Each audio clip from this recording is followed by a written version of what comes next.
And we want to begin. I would ask all of us to be upstanding for the national anthem and the East African anthem.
Afrika Mashariki, tuwezeshe kuishi kwa amani, tutimize na malengo yetu.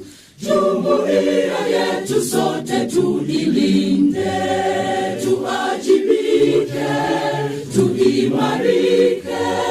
Umoja wetu ni nguzo yetu, idumu jumuiya yetu. Uzalendo pia mshikamano viwe msingi wa umoja wetu, na tulinde uhuru na amani, mila zetu na desturi zetu. Jumuiya yetu sote tuilinde, tuajibike, tuimarike. Umoja wetu ni nguzo yetu, idumu jumuiya yetu. viwandani na hata mashambani, tufanye kazi sote kwa makini, tujitoe kwa hali na mali, tuijenge jumuiya bora. Jumuiya yetu sote tuilinde, tuajibike, tuimarike. Umoja wetu ni nguzo yetu, idumu jumuiya yetu.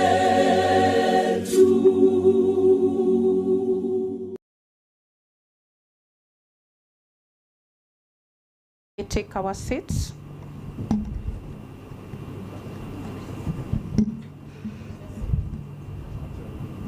We are honored to host you. We are honored to have you. And because of time, we will move straight to the introductions.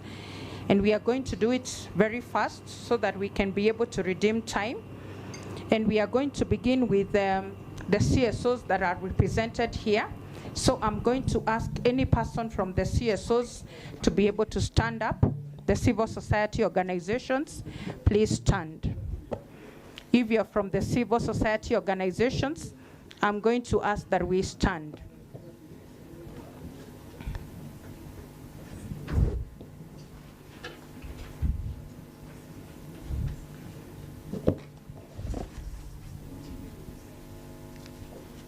So the mic is going to go round. You're going to say your name and your organization. Your name and your organization very fast. Good morning, everyone. I'm Miriam Wanjiru from the Wango Kanja Foundation. Good morning, I'm Catherine Kimemia from World Vision. Good morning, I'm Pascal Corredo from Healthcare Assistance Kenya, the National GBV Helpline 1195. Hello, my name is Alina Sinclair, and I'm from Global Justice Group. Good morning, all. This is Daphne Mwango from Gender Violence Recovery Center. Good morning, I'm Nicole Muruka from GVRC. Good morning, I'm Lilian Oriako from Lawyers Without Borders. Good morning, my name is Njeri Njoroge from Childline Kenya. Good morning, my name is Nerea from Center for Rights Education and Awareness. Good morning, my name is Elizabeth from Samburu County, organization called Nanyoi. Morning, I'm Agnes Durango from Kenyatta University, the We Have organization.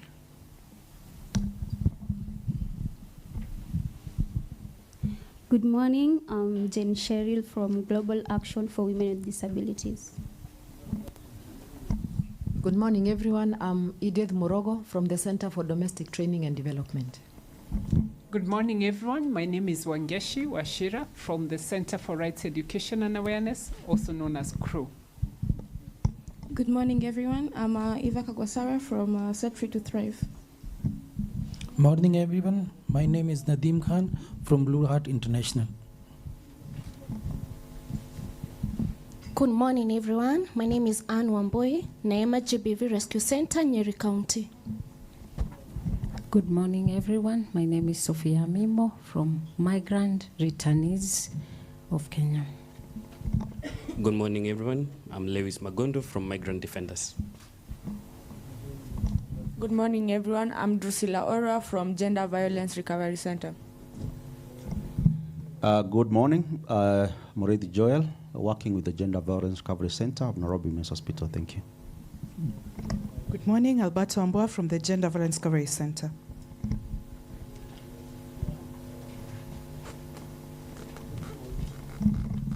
Good morning. My name is Chris Kimani from the Center for Domestic Training and Development, CDTD.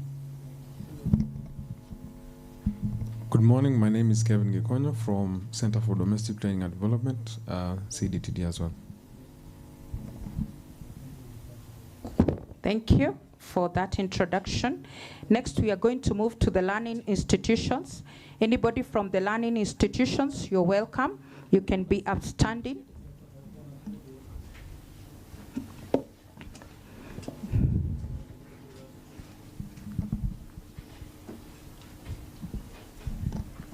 Good morning. My name is Zipporah from MKU.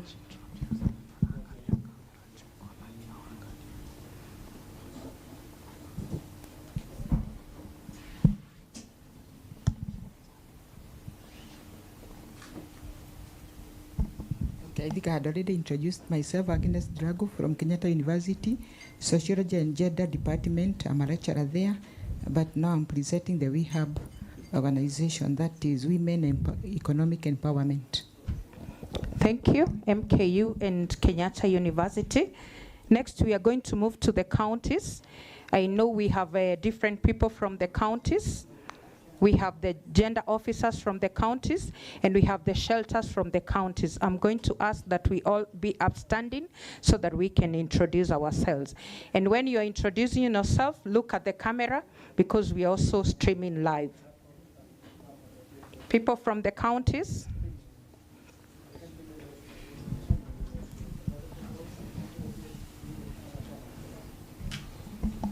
Good morning. My name is Vincent Okea from the State Department for Gender and Affirmative Action, Kakamega County. Thank you. Morning. My name is Alberto Anjohi, State Department for Gender Affirmative Action, Samburu County. Morning. I'm Wafuho Joyce from the County Government of Kakamega, Director Gender Development, Children Services and Labor.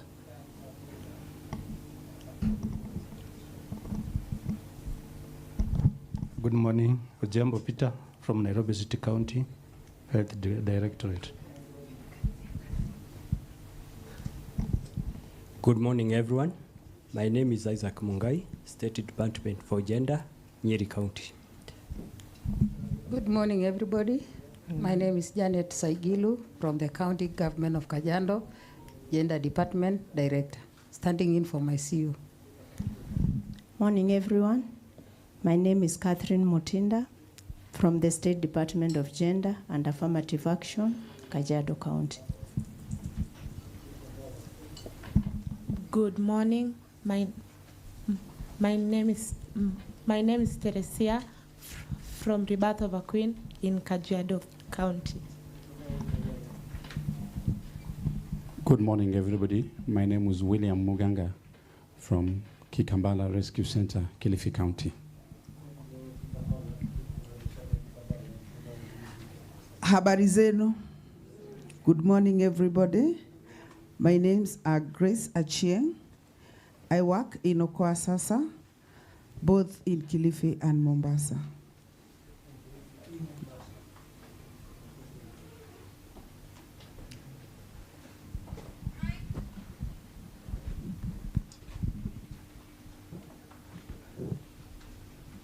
Thank you. We can see that we have a good representation of the counties, and we appreciate everyone who has taken their time to travel all the way and to come and join us.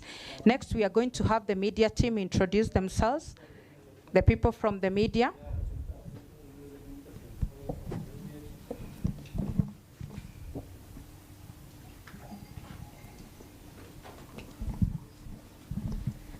Good morning. My name is Katie Swires, and I am with Nation Media's gender team.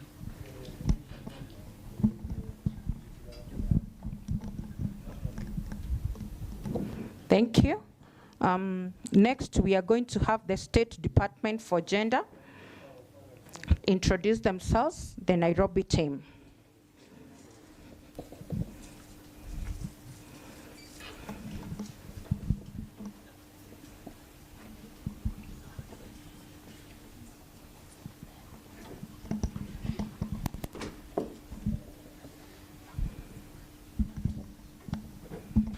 Good morning. I'm Mary Macharia from the State Department for Gender and Affirmative Action, headquarters. Good morning. Milka Wainaina from State Department of Gender, Nairobi. Good morning, everyone. My name is Ruth Nanjala from the State Department for Gender and Affirmative Action.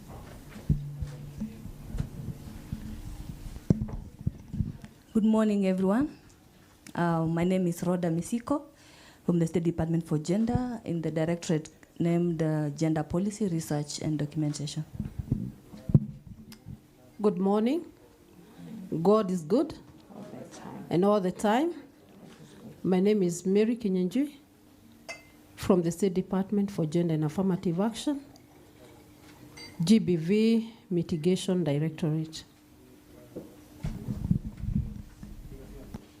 Thank you. Anybody who has not introduced themselves? People from shelters, maybe you were left out. You felt that you did not introduce yourself as we were going round. Anybody who we have not heard their voices? The people from the consortium? The people from the consortium?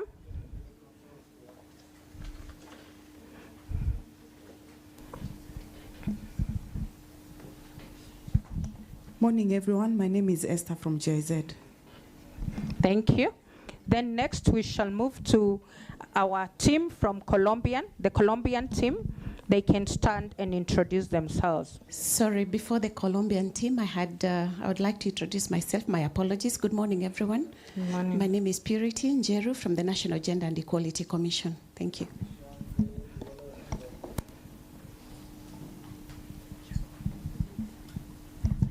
Good morning, everyone. My name is Maura Julius from KWCWC, Kenya Women's and Children's Wellness Center.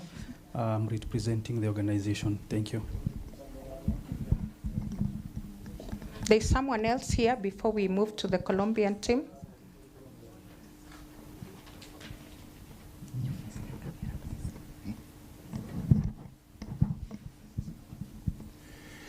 Good morning. My name is George Morara from the U.S. Embassy, Nairobi.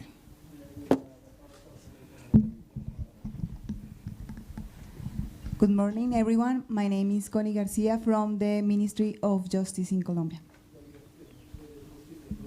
Good morning. My name is Tatiana Romero. I coordinate the gender program in the Ministry of Justice in Colombia. Buenos días, mi nombre es Adriana Alquichides del Ministerio de Igualdad y Equidad. She's from the Ministry of Gender and Equity and Equality. Good morning, everyone. My name is Luisa Ponguta. I'm from the Presidential Agency for International Cooperation of Colombia. Buenos días, Mariela Mesa de las Comadres Colombia. Buenos días, mi nombre es Dani Ramírez y hago parte de la sociedad civil en Colombia y muy feliz de estar acá. She's from the civil society and she's so happy and glad to be here. Thank you so much. And she's from the Comadres, that is a social society too. Thank you so much. Thank you. Do we have somebody from the Department of Children? Had seen Department of Children's Services? Okay. Good morning, everyone. My name is Christine Ondeki, Directorate of Children's Services, Headquarters. Thank you. Anyone who has been left out, have not introduced themselves? And I am Triza Watetu. I'll be your host for today. Would want to move on into our program, and I would want to give you a small background of why we are here and what we are expecting for the day. This is the second National Shelters Conference. The theme is Safe Shelters, Building Bridges Between County Actors and Survivors of Gender-Based Violence. In collaboration with the State Department for Gender and Affirmative Action, the Center for Domestic Training and Development, and the Jasiri Consortium has convened this conference. This event aligns with the global 16 days of activism against gender-based violence campaign, which we are aware runs between November 25th to 10th December. The theme of this year's conference is Safe Shelters, Building Bridges Between County Actors and Survivors of Gender-Based Violence. Our highlights will be to foster collaborative efforts between the county actors and the shelter service providers.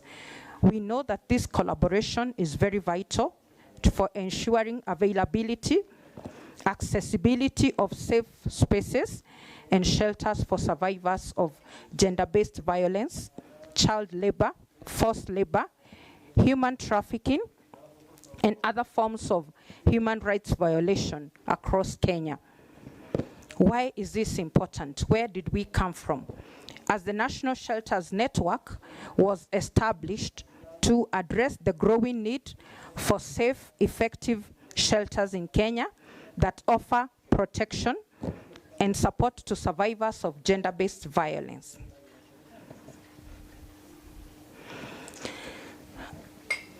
The National Shelters Network was established so that we can be able to address the need for the growing need for safe, effective shelters in Kenya, so that we are able to offer protection and support to survivors of gender-based violence, human trafficking, child labor, and other forms of exploitation. Shelters, as you're aware, play a very crucial role in the rehabilitation, reintegration of survivors, offering them not only a safe space, but access to psychological, legal, and health services. However, the shelter system in Kenya faces significant challenges. Many of the shelters remain unregistered and operate under the outdated or unclear regulatory frameworks, leaving them vulnerable to closure or inconsistent service delivery.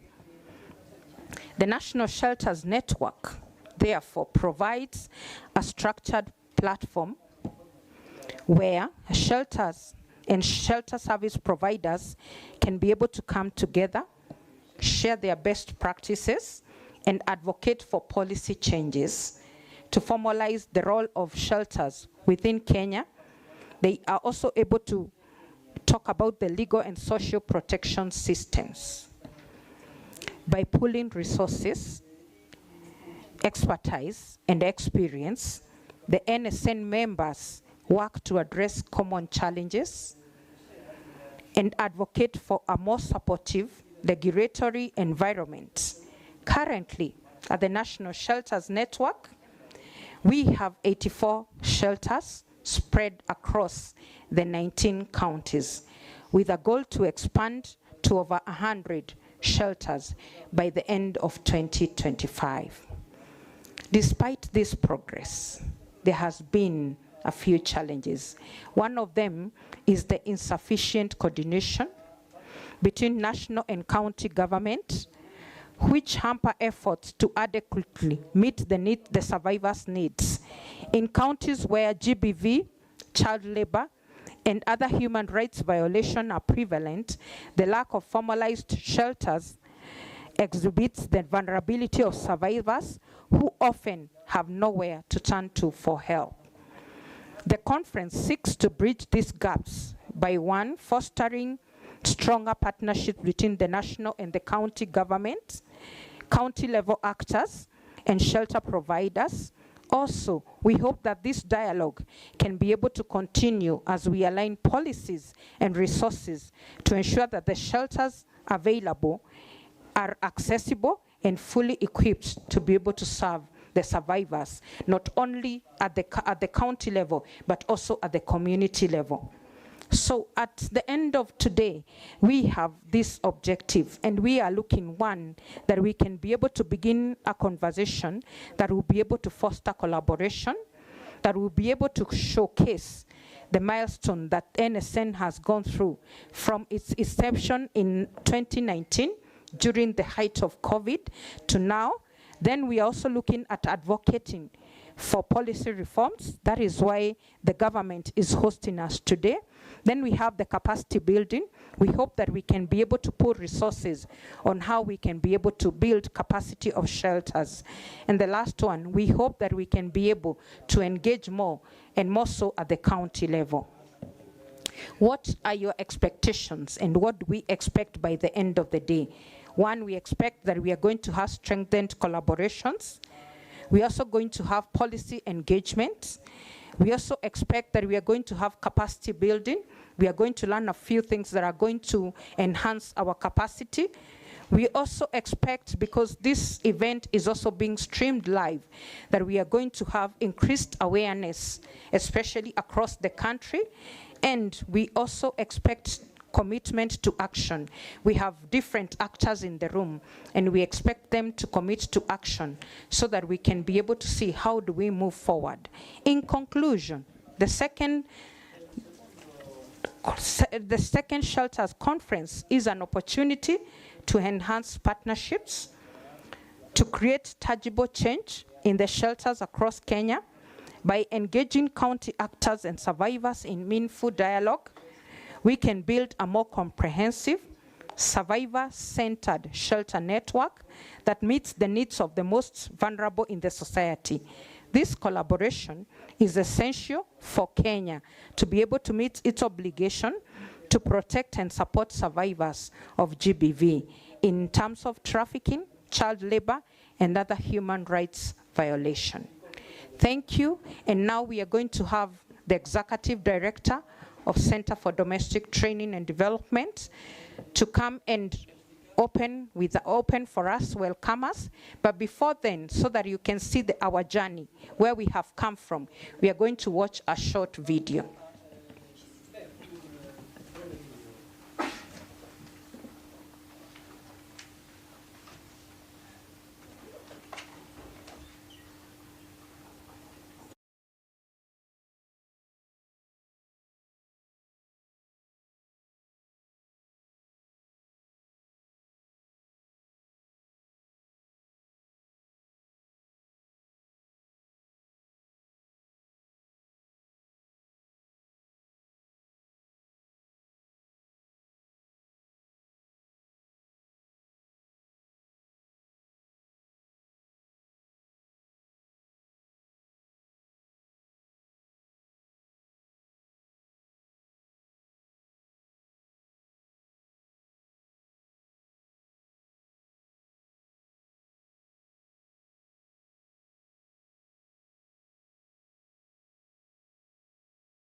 That has been our journey.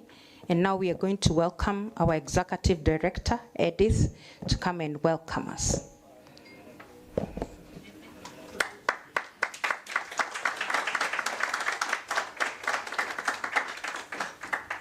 Good morning, everyone. Karibu sana, Mama County.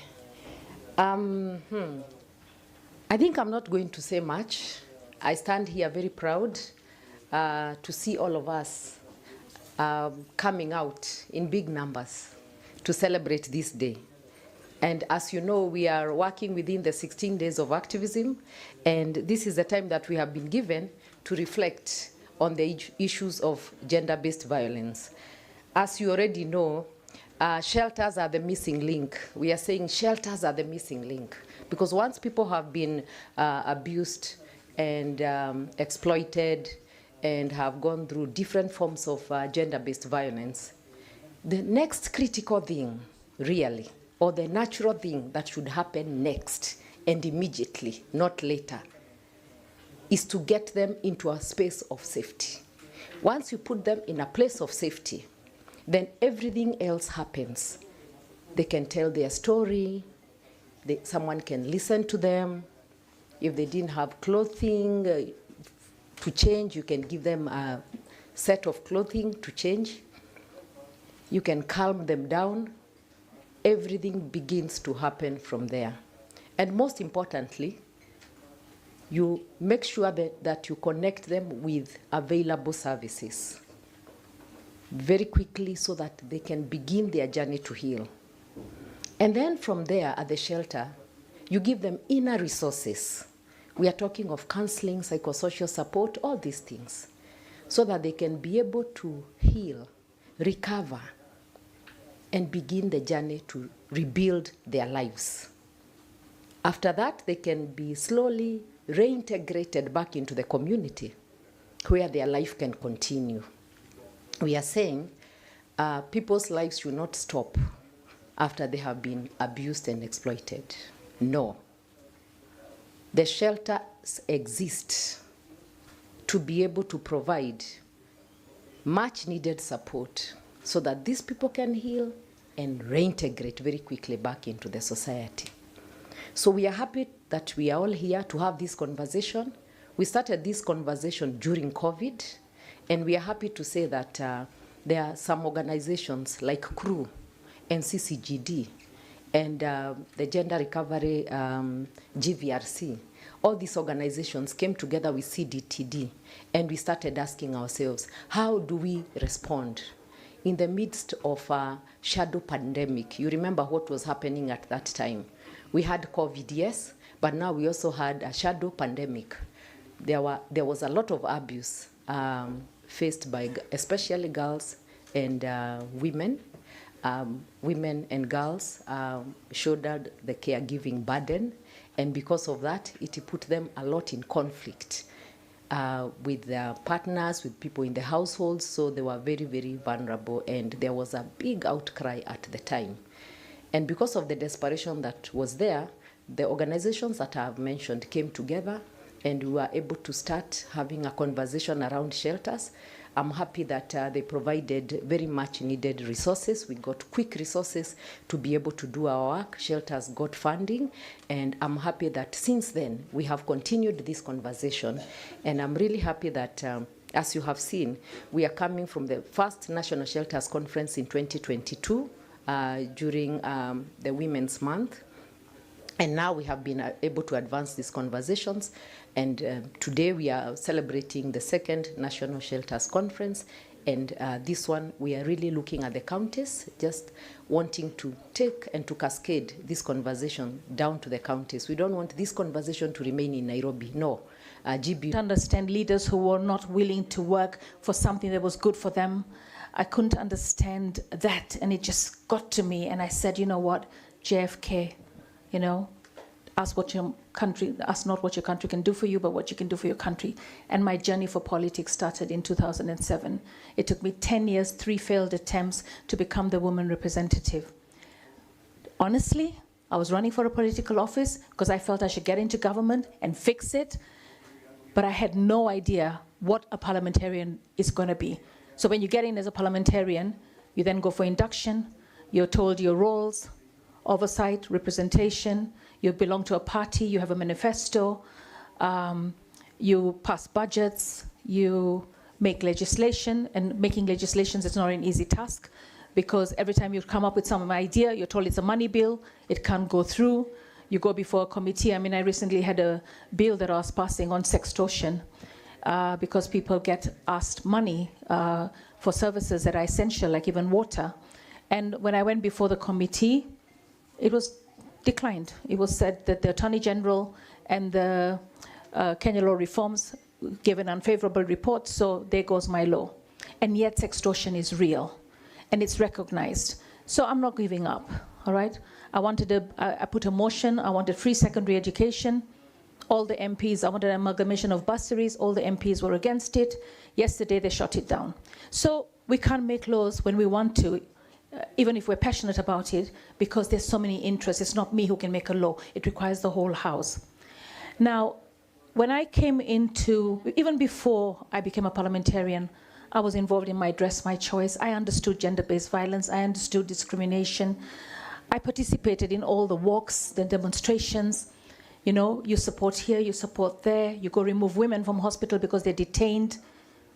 But then when you get into parliament, then you realize that the government itself, especially me in Nairobi County, doesn't run a safe house, doesn't run a shelter for abused people. They don't own one. And that started my journey to make sure that we have one owned by the government. And why did I want one owned by the government? It's because I went to visit a shelter in Karen, and the lady told me we're shutting down. And she had so many survivors in the shelter. Where they're going to go, she's going to try and see where she's going to take them. There were no structures on what do you do when somebody comes to a shelter. And then I met Mrs. Jordan, Dolores Jordan. She came in at the time when Nairobi women was really, really fighting about gender-based violence. We saw a 5-month baby abused. We saw an 83-year-old woman abused. Now in Makueni, we've got an 89-year-old woman abused. Right? We've seen women lose their hands. I met one in Makueni called Purity, lost both her arms. The perpetrator, who was her husband, was killed by mob justice. She lost her baby recently. She's asking for help. Give me arms. Starts my journey to look for arms. I'm told it can't be done locally. We have to get it from abroad. So she's the second victim. We had the first one in Machakos. So we're asking, why? 39 women have died in the last 3 months. Why? So we need shelters, we need safe spaces, but we need to, as Edith stood up here and said, it has to be a holistic approach. It's not just about providing a shelter. You can't house someone forever. So when Dolores came in and she recognized that we've got so many abused women and we need a shelter, she started her journey to build a wellness center. And it's a beautiful place, all right?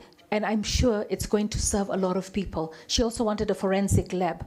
We got the DCI in the last parliament, Keynote, to come in, and we talked to him. We brought abusers in a room in the Intercontinental, and they all told their story.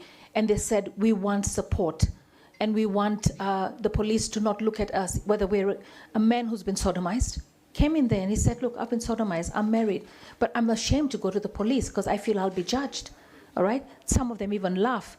And, you know, they're not sensitive. So they talked about the forensic lab. What we've committed to do, myself and PSN Wangombe, is to make sure that we do 3 things. One, within the next 1 year, we integrate all the call centers. Because the call centers, we've got 1508. I spent the whole afternoon in 1508 recently. The Carter Center supported us to make sure we highlight the number. But the thing is, it is requiring a lot of work. 1508 doesn't just deal with sexual gender-based violence. They deal with everything. When you ask them, can you give me the data on SGBV? They will tell you that the data for SGBV is supposed to be extracted from a whole list of data because they do disease outbreak, they do accidents, they do ambulances for sick people, they do maternity, they do everything, floods, disasters, and then SGBV. And SGBV is just SGBV. They don't break it down into what? 1195. Fanis has done an amazing job, all right? And she's able to extract and break it down. But then after you've got the report, after you've sent the survivor to the hospital, what next? There's no follow through. And you know what? Survivors of sexual gender-based violence, it's not a one solution fix it all. it can go on for 10 years. They need continuous therapy. They need continuous uplifting. They need circle time. They need to meet in groups. You know, we've managed to do it well for HIV survivors, but for sexual gender-based violence, we haven't. Wangu Kanja did very well. She brought all the survivors' networks together. She put all of them in across the country. She came up with a strategy. But again, we can't work, all of us, in isolation. So the idea is 911 is a number that is still working, but we need to fix it. We need to make sure that we have one call center that everyone who answers a call, wherever the number is, right, gets into this one frame, and then we're able to click and see what were the offenses yesterday, and we know how many rapes there were. We know if we have a pattern in a certain bar or in a certain street or in a certain area. We're not able to do that because everybody's getting their own report and it's not integrated. So one of the first things that we want to do is integrate all sexual gender-based violence data. Make sure that that data is able to give us the solutions and the direction that we need. Because as long as everybody's having their own data, we're not able to come up with collective solutions. So that's the first thing. The second thing is to make sure that within the next 3 months, we finish our safe house that we're building in Nairobi. It's a 200-bed safe house. Edith and I will arrange for a few of you to go and visit it, and then you will understand what we've put out there. It's been a work in progress. When I was trying to build a safe house, the first shelter that I had to go and see was the one in Makueni. It didn't live up to what I wanted for Nairobi, but it gave me an idea of the kind of things you need. There we have a lot more. Now it's a 3-floor shelter, right? We want to make sure that it's got 6 zones, and each of the 6 zones you can have children, boys, girls, male, female, elderly. You can have them all separated. But when the shelter is not in use, which I hope that we will reach a point where we have a reduction in sexual gender-based violence, we wanted it to be a safe space, because we have to cure the things that cause sexual gender-based violence. We can have mental health camps. We can have drug and alcohol abuse camps where we bring in people that are suffering and we take them through a treatment within a floor. So each floor has its own gate. You cannot interact with the others, and it will be managed in such a way that there is little interaction with different groups if they're all there at the same time. We don't want to have 200-bed shelter and only 50 people are there and we're not using the other 150 rooms. But I welcome suggestions from yourselves. People say it can't be integrated, but I think society needs to be integrated so that we can all find the solutions and we can appreciate the challenges. We can have an autistic camp where all the mothers bring their autistic children. I believe that shelters is not just about a safe space for sexual gender-based violence. Shelters are also for mothers who've got cerebral palsy children. Shelters are also for mothers who've got children who are physically disabled. Shelters is also for autistic children. Shelters can also be for blind children. Why am I saying that? There comes a time that even that mother, that caregiver, requires a place to send the child so that she can have a break, or the child and her can be integrated. We have Kize, which is doing a very good job. And I hope that we can have a shelter right next to Kize so that the children who have cerebral palsy, and I mentioned this to the president, I said, you know what, a mother in Westlands coming all the way to Kasarani to have her child have therapy can't afford the transport. So if we build houses right there, social houses just for parents who have physically challenged children, then they will be able to just walk or wheelchair from the housing estate to Kize to enjoy the services. We need Kize all over the country, in all the 8 provinces. So together we can accomplish so much. Right? So for me, it starts with data, and it starts with the government also understanding the need. You know what? I've been to a shelter for old people that's run by the government. It leaves a lot to be desired, a lot. There's no structure of how we feed it. We think that NGOs and goodwill partners will feed it. When the economy is bad, they also suffer. I've been to shelters where they said, last night we only had bananas for dinner. We didn't have food. So we do have a crisis. And that crisis can be solved by having a huge allocation. Right now, we're celebrating 20 years of the NCPWD. I think it's going to be next week on Tuesday. And we know that there's funds that go to the NCPWD fund. We're at 200 million. We want to know, why is it 200 million? What can we do to make it more? We know that we fund the NCPWD with 200 million a year. Now, when we give an MP for a constituency every year 150 million, how do we justify giving 200 million to the NCPWD that works in 290 constituencies to work and support PWDs? It's impossible.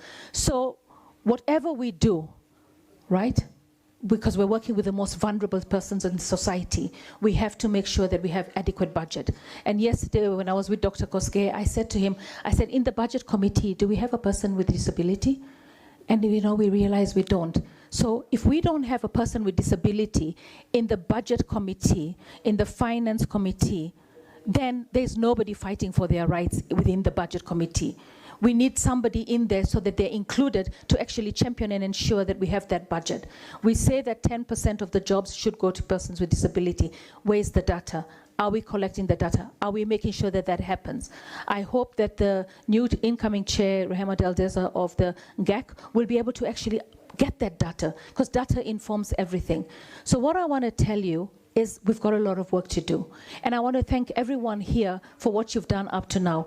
In the next 2 weeks, I intend to go around and visit all the shelters in Nairobi, the ones that I've not visited yet. All right, I've seen the orphanages.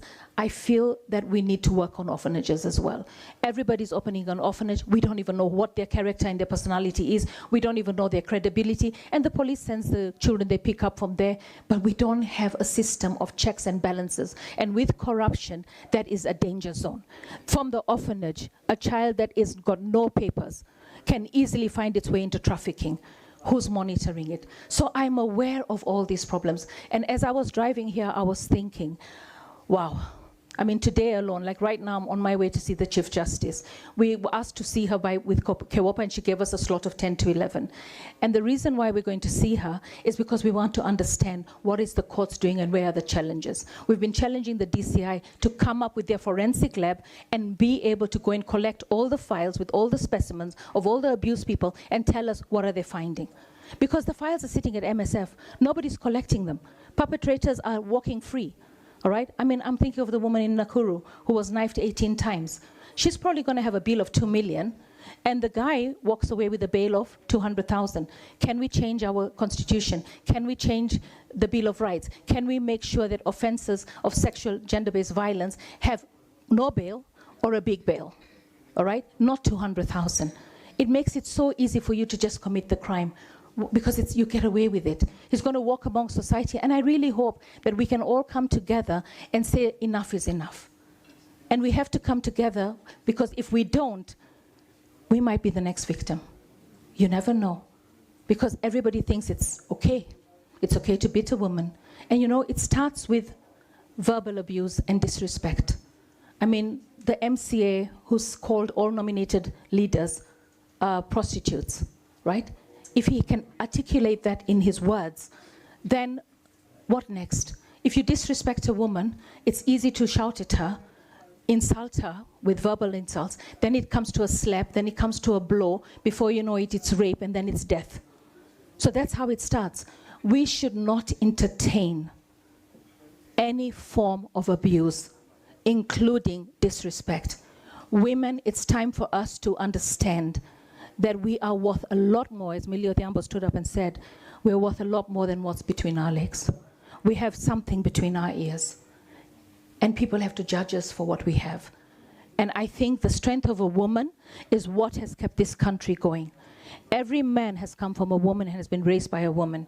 At what point did we have the disconnect where men think it's okay to pin down a woman, pin down a child, pin down an elderly person, pin down a PWD, rape them, and walk away and think it's okay and have a laugh at the bar because you think you did something great?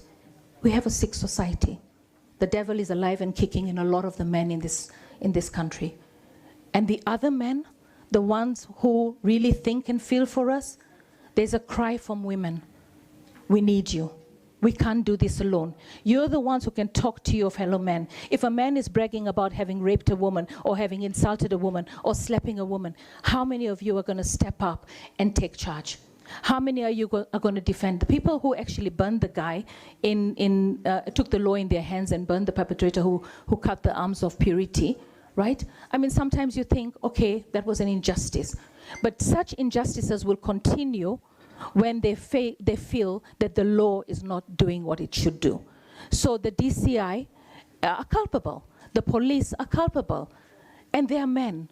So we need to do something. You know, I keep saying we got churches, mosques, temples growing by the numbers. But the morality is just taking a nosedive. We somehow have lost that core function that calls you human. Humanity is begging from the ground with the bloods of all the people that have lost their lives for us to change our ways, for us to be our sister's keeper, for us to guide our brothers and our sons to do the right thing. Single mothers, are we having a crisis because we've left the women to raise the boys without the male figure to give them, to be a role model? Can we make sure that men try and tell men, when you plant a seed, it's not just a sexual entertainment, it's a responsibility. It doesn't, you know, I'm so sick and tired of hearing that women get pregnant. It's our responsibility to not get pregnant. Hello, it takes two to tango. The minute you enter that woman, you know that the outcome can be entertainment and a baby. So take responsibility. Some of you here probably have children that you haven't seen. Go and find them. It starts with you. It starts with me. Let's let God is love live in us and not the evil of the devil. Thank you. God bless you all.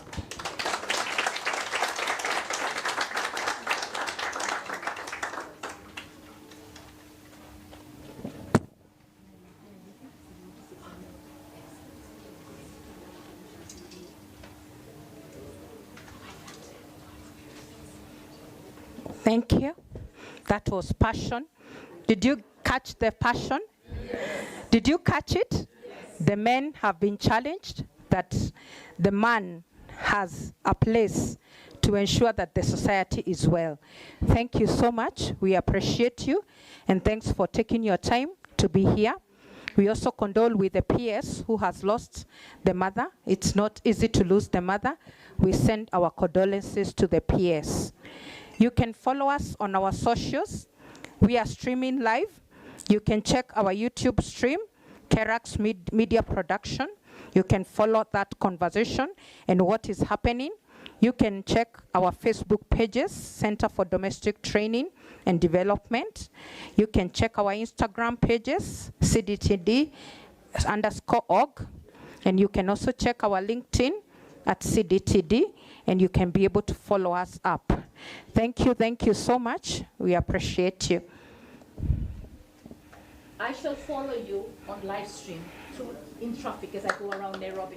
I promise you, I'll be with you in the entire conversation. Thank you and God bless you.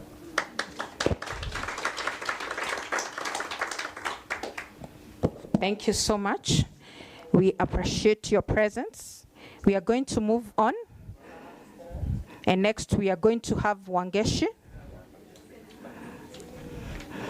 She's the consortium lead, and she's going to come and tell us what we have been doing in the recent past. Welcome. Let's appreciate her as she comes.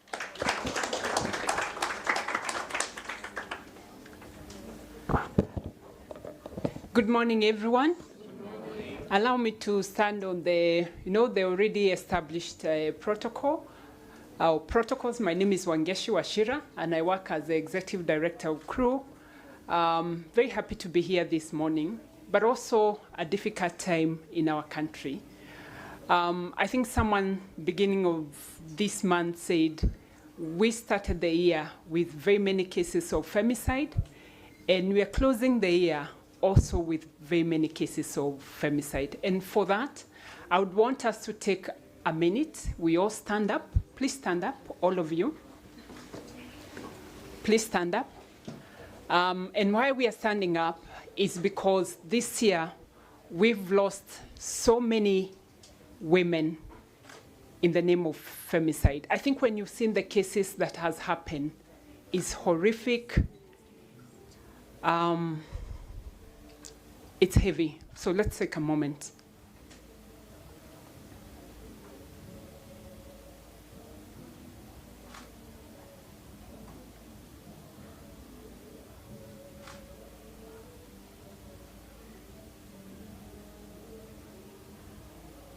Thank you, everyone. You can now be seated.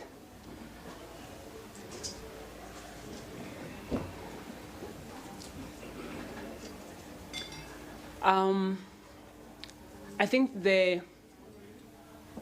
what we have seen in our country in the annex of the annexures to why we need safety spaces for women, girls, and people in this country is very, very important. And thank you, Edith, for bringing us together, organizing the second National Shelters Conference, because I think this is critical.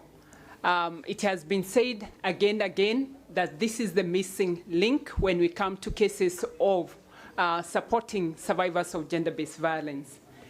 And I think for me, when I was coming in the morning, I was reflecting around why do we still have unmet needs when it comes to the shelter? I think the people already in the room already know that we have unmet need for shelters. Why do we say this?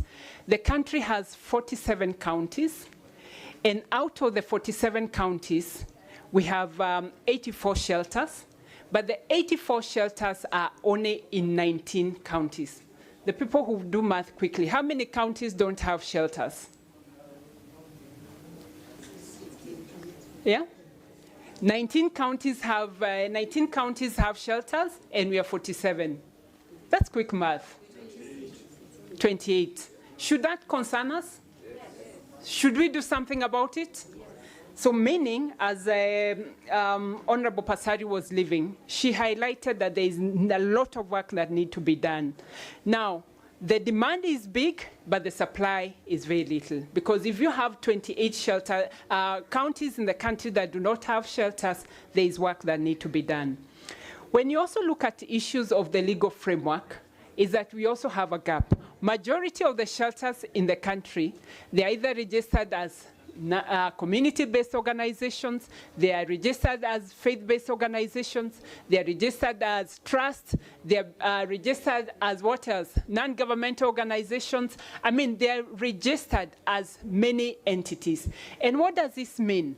In terms of coordination, in terms of them being targeted, and we have seen previously, we have seen targeted attack to the shelters in the country. So there is need to ensure that we have a legal framework that brings shelters together. I know there is an attempt by the ministry to bring everybody together. There is already a committee that is working on that, but we would want that process to be fast-tracked so that then the shelters can be brought together, and then we can have a better legal framework of how shelters are going to be coordinated. I think for me, for the other one that really worries me about shelters is a lot of shelters are underfunded. And I really want to applaud the work that is being done by women's rights organizations in this country. If you have a shelter in this country and you're running it, please raise your hand in the room. Is there anybody running a shelter?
It's a drop in the ocean. When I say a drop, it's really a drop in the ocean.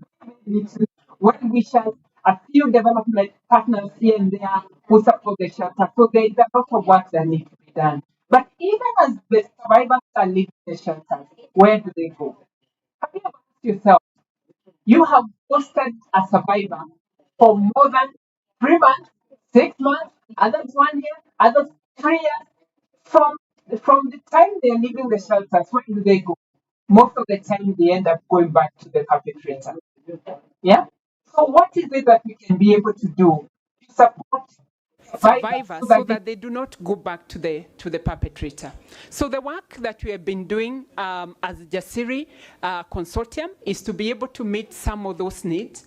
We are working in a consortium of 5 organizations. We have Edith here with her team, and thank you, Edith, for the work that you're doing. We are working with CCGD, we are working with GROOTS, we are also working with ADSOC to support this important work around shelters in the country. We are in 16 counties, and it's very good that I mentioned those counties so that you're able to know where we are supporting the shelters. We are in Kakamega, we are in Tana River, we are in Kiambu, we are in Bungoma, we are in Garissa, we are also in Busia, we are in Kajiado, we are in Kwale, we are in Samburu, we are in Baringo, and we are also in Mandera. And finally, we are also supporting Nyeri, we are supporting Mombasa, we are supporting Meru, we are supporting Nairobi, and we are supporting Kilifi. And I must say in the room, are there people in any of those counties that we are supporting? Please raise your hand so that when you speak, you can actually see the testimony. So those are the counties that we are supporting, and at least supporting a shelter in those counties. And for me, this work really speaks close to my heart, because every time when we represent a survivor, going to court, getting them the judgment they are looking for, and then they ask us, what do we do with these papers? Can you imagine? That all along we've worked with them in the judiciary to provide, but if they have no home to go for a number of days to just even figure out or cool down so that they can be able to figure out things. So thank you, the shelters, and the work that you continue to do to fill that gap. Now, in all this, we must find hope. You know? That in all this challenging time, we must also be able to find hope. And for me, where do I see hope?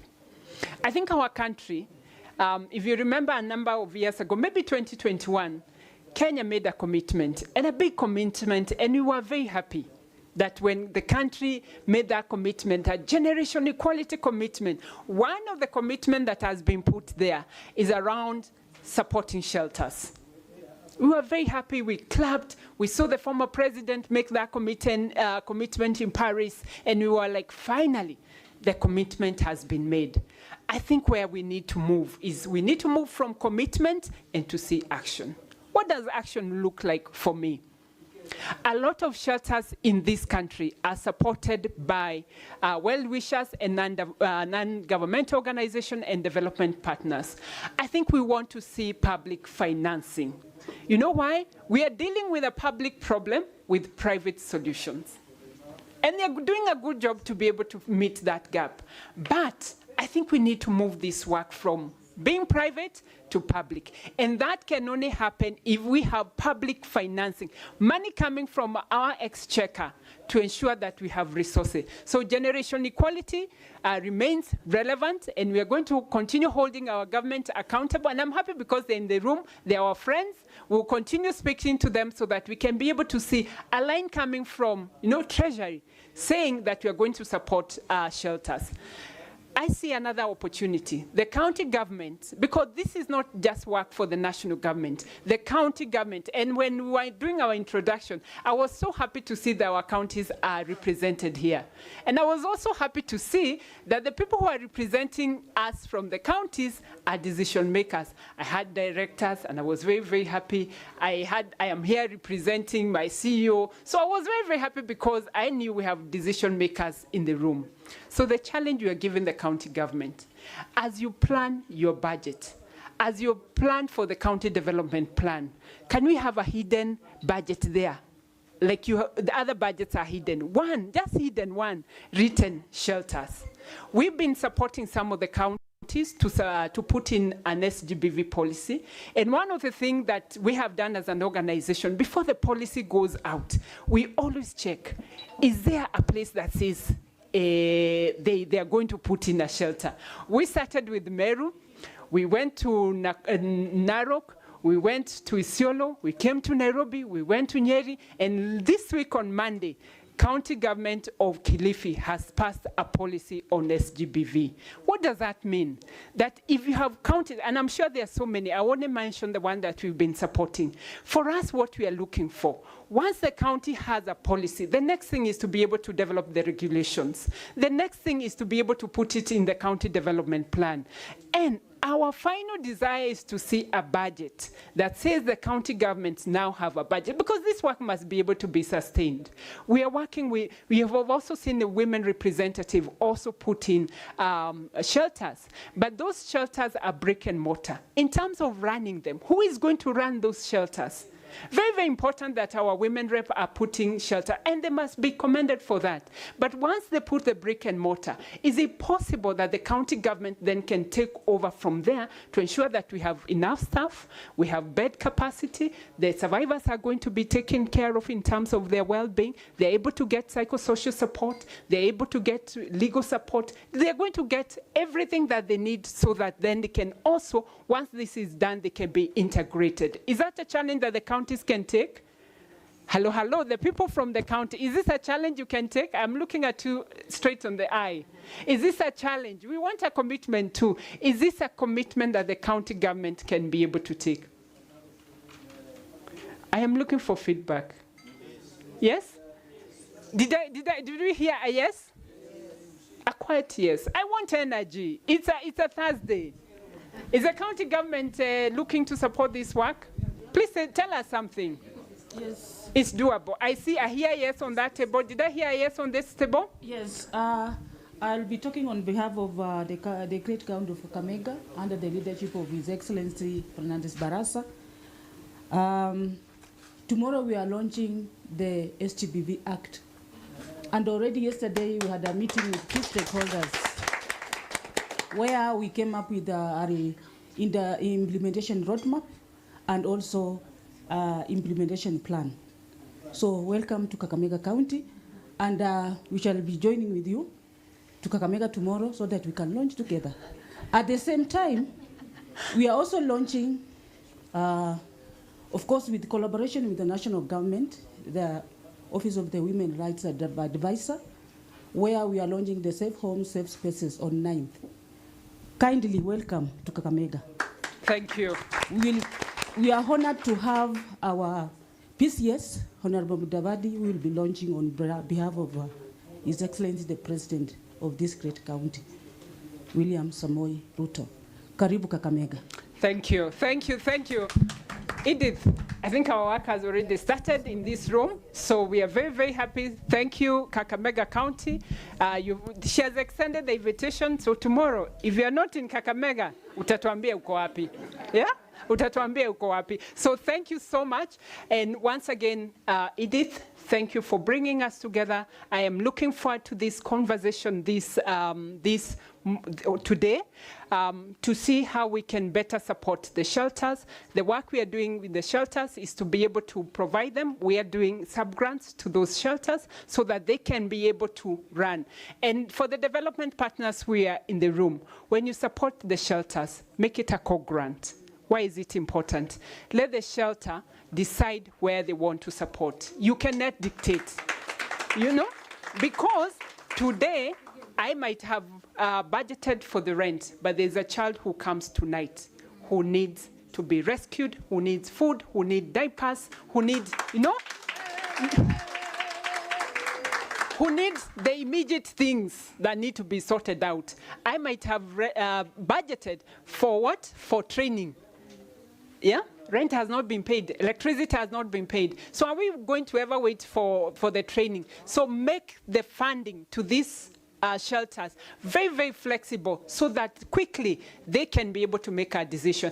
I keep saying they are the wearer of the shoe. They are the last mile solution because they also know what are the challenges they are facing. They know where it bites most. They know how to be flexible. They know how to be able to organize themselves so that they can be able to address. Some of them actually you find them off the tarmac. Do you know what off the tarmac means?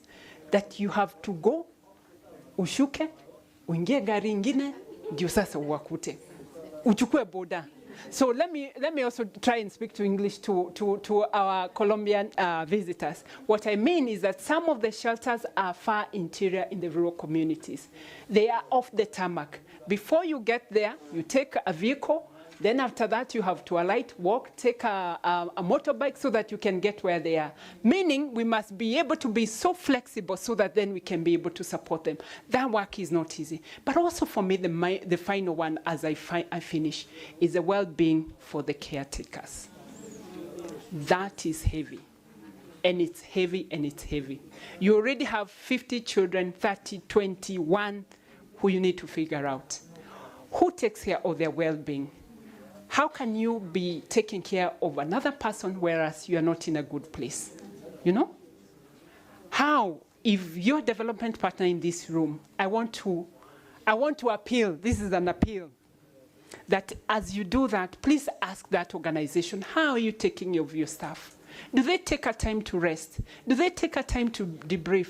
Do they take time to just check out of the work? Because sometimes it's a lot. You're dealing with the survivor, you're dealing with the police, you're dealing with DCI. Sometimes DCI just checks in your shelter and they're saying they want this survivor and they want sometimes even to go with that survivor.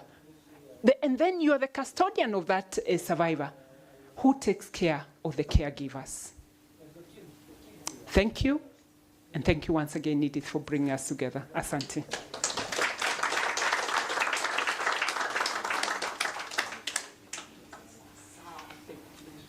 Wow.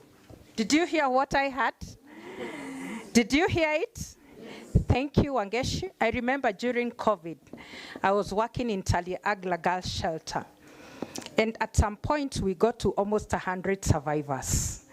And crew was giving us 200,000 Kenya shillings every month. Let me tell you, that money, we were waiting for it like nothing. We used to wait for that money because you can imagine having almost 100 survivors, young girls. And as Edith mentioned, it was a shadow pandemic. It was so tough. You know, you listen to the stories.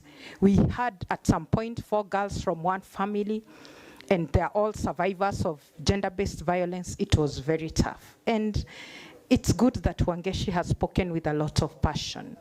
Kiambu County last week signed the MOU with World Vision to be able to continue with the work they are doing. And World Vision is here. We appreciate their work.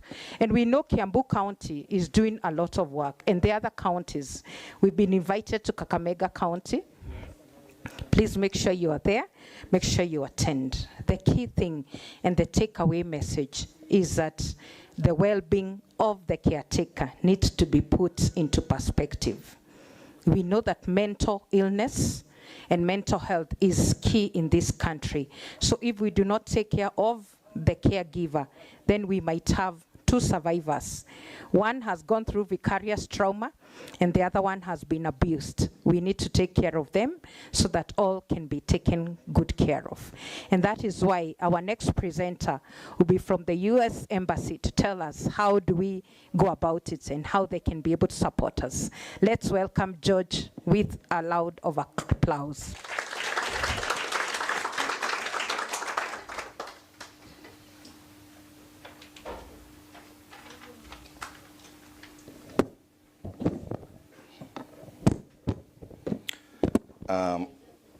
Thank you so much, the session moderator. When I was young, and I know most young Kenyan men like me, I would relate with this. I used to be sent by my mom to do the errands, go to the shop, and of course you're told, go and buy sugar, buy tea leaves, buy cooking fat, and all that. And woe unto you if you forgot the list of the things you had been sent to buy on your way to the shop, and then you just get the wrong thing. So the trick was always to go singing, maziwa, mkate, chumvi, na sukari. So you'd go there actually just reciting those things on your way so that you don't forget, and you got the things right. Why am I saying this? I've been sent here this morning. I've been reciting what I was sent with so that I do not forget. Because my colleague Claire Thomas would have loved to be here this morning, but she didn't make it. So she sent me, and you can rest assured the remarks I'll be reading are those ones that I've been reciting from her. So just allow me to start off by saying the representatives of the State Department for Gender and Affirmative Action that are here present, the CEO of CDTD, Madam Edith Murogo, county government representatives present, civil society colleagues are present, ladies and gentlemen, all protocols observed. Good morning. Good morning. It's an honor to be here with you today on behalf of the U.S. Embassy in Nairobi. I appreciate the theme of today's conference, which, as we all know, is Safe Shelters, Building Bridges Between County Actors and Survivors of Gender-Based Violence. This theme is spot on because reintegration of survivors happens at the local level. I'm pleased to see that this conference will support linkages at the county level and help establish a network that assists survivors of GBV, human trafficking, child labor, and similar human rights violations with access to comprehensive, trauma-informed, and survivor-centric rehabilitation, care, and support. Many of you convened here today play a key role in connecting survivors to social services offered by counties. Expanding these connections will better meet the needs of survivors and allow them to more fully recover and reintegrate into society. Gender-based violence is a human rights abuse issue, a type of discrimination and a manifestation of unequal power based solely on gender. It occurs in every country and at every level of society, and it harms individuals, families, and communities. As a result, we all have a collective responsibility to care for the victims of GBV, trafficking, child labor, and other abuses, and to help. And our key responsibility is to help these survivors become whole again so that they can reintegrate into society. Earlier this year, and I think Wangeshi mentioned this, the tragic killings of female university students sparked what we all came to know as the hashtag #EndFemicide and protests in February. These protests demonstrated popular support for nationwide action against GBV, which is a public safety and public health crisis. Without a doubt, we are all disturbed by the recent news of a rise in femicide and GBV, which has energized this year's 16 days of activism with a renewed sense of urgency. Against this backdrop, we at the U.S. Embassy welcome President Ruto's focus on gender-based violence, as well as his commitment to support the Safe Homes, Safe Spaces. Our colleagues from Kakamega have told us that you're already on this campaign against GBV. Importantly, the President called on all Kenyans to join the effort to end GBV, including men and boys. And I dare add, this is on a side, those ones, like Honorable Pasari said, who are walking around with the devil kicking in them, those ones, the devil needs to be exorcised from those men. So without a doubt, we need to really join all Kenyans in the effort to end GBV, and this should include boys, men, religious leaders, law enforcement officials, and all key actors in the country. We must all do our part. This year, the United States funded PEPFAR program provided more than 450,000 survivors with GBV support services, which included medical care, mental health, and psychosocial support, case management, and other emergency follow-up care. During this year's 16 days of activism, the US government is proud to announce that we've launched a new one-stop gender violence recovery center at Mbagathi Hospital. This clinic is named Tumaini Clinic. Tumaini, we all know, is a Swahili, of course, those who speak Swahili, not all of us. We all know Tumaini is a Swahili word for hope. And the clinic is strategically located next to Kibra slums, which is an area that is prone to the violence that we were talking about. Tumaini Clinic will serve as a model for an emerging partnership between the Nairobi County government, the Ministry of Health, the Department of Children's Services, and the Kenya Police to collaborate on GBV polycare response centers at the county level. With the USAID funding, the Tumaini Clinic, which falls under the Fahari ya Jamii program, will support GBV survivors with a unified case management approach by coordinating intervention across Nairobi County government and community actors, including community policing, legal, medical, and psychosocial support services. As we seek to create a safer world for all people, we must remain vigilant to GBV in all its forms.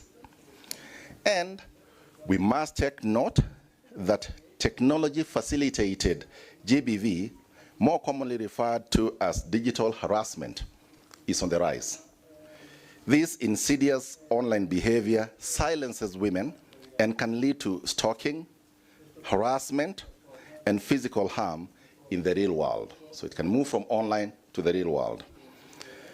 I'm hopeful that by working together to raise awareness and improve prevention, while also providing better support for survivors, we will be able to reduce the number of people who suffer from GBV. And, ladies and gentlemen, in the final concluding statements, allow me to quote Mahatma Gandhi, who said, and I quote, "The true measure of any society can be found in how it treats its most vulnerable members." End of quote.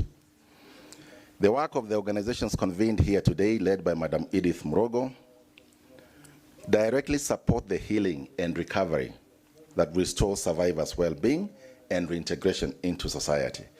And for that tremendous and noble work, we at the US Embassy Nairobi extend our sincere gratitude. We want to associate with this conference today, and allow me to conclude by saying thank you very much. Asanteni sana. So I hope I've recited the list well. Asante. Let's appreciate George better.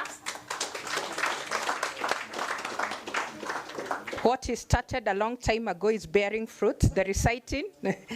We appreciate you, George. And one of the key things that he has said is about resources. How do we align resources so that we can ensure that we are helping the most vulnerable in the society? Next, we are going to invite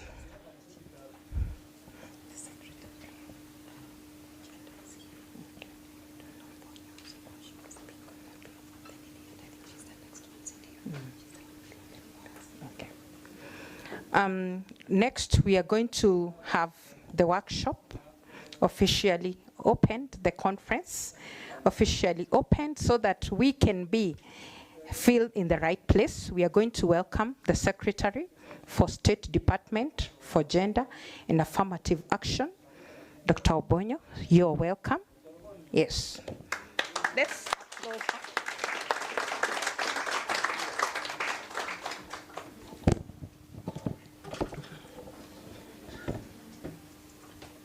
Okay, thank you very much. First, before the greetings, I must start with sincere apologies.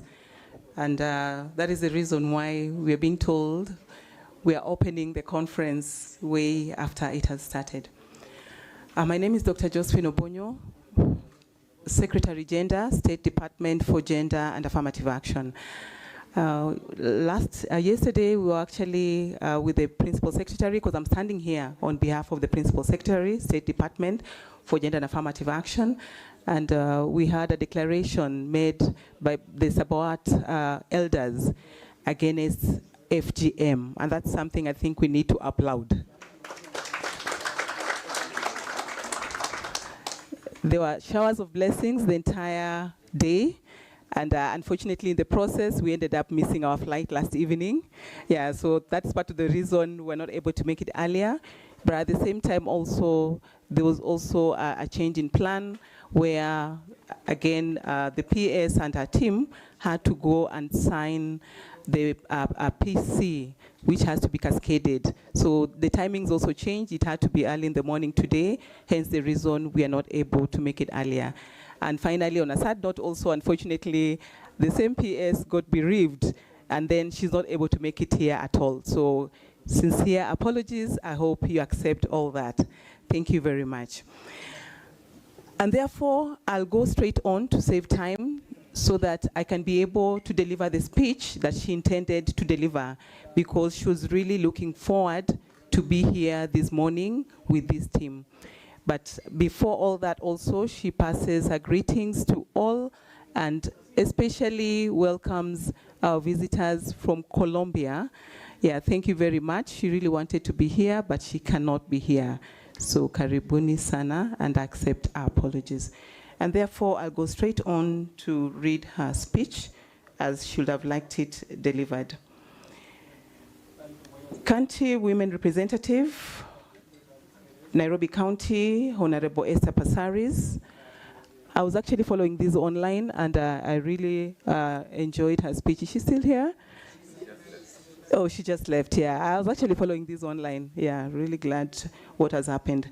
U.S. Embassy representative, delegation from Colombia, representative Council of Governors, representatives from the counties, the Jasiri Consortium, Nairobi GBVRC Center, all CSOs and shelter providers, panelists here present, representatives from the State Department, Gender and Affirmative Action, all invited guests, ladies and gentlemen, good morning.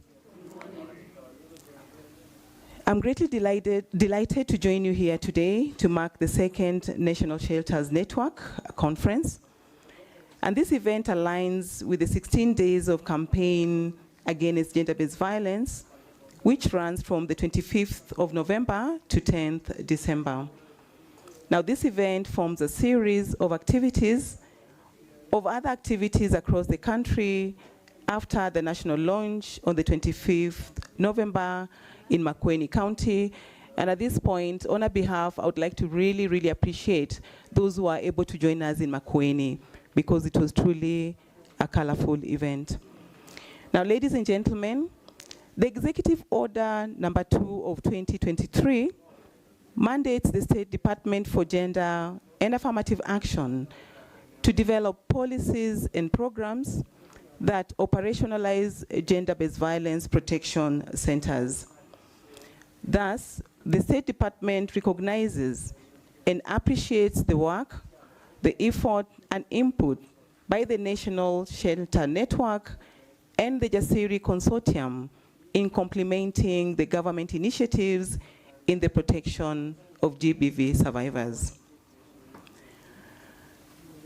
Allow me also to acknowledge the collaboration between the State Department for Gender and Affirmative Action, the Center for Domestic Training and Development, that is CDTD, I can never say that without reading,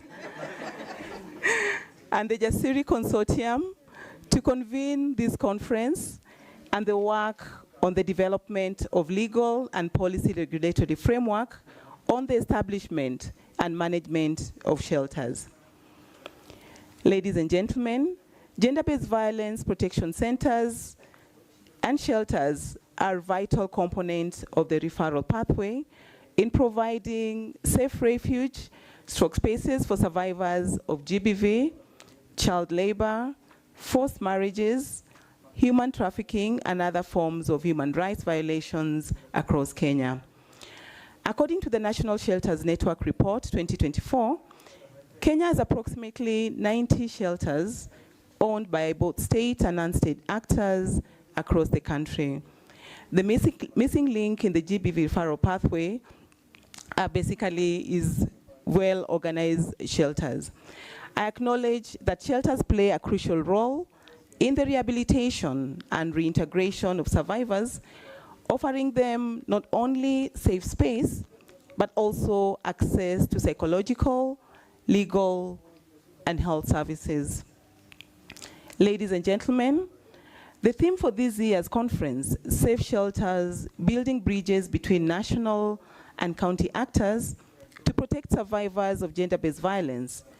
This calls for the need to foster strong collaborative efforts between the national and county governments, as well as shelter service providers, encouraging dialogue on how to align policies and resources to ensure that shelters are not only available, but also accessible, fully equipped to serve survivors across the country. It is my sincere hope that this conference will better the collaboration of all actors in promoting the best interests of the survivors of GBV and other violations. Ladies and gentlemen, as I conclude, I wish to express my commitment and goodwill to the National Shelters Network and Jasiri Consortium. The State Department will continue working together in partnership to address the myriad challenges facing shelters in this country. With these humble remarks, I now declare this conference officially open. Thank you.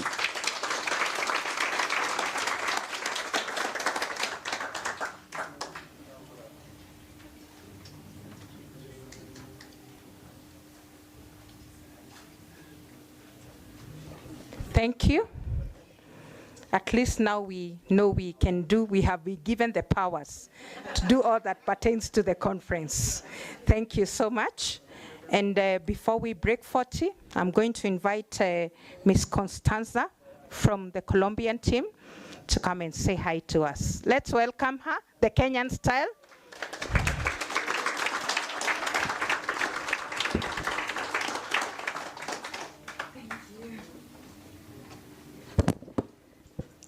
Hi, Colombian are shorter, as you can see. Good morning, everyone, again. And on behalf of our President, Gustavo Petro, our Vice President, Francia Marquez, and our Minister of Justice in Colombia, Ángela María Buitrago, we want to extend to you a greeting. We are very glad to be here with you to share experience in attention, protection, but also justice access to the victims, to the gender-based violence. For us, it's very important, this experience.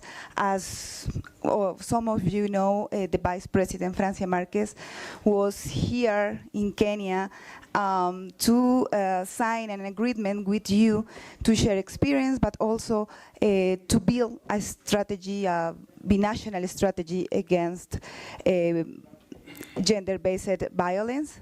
So we are looking at Africa and especially to Kenya, and we hope you can look in for the women in Colombia too. I think the union that we can build here is gonna change every life, not also in Colombia, but also here.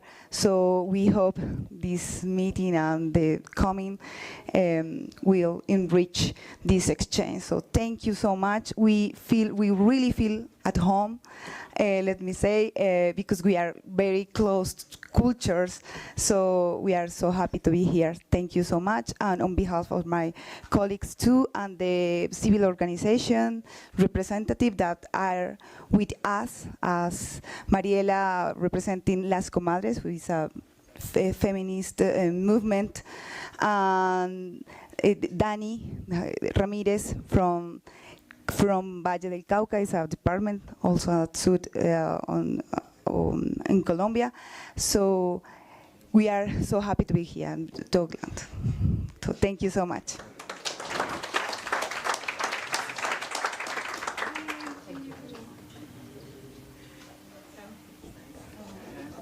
Thank you so much. You're welcome to Kenya. Would want to break for tea now. And before we do so, we are going to take a group photo. And because we all can't fit here at once, I'm going to ask the first tables to come, and then we'll do the second group photo with the second table, the table at the middle here. So the first tables at the front, please come here so that we can do a group photo. Starting from that corner where Catherine is seated to this end, those are the first tables. We can come in front, we do a group photo, then we'll do the other tables. Our tea will be served right here.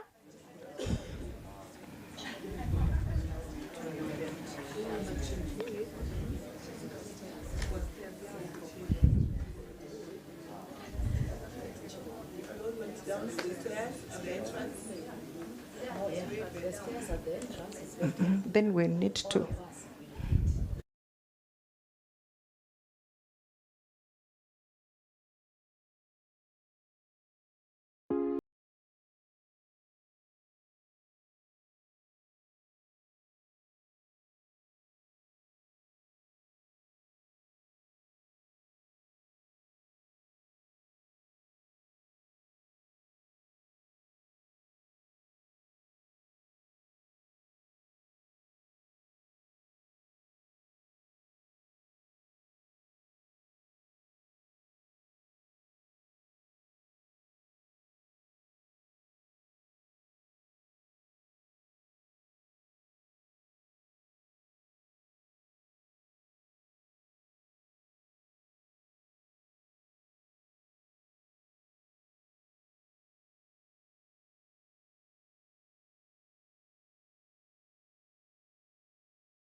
Affirmative Action Fund is not authorized to finance you. The guidelines that were developed for county governments to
it's inhuman. Nabaki kujiuliza, mbona binadamu tumejawa na chuki? Enyewe Shinski was right, binadamu megeuka hayawani na hata Mungu pekee hawaogopi.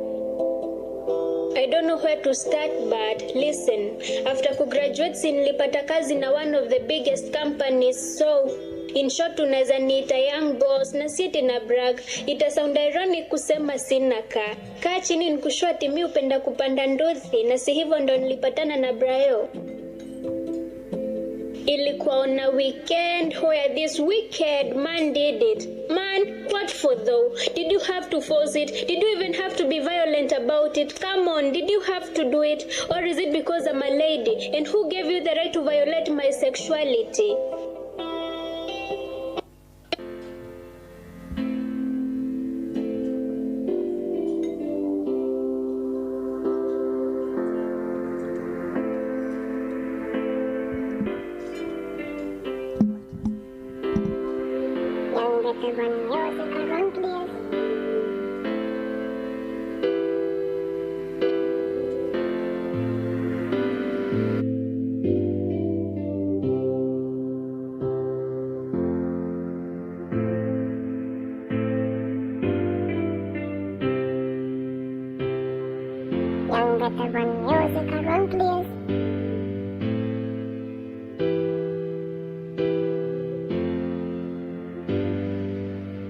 Walisema umthaniaye ndiye siye. I'm here to address the nation through my art cause. Honestly, my heart hurts. Hate, anger, agony, grief, but what for? It's inhuman. Nabaki kujiuliza, mbona binadamu tumejawa na chuki? Enyewe Shinski was right, binadamu megeuka hayawani na hata Mungu pekee hawaogopi. I don't know where to start, but listen. After kugraduate nilipata kazi na one of the biggest companies, so in short tunaweza niita young boss na siti na brag. Ita sound ironic kusema sina kaa chini nikushua timi upenda kupanda ndothi, na si hivyo ndo nilipatana na Brayo.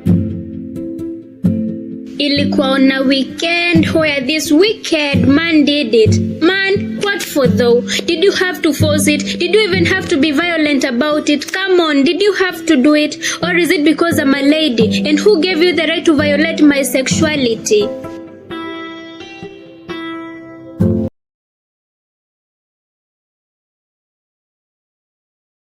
Rogo, let's appreciate her as she comes.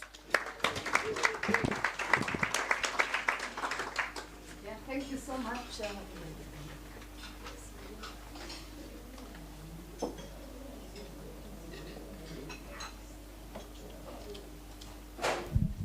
So thank you very much. At least I'm taking over at a time when people have refreshed themselves. So because this one is going to be fire. So we are having a panel discussion on safe shelters, building bridges between county actors and survivors of gender-based violence. We will be looking at practices, opportunities, and challenges around this topic. I want to be joined by, I want to be joined by about six very knowledgeable people who are experts in their field of work, and we will be hearing from them, and we will have an opportunity to ask questions. The way I want us to go about everything is that we will first listen to them responding to the questions that I will be asking, and then as the questions form in your mind, just write your question somewhere and know where to direct your question. So the teacher in me tells me that we are not going to ask questions to anybody. So we are going to direct questions to the relevant panelists so that those questions can be answered adequately. So please help me welcome to the stage. The first person is Nadim Khan from Blue Heart International in Mombasa. Mr. Khan works on matters to do with the counter human trafficking, and he's a leading voice in this area. So welcome and take a seat. We will also be joined by Mary Kenyanjui from the State Department for Gender and Affirmative Action. And she's another leading voice working within the government. And please welcome her to the stage. Njeri Megwe is very famous in Kenya. She works with an organization called Usikimie. And I think we always see her tweets. She's in social media. Njeri Usikimie, please make your way to the front. And she runs one of the safest shelters in Kenya. Karibu sana to the front. We are also going to be joined by Ella from the Ushindi Group. Ella from the Ushindi Group. Yeah, this is another organization that is working in this space, very active, very vocal, and we bring them on stage so that we can hear from them, and you can get an opportunity to ask them questions about the work that they do and the impact that they are making. We will also be joined by Madam Joyce from Kakamega County Government. Yeah. And of course, they have already pledged that they are doing a lot of things, and they have already extended an invitation for us to be in Kakamega, I guess, tomorrow. Now, finally, we will be joined by Mase Kavitsa, a survivor voice. Mase, where are you? Yes, please come on board. Mase is those people we are calling people with lived experiences, and they bring on board some richness in every discussion, because they speak as people who have survived GBV. So can we please appreciate this team? Karibuni sana on board. Feel welcome.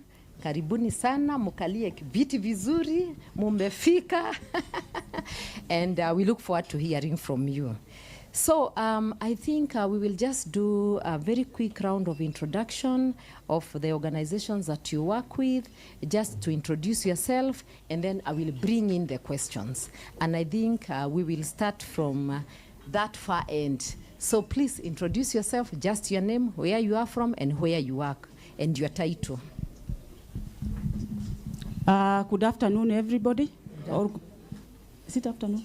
Yeah, it's afternoon. Yes, I'm Wafuho Joyce, Director, Gender Development, Children Services and Labor in the great county of Kakamega County, the Green Jewel. As you are aware, participants, Directorate of Gender at county level came as a result of the first executive order of 2022.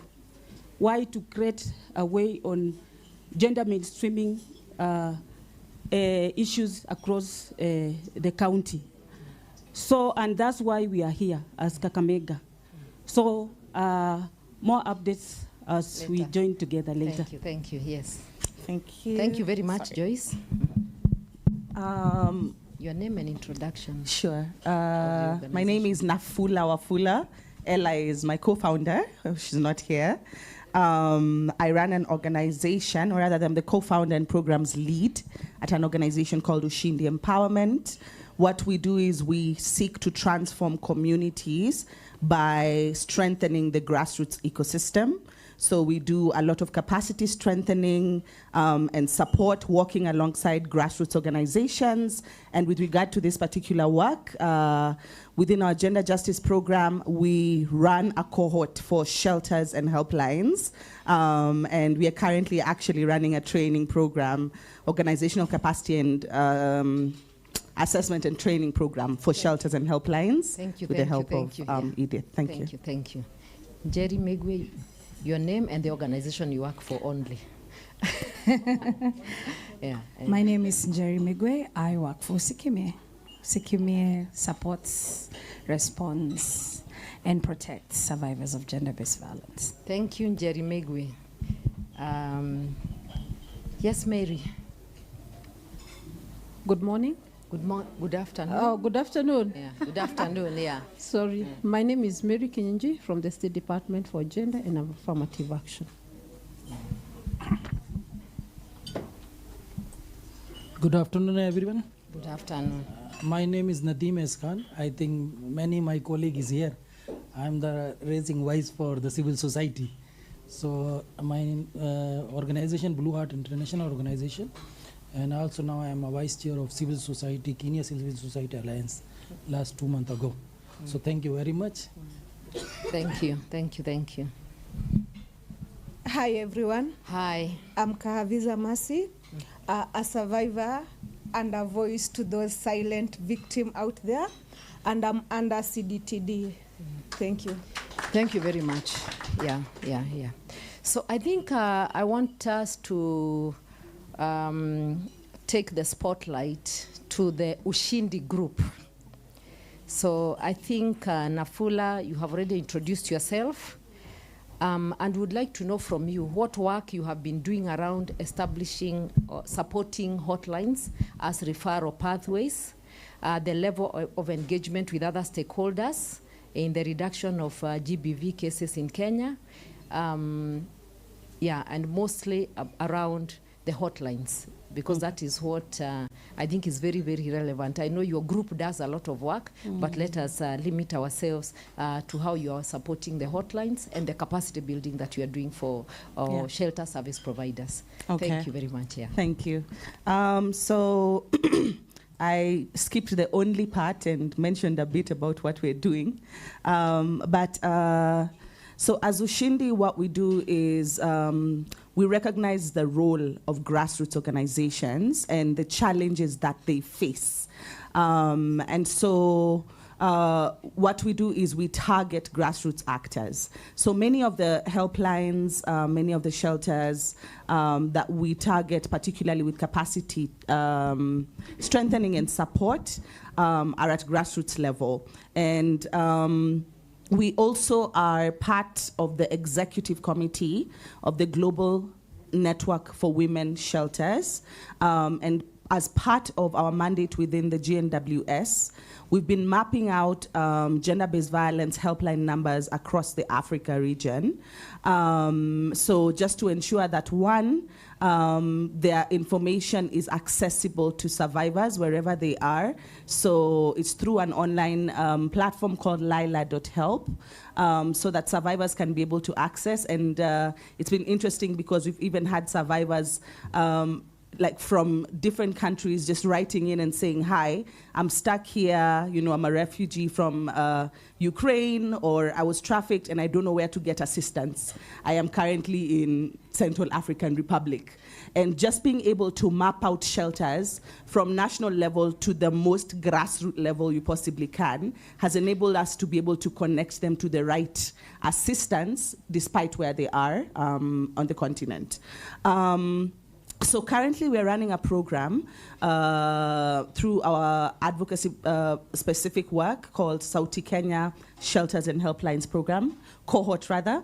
And actually a lot of the members who are currently at the training, it's ongoing, are part of Edith's Shelters Network, exactly. So what we are doing is we are assessing the sustainability, assessing the leadership of the helplines and the shelters that are part of the cohort, and then working with them through 6 months to be able to support them to address some of the challenges they have, in particular, challenges with regard to sustainability. So what we've found that is very interesting is many of the challenges that exist are, one, legislative, and two, resource specific. And so what we're trying to do is help them figure out, one, how can they be part of the narrative of transforming what resourcing and funding shelters and helplines actually looks like? And then also, how can we help them actually be sustainable and offer more survivor-centered care and support? So that's the ongoing cohort, and there's a lot of interesting insights that already exist, but just being able to ensure that these shelters and helplines, one, are identified, clearly defined and recognized as part of the referral pathway for gender-based violence, has been very necessary to the work, or rather very vital to the work that we're doing at the moment. Thank you so much, Nafula. I hope you are taking note, all of you. I said I'm a teacher by profession. Nilienda KU, Kenyatta University. You know that is one of the institutions that produces the best teachers in this country. So, yeah, so take note so that you'll get an opportunity to ask questions. Now, over to you, Joyce. I think we're all happy with what you said when you stood. It looks like you people are very much on track in terms of recognizing that we need safe spaces and shelters to be able to intervene in a holistic manner. Because people have intervened in GBV, people have intervened for many years. However, we are saying that these shelters are the missing link. So in 3 minutes, can you be able to shed a light on what you're doing towards promoting the safe spaces and shelters for survivors of GBV and other abuses? Thank you so much. For Kakamega County, we have the County Gender Sector Working Group, where ideally we have 5 thematic areas. One being the sexual gender-based violence thematic area, where then we have mapped key stakeholders or players in SGBV. And we realized that gender being an enabler ministry, we work closely with the Ministry of Health as technical. Therefore, now the Ministry of Health has taken lead in responsive and also preventive. We work collaboratively with the legal, both the county attorney and the judiciary under the SGBV, and of course, collaboratively with the partners. So then what we have come up with Kakamega, first of all, we had the SGBV policy. As you are aware, a policy is just an abstract to give direction. We therefore came up with an SGBV Act, Preventive and Control Management Act. That is it. That's what I was talking about we are going to launch. That notwithstanding, we felt like having an act is not enough. Therefore, we came up with a roadmap that has enabled now we come up with an implementation work plan, where of course we have activities aligned with budget. Where we can say, yes, we have partners. These are the activities. And this is our budget. And we have given a time frame of 5 years, right? So if you come to Kakamega as partners, after the launch of the SGBV Preventive Control and Management Act, we have the activities and also the budget. The budget, notwithstanding, we have strengthening committees, the technical working committees in SGBV. At the county, and also we have cascaded, because as you are aware, Kakamega have 12 sub-counties and 60 wards with 400 community areas. Therefore, under the Ministry of Health, we have the GBV coordinators, psychosocial, safety nets, and other partners who are players. So we have the technical working group at the county, and also the technical working group cascaded to the sub-counties, where we now find different players in those different sub-counties. That is for Kakamega. We have other areas too, the socio-economic thematic area. We have the social protection policy with us in Kakamega, alongside the Kakamega Children Policy, where I can see most of you partners looking at me, you participated in the policy making process. This process, as a Kakamega, His Excellency the Governor, Fernandez Barasa, aligned with his 6-point agendas. That is health, sanitation and water, food security, wealth creation, and most importantly, the social development aspect. Now, integrating with the SGBV, we have the social protection grants that we gave out to 900 women in Kakamega County. And most of the women was survivors, STB survivors. I can attest. Can you clap for His Excellency? That's what we are doing, Kakamega. The second phase, we are going to give out money. But as right now, I think that my 3 minutes is over. Yes, your 3 minutes are over. Thank you very much. And I'm sure people are taking note and they'll put you on the spot regarding the contributions that you have made. Before we move, we also have construction infrastructure. We have constructed a safe house, 2 of them. Oh, please. One is complete Yeah. in Shinyalu, Shinyalu Rescue Center. It is residing within the level 4 sub-county hospital. We have another one upcoming, because in Kakamega we also have 3 regions.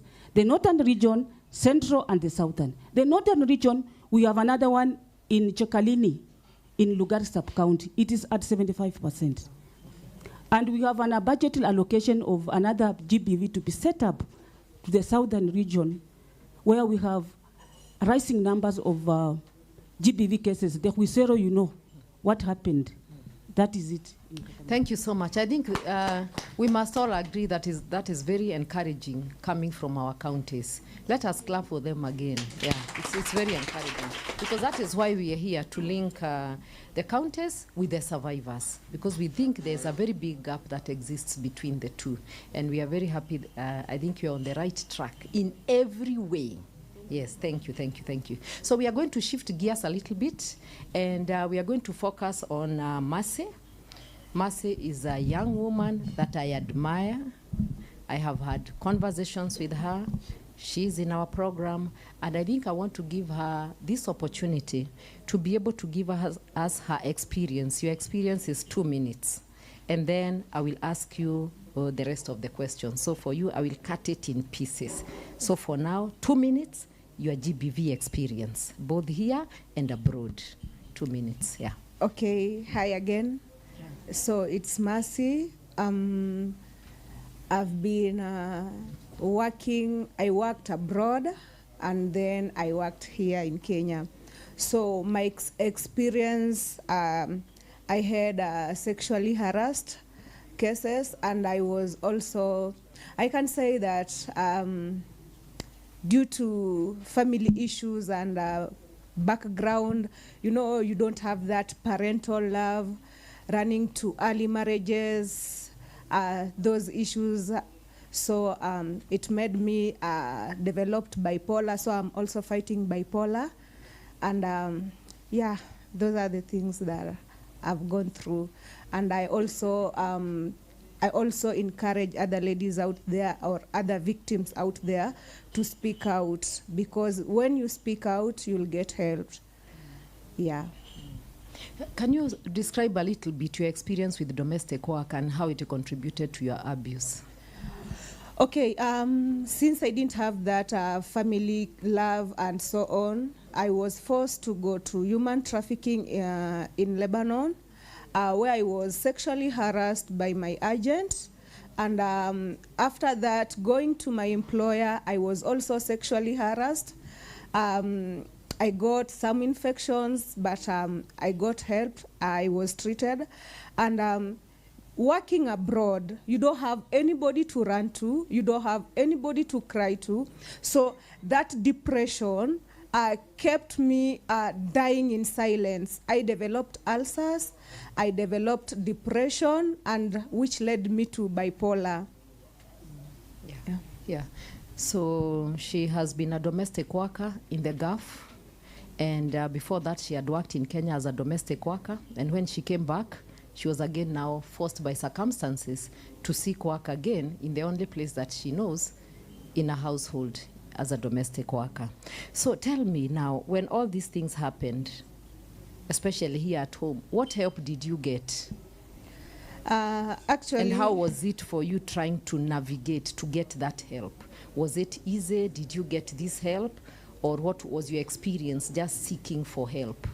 Sincerely speaking, being depressed, having bipolar, I'm also a single mother who has a sick child. So it was very hard to get help. Actually, sincerely speaking, I've been looking for help for these prominent people. Nobody's helping.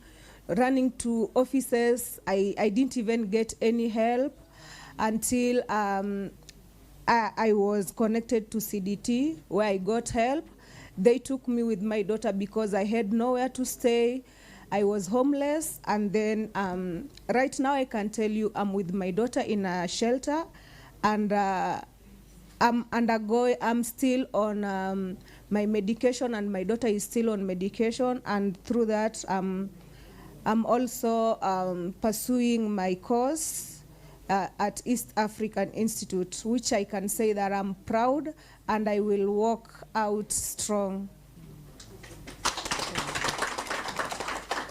What are you looking to into the future now, putting that background behind? You know, we always say, yes, I've gone through so much, but there comes a time that we put everything behind. What picture are you seeing ahead of you and your child? Okay, since we all know that every shelter has its own rules and regulations. When you reach at a certain age, you are not allowed to be in a shelter. You have to give a chance to others. So right now, since I can say that I'm stable and finishing my course, I'm looking forward to get employed somewhere so that I can have that experience. And maybe if I can get a place where I can call my home, where I can stay with my daughter and run my business, it will be appreciated. And again, I also need your hand. I also need your help so that I can be speaking out, because we are losing a lot of young ladies out there because of these. We don't have where to run to. We don't have someone who can understand us. What I went through, even in my village, people used to mock at me, laugh at me, and that is what led me into that bipolar. But you know, if you go to a shelter, you'll get full loved. They will take care of you and everything. So actually, I'll just have to ask if I can get a chance to speak out to those people who are fearing, or those people who don't want to speak out. I encourage them that there is still life, and maybe I get somewhere to further my education or that knowledge so that I can be able to run my business after. Thank you so much. We must appreciate Mercy because of her courage. And now, not just that courage, she wants to speak out and to speak up on behalf of survivors. We have had a lot of interventions, but many of our interventions actually have not included the survivor voices. And now we are at that point where we are saying we don't want any discussions about survivors without survivors.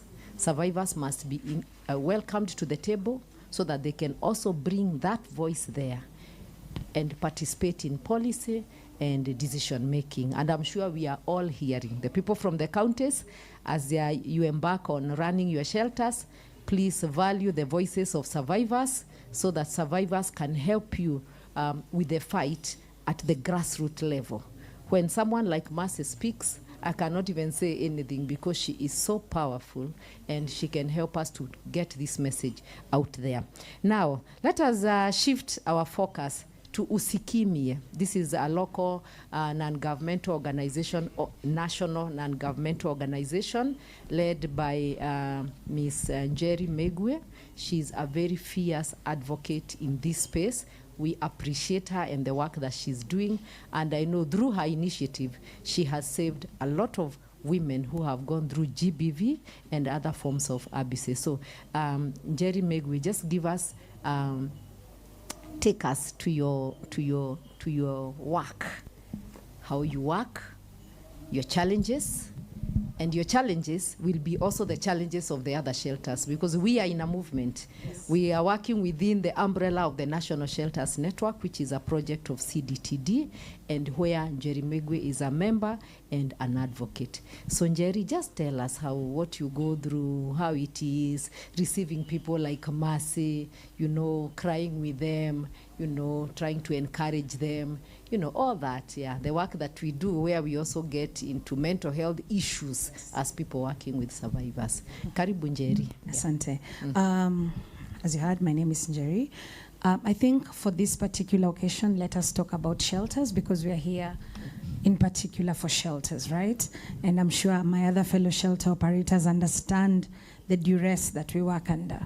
One, we run 2 shelters and an emergency one that is in our office for the people that we receive late at night, or sometimes we have male survivors, and we know that is the only place we can take them. So most of the time, and for us, we receive referrals sometimes from hospitals, we receive referrals from the general public, we run a helpline, so we receive a lot of referrals from the helpline. We are very visible on social media, so a lot of cases also come from social media as well as referral from the National Shelter Network itself. And one of the things that nobody's going to tell you about running a shelter is food. Food. Because when you have people somewhere, they're looking at you for their meals. And that means you have to provide 3 meals a day. And sometimes more, depending on the conditions of some of the survivors and if they have children as well. Because you see, when you receive survivors, you receive not just survivors, but survivors together with their children. Because if I've run away and I've run away with my children, I cannot tell you, hey, where you go, and then you leave the children. So they come as they are. And so, food. And I mean balanced meals. It could be beans and rice and cabbage and, you know, things around that. The other thing that you, of course, will find yourself needing a lot, of course, is when we give you shelter, we are giving you shelter. We are also giving you clothes. And if you have children, we are giving you the things that children require. Sometimes we have infants, so they need diapers, they need formula, they need, you know, places where we can clean them and take care of them. We're looking at shawls, we're looking at vests, we're looking at baby clothes. And so sometimes we even have to have formula because we also have had in our hands children themselves who have also gone through sexual violence. And so their requirements are also very different. When you're looking at all that, one of the most important aspects that you need when you're running a shelter is actual therapists, psychologists and therapists, because the people in your care have gone through so much trauma, and trauma that has made me a regular visitor at Mathare Hospital.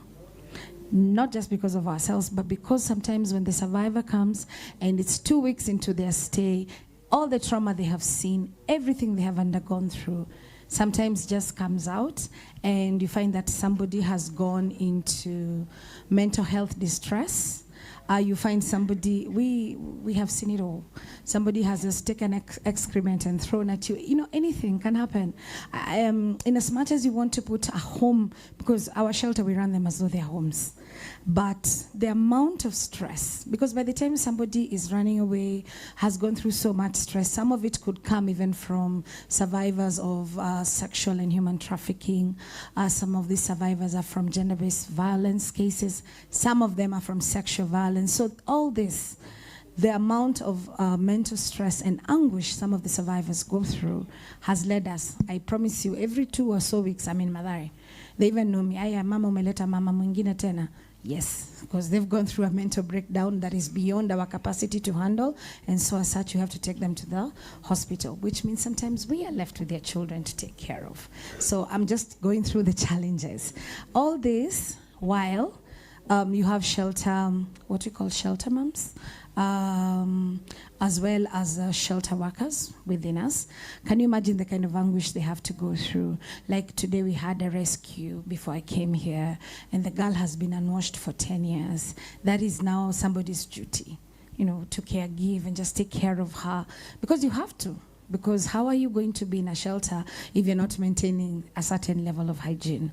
And so you find those are some of the things that nobody, and so the turnover becomes great, because when somebody is coming, they don't think this is the kind of challenges they're going to have.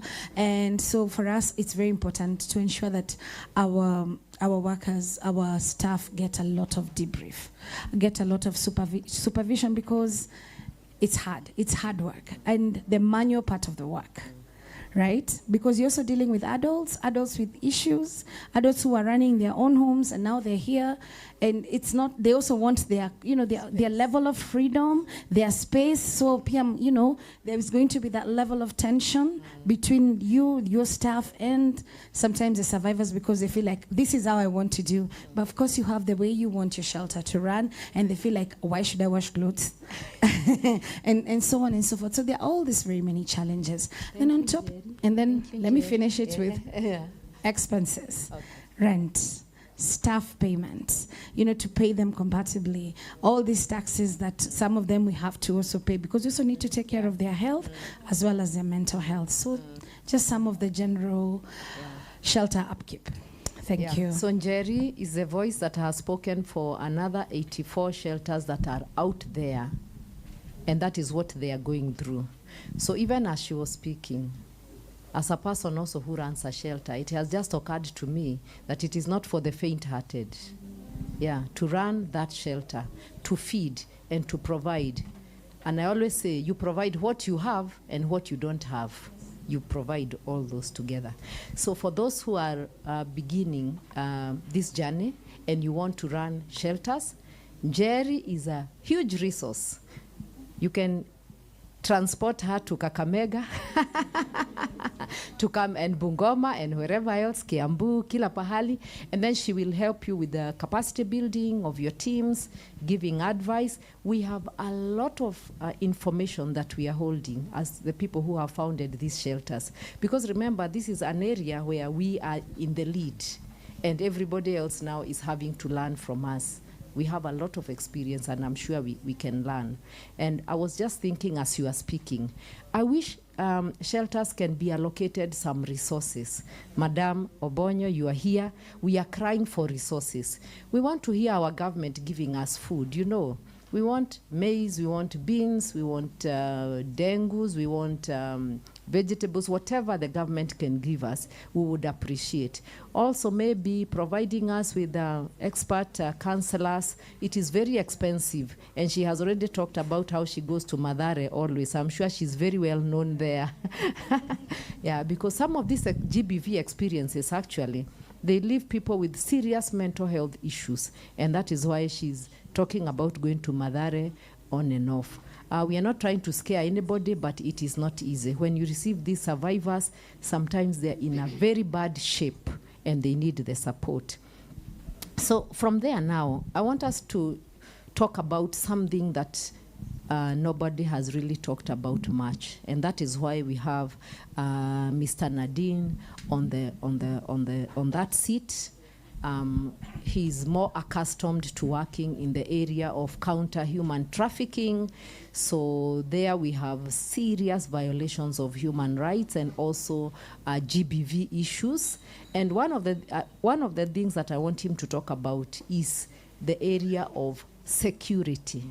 How safe are shelter service providers as they do their work? How safe are these survivors? And now, who can have those resources to provide that security? Because we can't afford to hire security services for these shelters and for our survivors. As we move about, as we go to court, as we prepare these survivors to be able to cooperate with court processes and law enforcement and investigations and what have you, who is going to provide that support? Those we are integrating, GBV survivors, human trafficking survivors, people like Mercy, when they come back and they want to reintegrate into those communities. Now, who is going to provide this security? There are many things that happen when you're working with the survivors that the general community may not even see. Some of our survivors, I'm telling you, will never go back to their communities because a whole community is against one survivor. They start blaming you that you're saying the pastor, who is a respectable member of our community, or our MC, who is a respectable member of our community. You are alleging that this is the person who is the perpetrator. And so people are up in arms. And I tell people we are moving into homelessness, where we have people who are ostracized by their societies. And it is so sad because it is because of what they went through. But anyway, I'm also someone who likes speaking. I like having conversations. I love having debates, but this is not my day to debate. Let Mr. Khan just take us into his world on how it can be a very risky undertaking working with these survivors. So, and I know you can talk till morning. Please, just talk for 3 minutes. Just take us into that world and what it means for you. Thank you. Thank you very much. Okay, let me stand. So, Madam, already I've seen, yeah, I have seen that only the panel is only one gender balance. I am. So it's not that I'm here for only men as women. So it's good that at least one man in this panel is here. I want to discuss only two main reasons. That one, security, and the second might be I can give little shade of the good practice, because I have seen our colleague, she has a problem with the food security and these kind of things. Now, the first thing what I was talking about, what I heard our lady here, that she was telling that she has not been given the help. Now, my question is this, that if this lady have no help from anywhere, how this lady can come up? The way we're talking, woman has to talk. Somebody has to come out of from this shade and talk to us what is there. But are we give enough protection to her that she come and talk about? We are not. Because I am giving example, because I ran the shelter last 4 years, I know how many court cases I have. So I'm just saying that if you raise voice for somebody, it is you supposed to be protected. So now I want to give you one example, like similar case. If the girl come and she was being raped or come to my shelter, and I keep that girl there, and mostly people was thinking that when the case is coming to shelter, it is work is finished. It's not. We are the one who preparing them. We are the one who giving that hope that we will be standing for you. Don't worry, we will fight for you. Now when we are taking this lady in our shelter and we're talking with her, no, don't worry, we are here with you, we are shelter. But we know in back of our head, we are also not protected. So how can this lady can question with me, because I have prepared so many victims of trafficking and gender-based violence. If girl was raped somebody, and that is a very high level person who did, we receive calls. Do not take this girl to the court. Either take it or leave it. Either you take this money, we can stop, you don't take her to testify. You know, now that lady cannot be open. So we will very difficult for us to open up, and we'll tell until we give both of two people, victim and first respondent. Those two people has to be very good security, and the protection should be given. And similar case, I tell you, I have one girl with me, and I want to take her next day to testimony. It is a rape case, or you can say something. When we're telling the girl that, okay, go and tell this guy name, don't worry, we are there for you. But the girl say, okay, I will ready to testify. And we are giving all the guidelines, how we talk in court and everything, and I'm the one who taking her to testimony there. Now the girl, we say, I'm ready to do, but same things he asking me question. Let me tell you, Mr. Khan, you telling me I will go and say, but after that, who will protect me? So the main issue, what madam was giving me the task to talk, that we need to say the government that we need to have a not only protection. Also, I was in UN for constructive dialogue in Vienna, and I am the one who raised this question every time, that what we have seen the constitution is 24, 25 is talking about victim, but you are never talking about that who's deep support, shelter. The one you do, because those women or anybody come to the shelter, they have a problem. The husband might be very powerful, might be somebody. She cannot raise the voice until we give proper and we give a proper protection to her.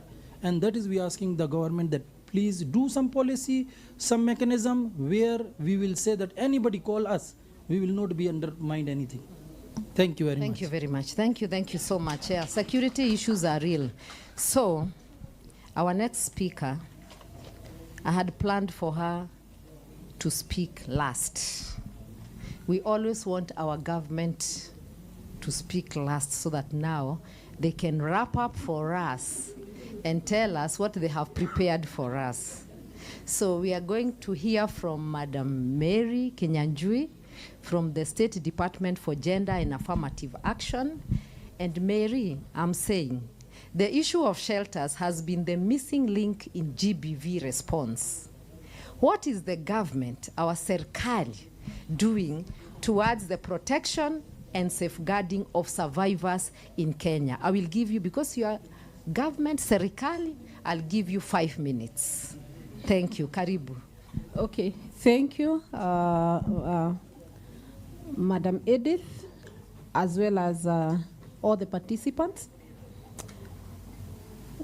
I'm from the State Department for Gender and Affirmative Action, and our mandate involves development of policies that revolve around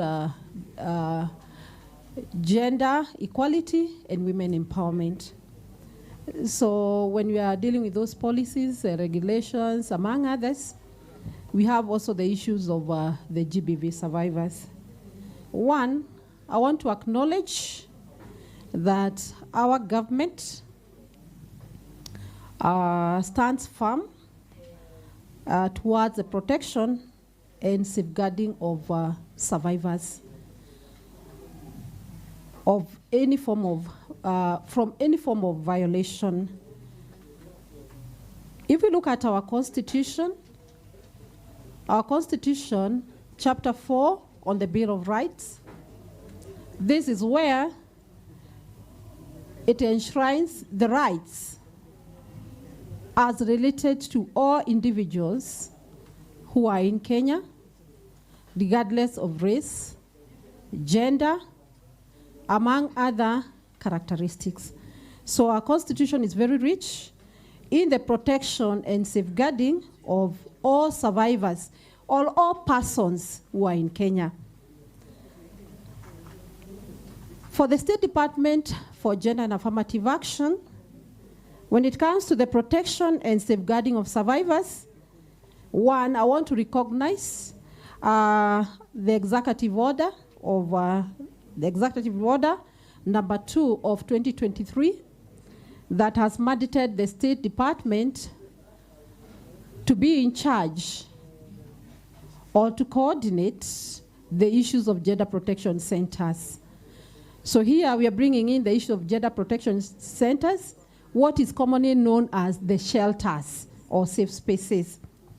So in there, under the executive order, we have been mandated to come up with the legal and policy framework, because as we all know that the shelters, there is a missing link when it comes to the regulation of shelters, and we want to coordinate the shelters so that there is a seamless flow from the government to the survivor to the shelters. So through the executive order, the State Department has been having a series of meetings to unbundle the executive order. And we have been working very closely with the National Shelter Network. And what we are doing is that we want to develop or come up with a legal framework. We need to anchor the protection centers or the shelters under a law. And what I can report is we have had a lot of deliberations, and I just want to mark the final stage where we are, that we have looked at the existing laws whereby we can anchor the shelters, and we are looking at the issue of amending, particularly the Protection Against Domestic Violence Act, because we have realized that most of the violations, they happen where there is a domestic setting. So most of the violations are not done by people who are not known to the survivor. So we thought that is a very rich act where we can where we can anchor the gender protection centers, or what we are calling the shelters. I want also to recognize what GAF is doing. Today, our Honorable Madam Passaris was here, and you heard from her that using the GAF funds, they are mandated to construct the safe houses. And through the GAF fund, we have several county governments that are constructing the safe houses, or what you're calling the gender protection centers. So at this time, also let me call upon the counties, because they're also part of government, that once GAF constructs, then they will hand over to the county governments for the daily running of the GPCs. Then we have also got our national GBV policy, where we are revising, or we have revised it. We are waiting the launch, and we have made sure that we have captured the issues of shelters. Because if the shelters are not enshrined in our policy, in our national policy, they may be forgotten. Please wind up, please wind up. I have a lot. No, you know, they might ask questions and you can. Yeah, then we have also got our national GBV helpline, that is 1195, they are among us here, among also other helplines. And this is one helpline, a national helpline, that when somebody is in distress, you call and they are going to do referrals, or they give you the necessary support. It's a national helpline. Then for the government, we have got, we have established rescue centers, particularly under the Children's Services, the Directorate of Children's Services. They are here, I'll not talk much, where we rescue children. And you find that most of the rescue centers for the children are owned by government. And then we also have got one elderly rescue center, especially for the elderly, under the Social Protection Department, because of the issues surrounding the elderly, whereby people started targeting the elderly, killing them for various or for flimsy excuses, particularly because of succession issues. We have had a very close collaboration with stakeholders involving shelters. And I think that is why we are here today, because we are having a very strong collaboration. Then also the implementation of existing laws. The government is ensuring that we are implementing the existing law. I want to round it up because I had a lot. One, with the amplifying by the head of state. The head of state has stood firm and called upon all government agencies on the issues of femicide, because we need to protect our girls, we need to protect our women. 11 minutes, a woman, a girl faces, is violated.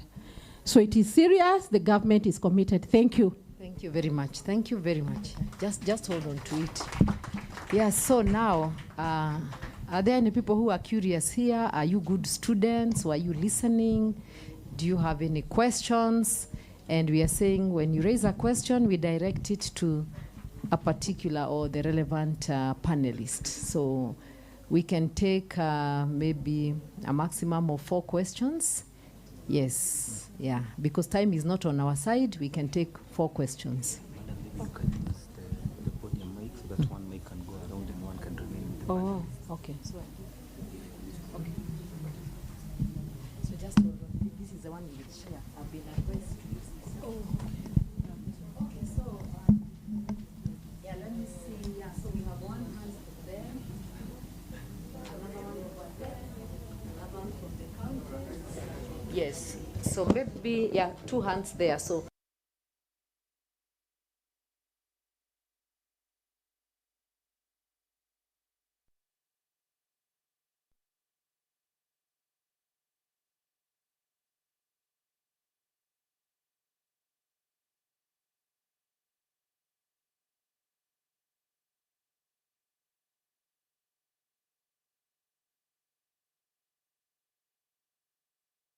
security for the shelters, because personally I have been shot at.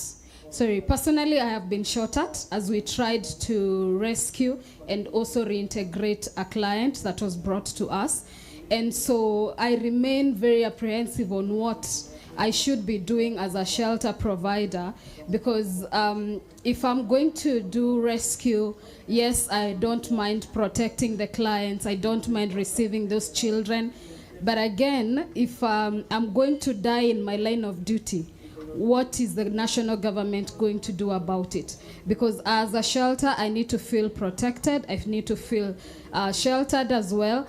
And I also need to feel protected such that, the different government agencies are also not on my back, because, there's no legal framework on how I should operate. So clearly, we need a lot of protection, both from the national and the county government. So what exactly are you promising us from here and now that you're going to do for us? Thank you so much, Madam Mongao. We have heard you. And Mary, you have taken that question. So we will take the other questions and then we will start answering them one by one. And that gives you the opportunity to prepare a very good answer. Next, there were 2 hands there. So please, we have agreed we are only taking 4 questions. We will get into group discussions after lunch, so many of the issues that you may have can be sorted out in those groups, and you can have an opportunity of inputting into the solutions that we are looking for today. So yeah, next.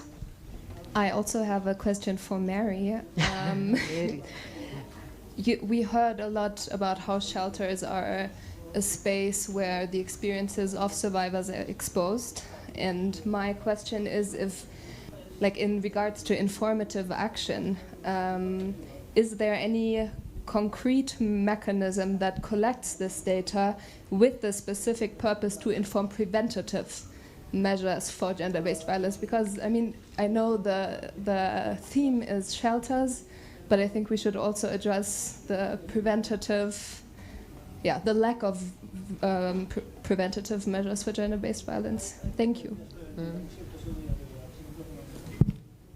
Good afternoon, everybody. Good afternoon. My name is Bonari Okega from Global Justice Group. And just to steal what someone said in the morning, we are using private solutions to attack public issues. So again, Mary, I apologize, but my question goes to you as well. I will speak on what I know of, where most of the time in the conversations that we have, we put domestic workers aside when we talk about gender-based violence. And Edith, we really applaud you for also bringing a survivor voice onto the panel. And my question for government is, what are you doing to address the plights of migrant domestic workers?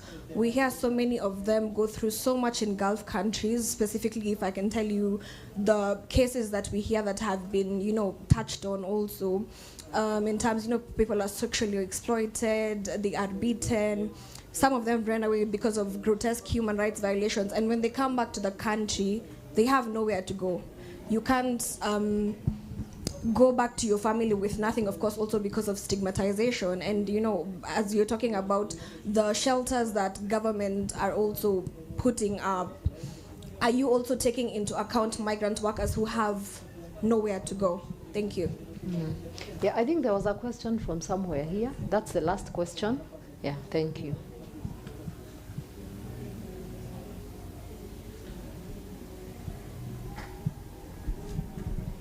Okay. Good afternoon. Good afternoon. I'm sorry, Mary. The question goes to you.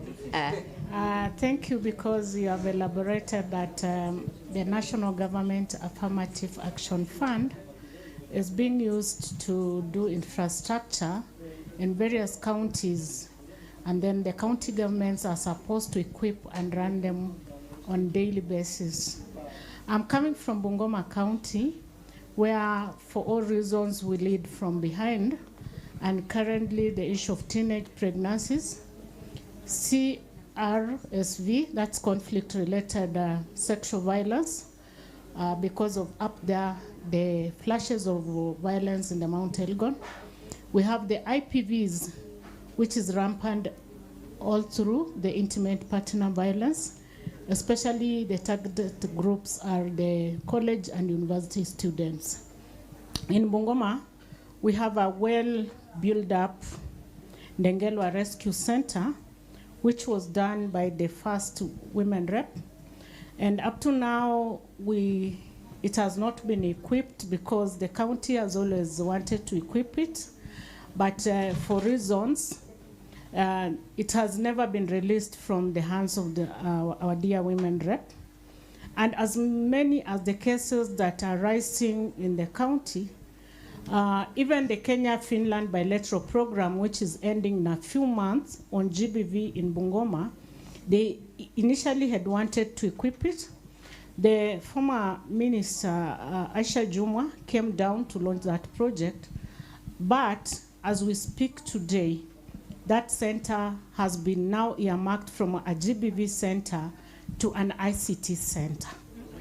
Yes, I am speaking this with a lot of pain because UN Women, just ahead of yesterday, they were in Bungoma with the ambassador of Ireland just on GBV issues. As much as our dear office from the national government, the gender sector, were in Bungoma yesterday on FGM. I want, through this meeting, Madam Mary, this could look so heavy on you, but in this meeting, I'll wish that you come down, and if you can be able to put together our governor and the women rep to hand over that center. Because as it is, the private shelters that are taking care, like the one that we are running in Bungoma, we are only initially doing the rescue of teenage mothers. And this is a cohort of their children, that is 13 to 19. And at a later age, last year but one, we had to bring on board every other case of GBV, and especially on SGBV and IPV. So we are really burdened to uptake these, and serikali imenyamaza tu. So thank you, Madam Mary. I know you are going to take this. Yes. God bless you. Yeah, I think we had said we're only taking 4 questions, and I think we have our 4 questions. So, Madam Mary, I don't know whether you will answer from there or you'd like to come here. Because you have many questions. Yes. And then as you're doing so, you have your senior here, Dr. Ogonia, and atasaidia. So hakuna matata. Can panel also ask question? Can the panel go back to their seats?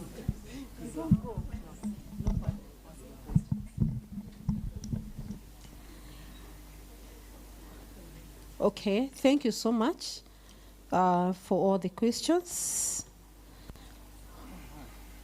I will answer what I will be able to answer. What I will not be able to answer, or what cannot be answered here, we'll let you know. So the first question is dealing on with security for the shelters. And let me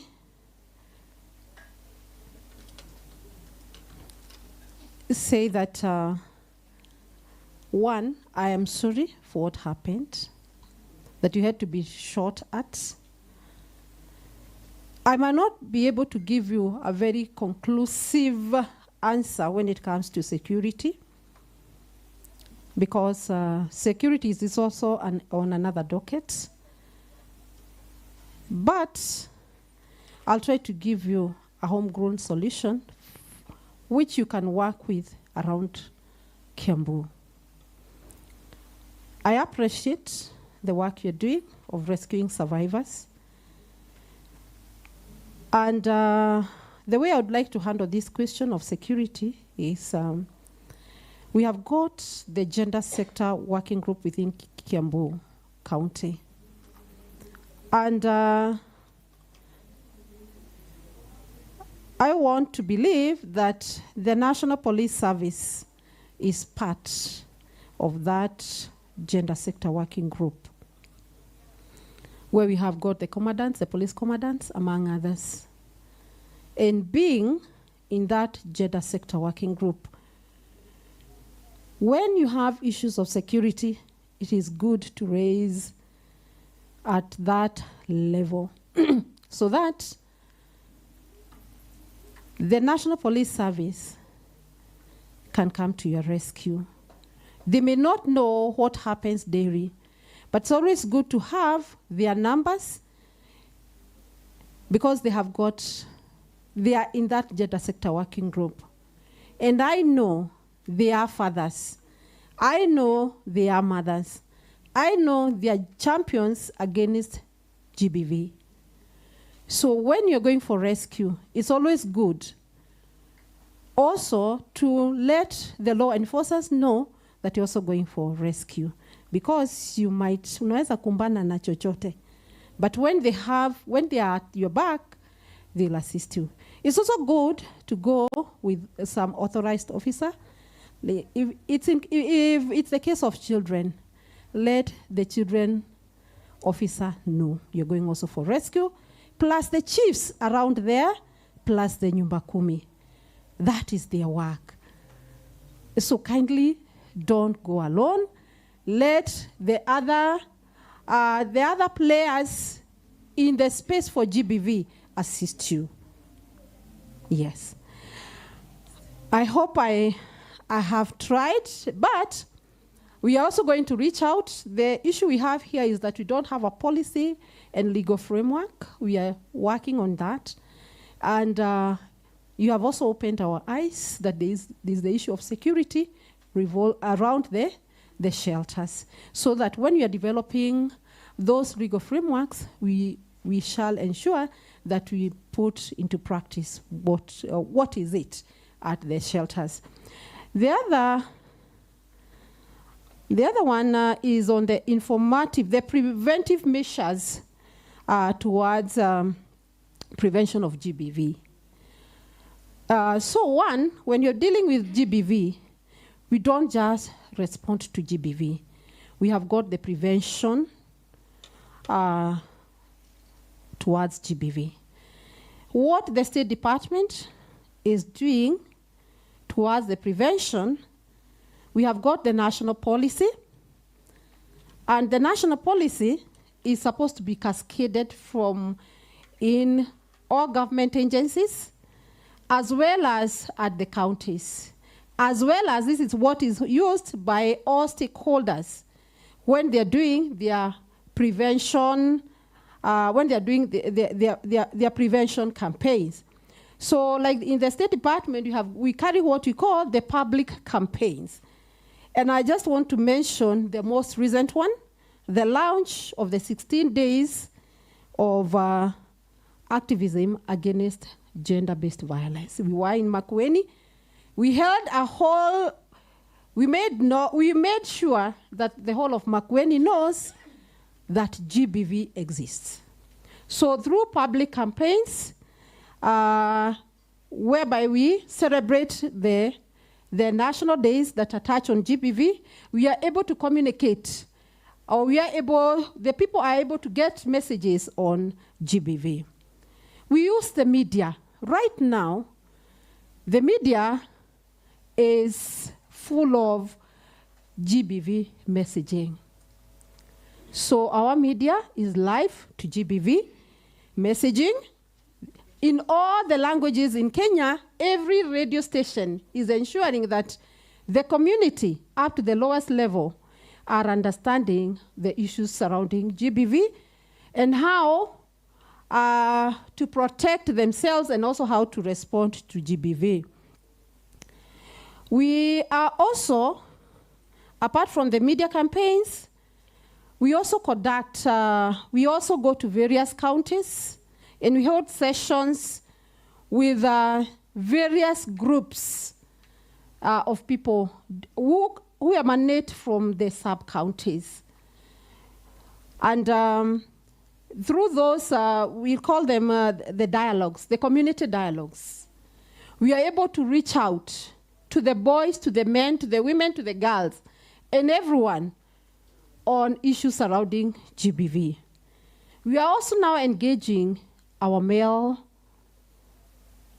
the male gender in what we are calling the male engagements, because we have realized that we cannot succeed in GBV without our men and our boys.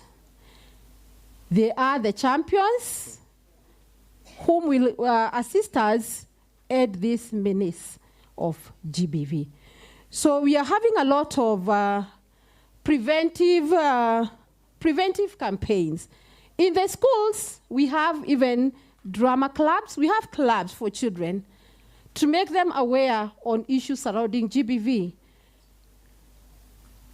Our teachers, they go through the curriculum. Our law enforcers, they go through the curriculum so that they are the first responders when it comes to GBV in terms of prevention. I think, let me stop at that. So we are doing a lot when it comes to preventive measures. When it comes now to funding, there was the issue of the domestic or the immigrant workers. One, I want to acknowledge that the government has not been left behind, because there is continuous registration of all agents who are involved with immigrant workers. And also through the National Employment Authority, the government has tried to do what you're calling the labor export to countries through the right procedures. However, we know we are all Kenyans. Si tunajua sisi ni wa Kenya, isn't it? We only call upon the government when things go bad, because we do not also want to follow the right procedures. We want to go and use the unregistered agents. So this is also to us who are here, that we need to educate those people or those young men and women within our communities when it comes to immigration work. We let them know that the government has got the right and proper channels. If they are going to use an agent, let them go to the NEA, the National Employment Authority, our website, and check whether they are registered with the government. Then lastly, it's on the, then there is also the issue about, we have other immigrants like the refugees, and the refugees, the government has ensured that we have a Department of Refugee Affairs in the State Department for Migration under the Ministry of Interior and Coordination. So where we have refugees, their matters are looked at, or their issues are dealt with at the Refugee Affairs Department. Then lastly is the issue of the shelter at Bungoma. Now, this one, we are not going to discuss it more here, because I think now this one,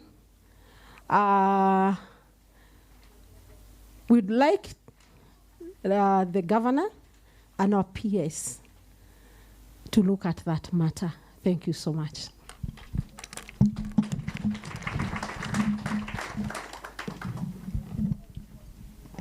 Thank you so much.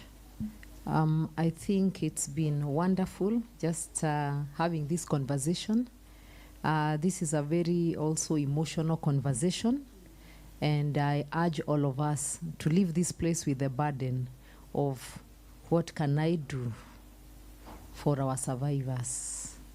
I think we are all called as members of the public, as government, as CSOs, to also come up with solutions and to be very innovative in fighting these crimes.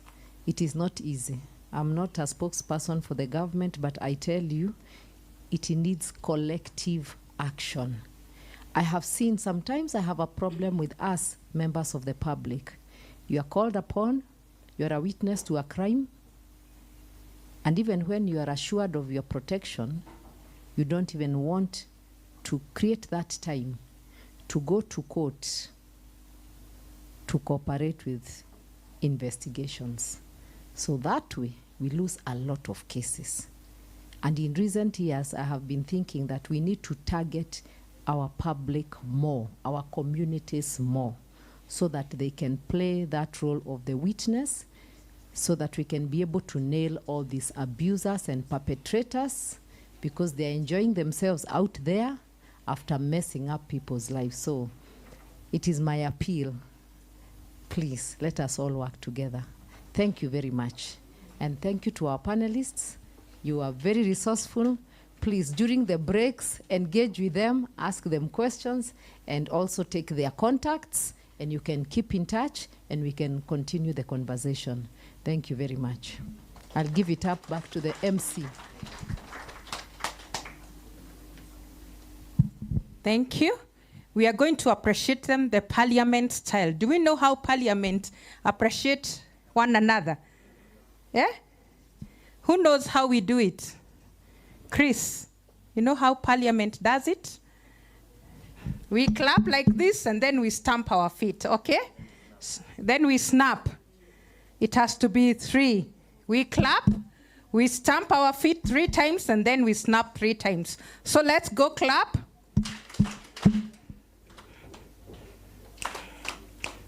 The second one.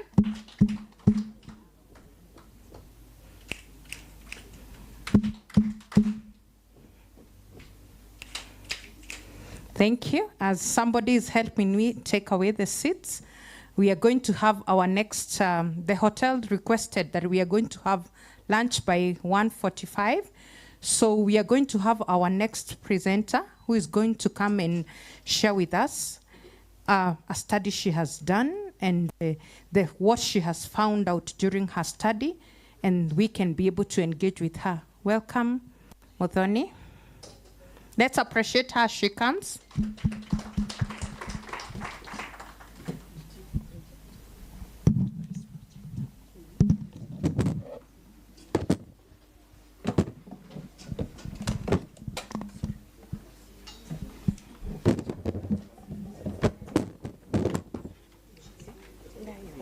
This mic.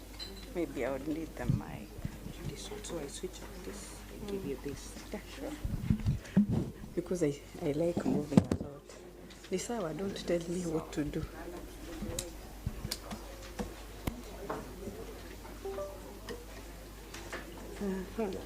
Yeah, it's projecting. Can I start your presentation? Yeah, sure. Okay. Please How do I go to this button? This right one, here. yeah? Perfect. So How now do I you do? want to go next, you just press the arrows. So this is the first slide. you can as well use this. Is it okay? No, I like moving a lot. Yeah. Here you go then. Good.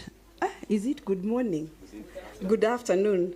I was supposed to present in the afternoon. In the morning, that's why I'm saying good afternoon. Good morning. So we did this research about the shelter homes. Is this one? Next, yes. Yeah.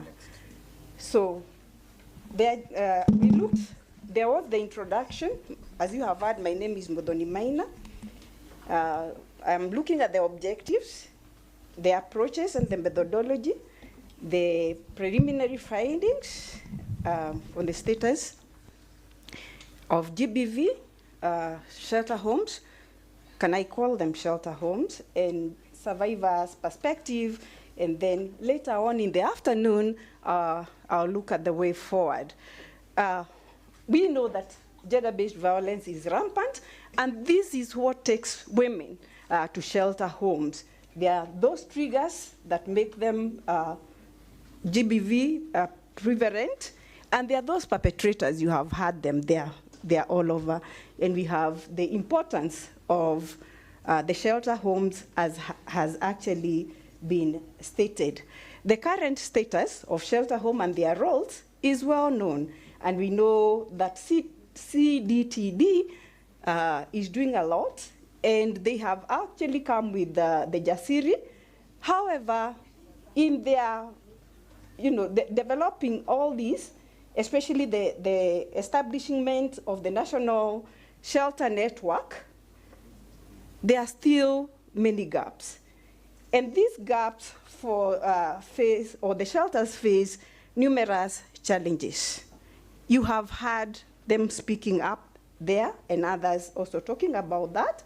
And to address these gaps, the NSC advocate for policy reform, natural resource mobilization, and capacity development. They collaborate with many organizations such as State Department of Gender, UN Women, among others, and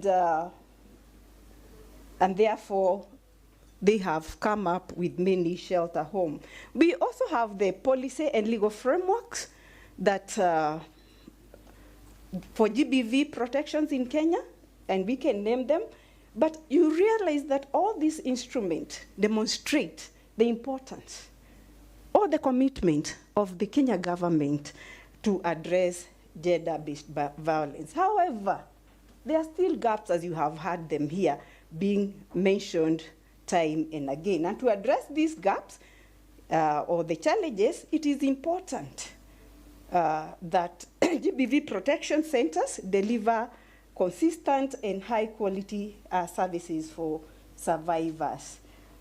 Actually, all these gaps, there was an analysis done by the government, the state government of Jeddah, which in 2024, July, and they revealed that all these laws, even though they are very comprehensive, they do not address all aspects of gender-based violence.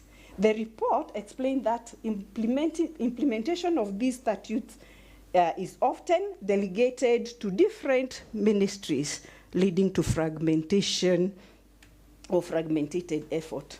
Some here, others there, among others. So there are those gaps that we have talked about. And in this committee, when they met, they recommended that key actions to strengthen the regularization, coordination, and effectiveness of gender-based violence centers is important. They also emphasized the need for a baseline survey to be conducted to gather comprehensive data on shelter homes, which could inform evidence-based policy. And this is why we are here. This is why we are doing what we are doing. And we address these various objectives, we evaluated shelter capacity and effectiveness. We tried to identify the regulation, the registration and regulation mechanism. We assessed service qualities and gap and identified gaps. We looked at the document shelter challenges. We documented the shelter challenges and needs, and also all what we were doing was to inform policy and advocacy. Our approach was that we used mixed method, where we collected both qualitative and quantitative method. And in this method, we did a lot of literature review. We also did survey with survivors and ex-survivors who had been in shelter homes. We also did interviews with the shelter staff, key and key stakeholders. And we also visited the shelters, and we had observation checklist where they were ticking on the infrastructure. The target population is as seen there.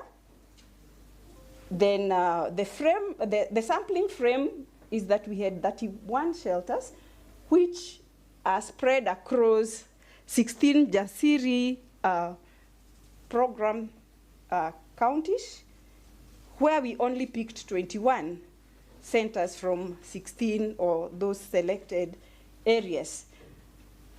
Our findings are going to be divided into two.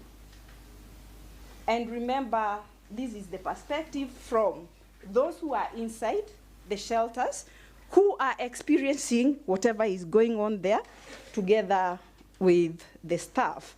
So we established for the registration and compliance, we established that most shelters are registered as CBOs, NGOs, and others, maybe like Kayole, belong to the county government. You have heard the county governments are actually coming up with this.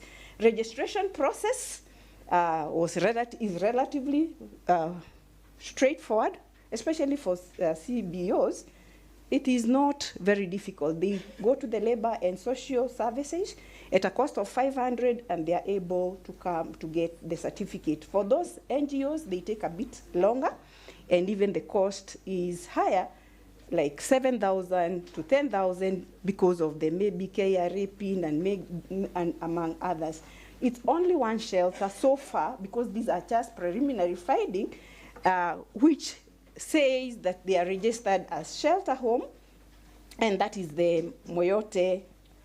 And they said it was easy because 2011, they came up as a self-help group, and then later became a CBO. The others are not registered as such. So they are operating under the umbrella of via NGOs, via CBOs, among others. So Informat cited facing registration challenges such as financial constraint, regulatory delays, and lack of formal recognition as shelter centers. They opined that there was need to have regulations done by the Ministry of Gender, that is the State Department of Gender, in order to strengthen operation and oversight. Can see Mary has a lot to do when she goes back. So we looked at service quality and identity gaps. The service delivery trend showed that counseling, psychological support, and medical services are the most consistently provided services in the shelter. And this highlights the strong focus on survivors' health and emotional well-being. The least among them was relocation programs and linking survivors to employers. This shows that there is that gap that needs to be addressed so that these survivors are stable and are independent.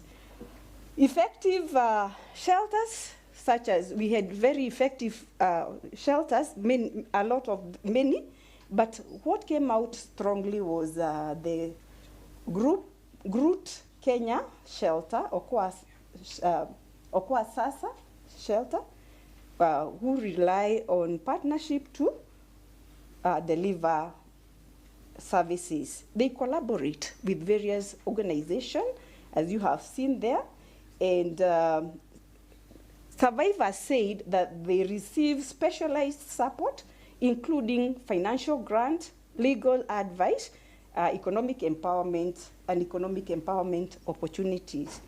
These shelters, the shelters that had limited partners, because there are some shelters that had limited partners, they struggle with the resource constraint and lower quality service delivery. Other CBOs like Moyoto collaborated with the Wahoo Karaja Foundation and Miss Coach Kenya. On average service provision, the overall provision of services across all shelters stand at 54.7. That is barely, just slightly above. In the university, because I'm a lecturer in the university, that's a C. a very low C, eh? Can you hear me? A low C. I think it's a C minus. If I don't know whether it's, is there a C minus for the teachers who could be here? That is a C minus, meaning that we are not faring very well, and reflecting that there is need for more action to be taken. And there is area of improvement such as the relocating program, employment linkage, increasing funding and partnership in areas that could enhance survivors' long-term reintegration and independent. And some, according to the survivors, some shelters had very low scores, and they require targeted intervention to expand their services offering and improve their overall performance. Effectiveness of some shelters. Maybe it's an individual based, and therefore they need to do that. And I said, or we saw, according to now, whatever we were looking at, we had some excellent models which we can draw our eyes to and see what they are doing so that we benchmark with them. It is important to benchmark. This is doing better, yeah. Can I go there and see what they are doing? And because they are survivor-centered, and they have an example and can serve an example for other shelters. Operations and support. Admission. When we looked at admission, we saw that shelter homes have two types of admission. There are those that are referral, and they are referred by various organizations, so they come with an OB, because they have been referred by various groups, as we are going to see. And there are those that are walk-in. Walk-ins are like me. Imagine a whole daktari like me, a whole lecturer like me. I've been beaten, and there I am going to report to the police. I'm so scared. I really fear. So I will quietly walk in. And with that, there are those procedures. And those procedures are in two ways. Those survivors who are walk-in, they are taken rigorous exercise to find out who they are.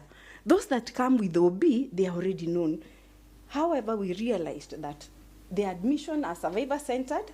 They have a survivor-centered approach that focuses on individual needs, and there are those initial interviews: what happened, where are you coming from, who are you, what do you do, and they do a lot of background check, because I can be a street person and decide, let me just go to a shelter home, or maybe life has become so hard. You see the way Kenya is, and I just walk to a shelter home and say, I've been battered, so can I stay here? This admission process is told to the survivors who go there, as affirmed by 68% of the survivors who confirmed that they are told what happens. For safety measures, we realized that the shelter homes are located in exclusive, secretive places. It's only the offices which maybe are public. They do not display image or put signboards, shelter home for women who have been battered. Everybody would know. And you'd go and look for your people if you have beaten them and they are there, or battered them, whatever it is. So staff normally accompany people who are going for other appointments, such as hospital and court, and they use private vehicles and others. I don't know, maybe they might be using panya routes. Panya routes are those routes which are, you don't know where we are going. The other is the confidentiality measure, whereby staff sign confidentiality agreement or oath of office. They use admission numbers, or those numbers which help preserve anonymity of the survivor. They also restrict access to survivor data system and also access to survivors, and there is privacy, secure, and there is the holding environment. When they are doing counseling, they make sure that it is done in a holding environment. not where under the trees where everybody can watch and where they can see. They also have the tailored support for each client. The duration, we established that women stay between 2 weeks to 3 months, and it can be extended to 1 year, depending on various factors. If they are maybe pregnant, they would wait for a while longer. And there are those that come and stay for only 2 to 3 days. We were told that survivors continue being supported until they regain independence. For children, because many of those homes have also children, they can stay up to 3 months or more based on the individual needs. The shelters, when the shelters are full to capacity, some shelters refer to others. Others, like Okoa, has a stream of shelters across the country, and they can always refer them to their next shelter. While others say, now because you have stayed long enough, and maybe you are looking like you are a bit better, let's admit this one as you exit to, so that we can help the new arrival. Shelter capacity, we realized that, we established that the accommodation shared rooms, which was the highest. Then we have the dormitory style, whereby we have beds. And then we have the private rooms at 4.8%. The comfortability, because we asked them, how comfortable are you? And we had indicators of what we are talking about comfort, which will be unpacked later. We realized that quite a number of them said they were they were comfortable. Others, 18.1% said they were very comfortable. However, there are those that they said they were not comfortable. And others, 7.6%, which is still a large number, said they were really, really uncomfortable. And they said challenges as overcrowding, poor infrastructure, resource shortage such as food. And you have heard, was it Jerry, saying food is an issue. Imagine you are pregnant and Jerry just gives you cabbages and ugali every day. Nutritious food is not there. The other factor is sanitary pads. These are women, and as we are going to see their profiling, you'll realize they are young girls who have menses, and this lacks a lot. I don't know what the shelter homes do when everybody is having menses and no pads. Do you use rags, or I don't know. That is something which they might have to tell us what they do. So there are 2 types of shelters.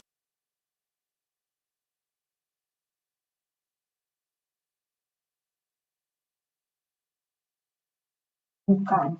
And there are those which are in residential. A good example is Beyond Odds, where women come, they live very hot from morning, and then they go home. The shelters in this, the former can host just a small number, 18, 20, 30 to maximum. But those who come every day, they do so much. They can take up to 60 during the day because they are also going home. Infrastructure disparities was observed. Some were very equipped, while others were really under-equipped. And most of the facilities that we looked at were residential, sanitation, water and electricity, and security system. For those which were under resourced, they struggle a lot with all what we have said: sanitary pads, electricity, water, many other things, including they have no security. It is you get in, maybe it's behind the bushes or somewhere seclusive in the forest, I do not know, because that one I didn't visit, maybe I would visit to see. So there, what are the services that are provided by the shelter home, we established that they are basic or fundamental services, rehabilitation and support services, and among others. Among the fundamentals were counseling, legal aid, protection, safety, security for survivors, especially during appointment, and vocational training, which included tailoring, house, and others. Yeah, I am about to do so. Yeah. So interaction of shelters with stakeholders, they interact with government, NGOs, health facilities, community-based organization. But the challenge here in this collaboration is that there is minimal direct government support, like funding, and that is where you found Mary was bombarded with questions. And even they only refer. After doing referral, their live aids there. They do not even go beyond to find out the person they referred to, how it's happening. They lack unified operation procedure, system, and structure. There is also stringent restriction requirement for funding. What about the survivor's perspective? We interviewed 105, and most of them were women, and only a few were men.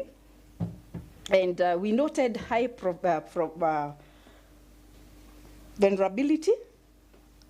If you look at that table, it shows there are very, very many women.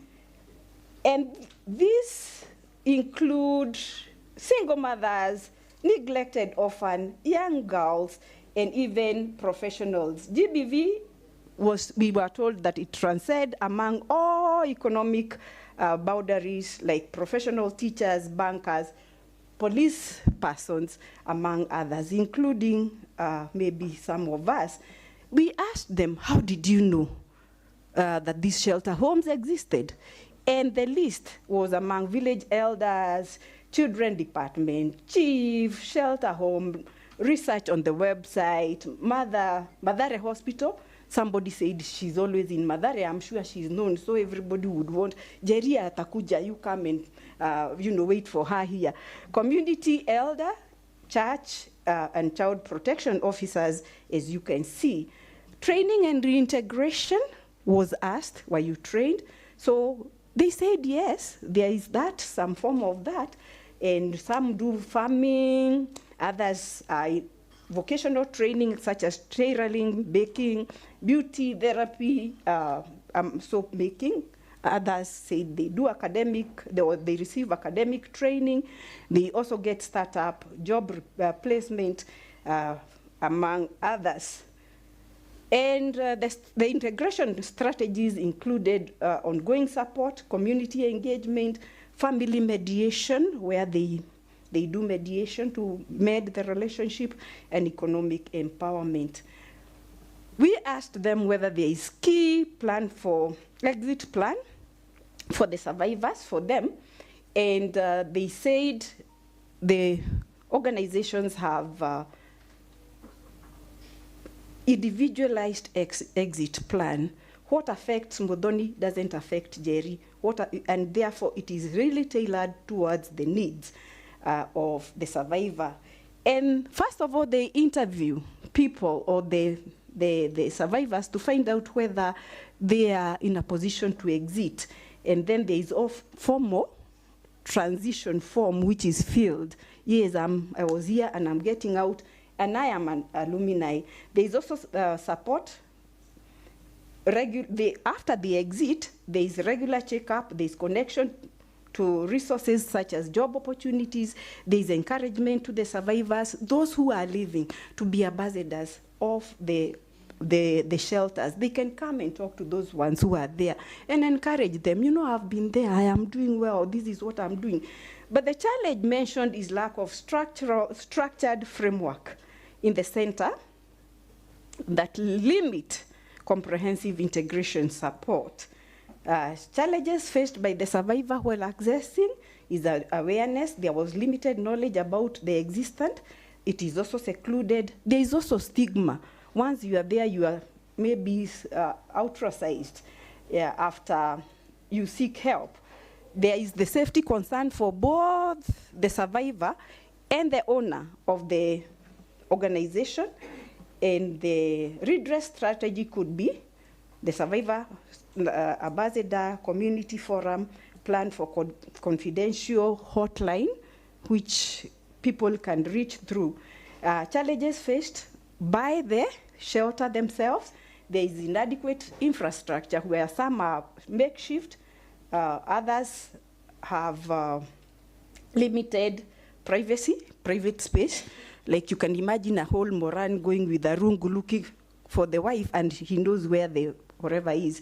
Then financial constraint, especially for food, hired specialized personnel, and also there is lack for essential supplies such as sanitary pads, access to clean water. We have staff who are few. They lack debriefing support for counseling and no perimeter fences. Also cultural issue was a factor, and the impact of challenges on survivors is there as they lack dignified, safe, and supportive environment. Where they are running for help, they lack this. They also have limited access to timely healthcare and psychological support, increased vulnerability due to unmet basic needs, and justice system insufficient, making them have a feeling of injustice and mistrust. We asked them, or people we interviewed, to propose solutions, and they came up with solutions such as building resource centers, adding water, ensuring there is lighting system and security, on-site health officers, regular debriefing for the officers, increasing human resource, legal system, making sure they provide an in-house legal advisor so that they familiarize with these people they are going to present, and they go and present them well, knowing who they are. Then economic empowerment was necessary. So they start up maybe having loans, grants, financial, vocational training, and educational sponsorship for children, raising public awareness for the community. Remember, he for she, and it is very important, and ensuring that they address the needs of persons with disability and old people. As you have heard, they are really affected. I wouldn't talk much about that. And the way forward will be talked about later today. And with that, I don't know whether I've nailed it.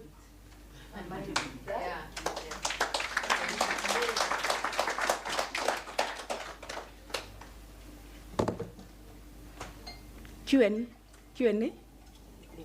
Later. Yes. Oh, okay. Yeah. Thank you.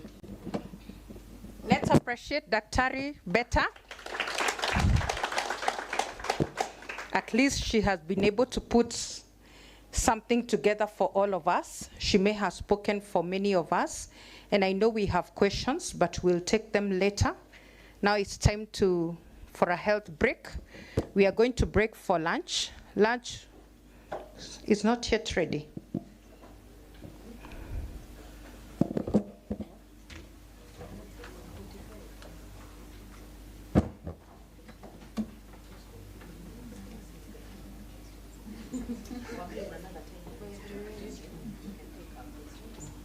So, Daktari, don't go away.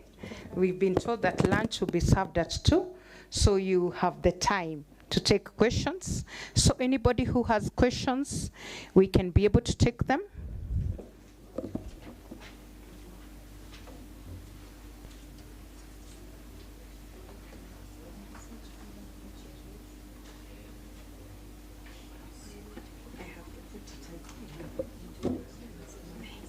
What is this?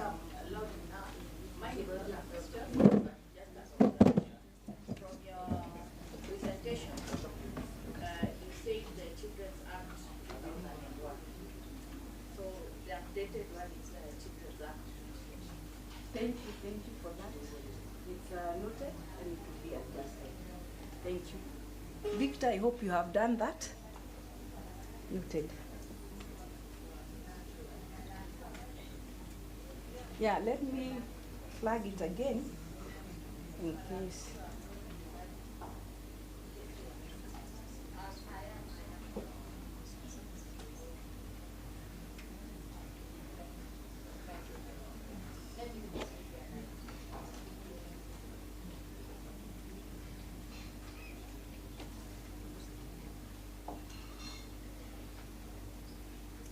One thing I realized that the young people are violated mostly by the border riders, where they become pregnant and then they are left, and sometimes they are beaten. I had another research looking at the border riders, their ethics and what they do, and I discovered they really violate these young girls intentionally. Remember, they are the ones who are ferrying them from one station to another, and what they do when they discover it's a young innocent girl or a young girl, there's a way they ignite the machine, the border, and then it starts vibrating.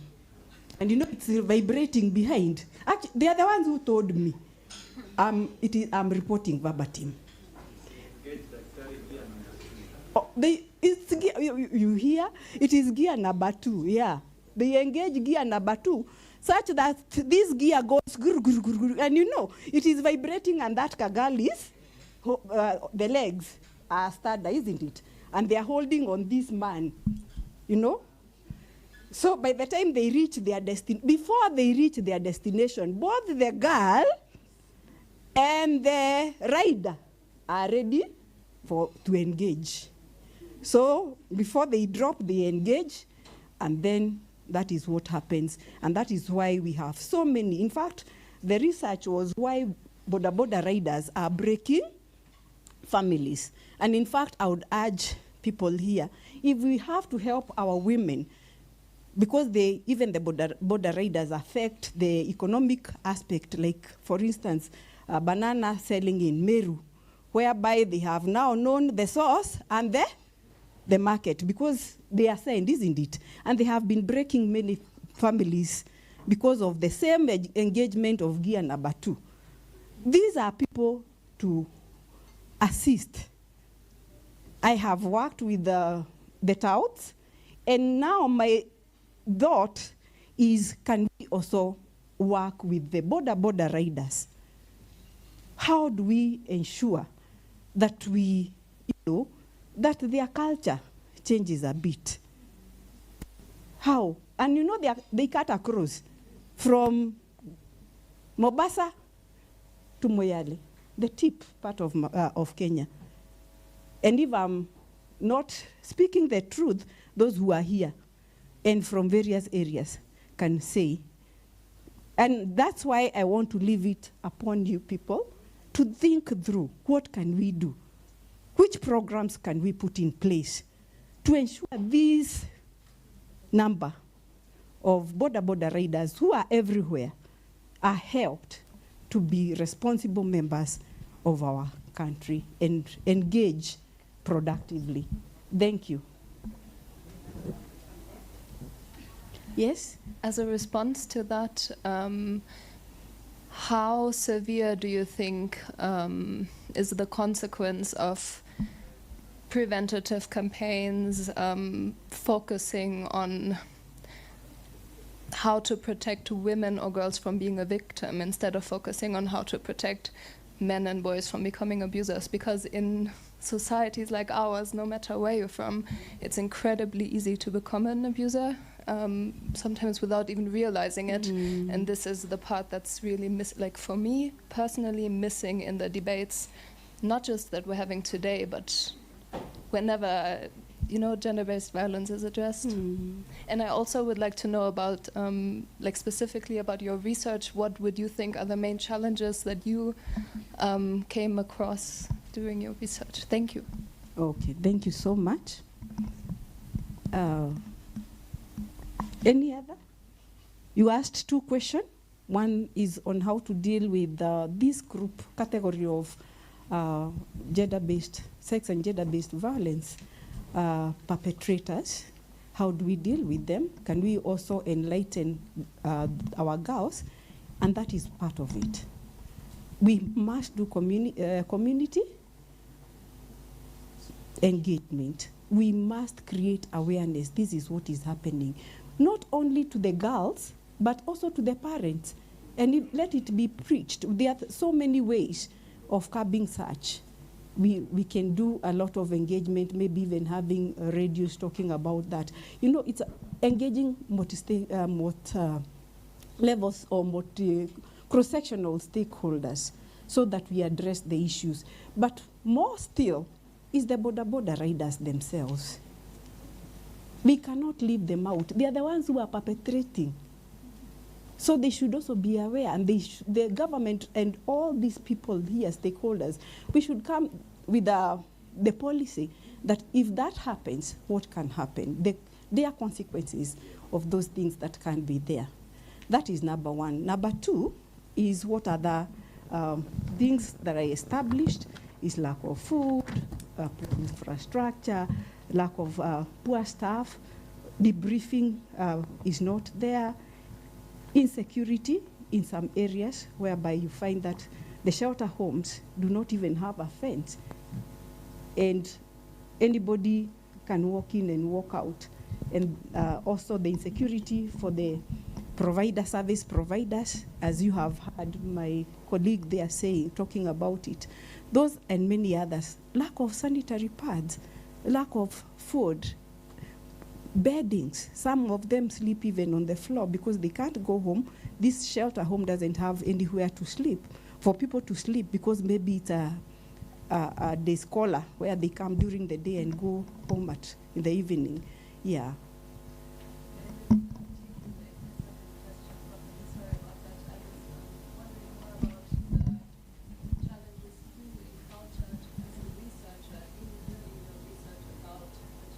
Oh, in doing that, remember one thing, these shelter homes are very secretive.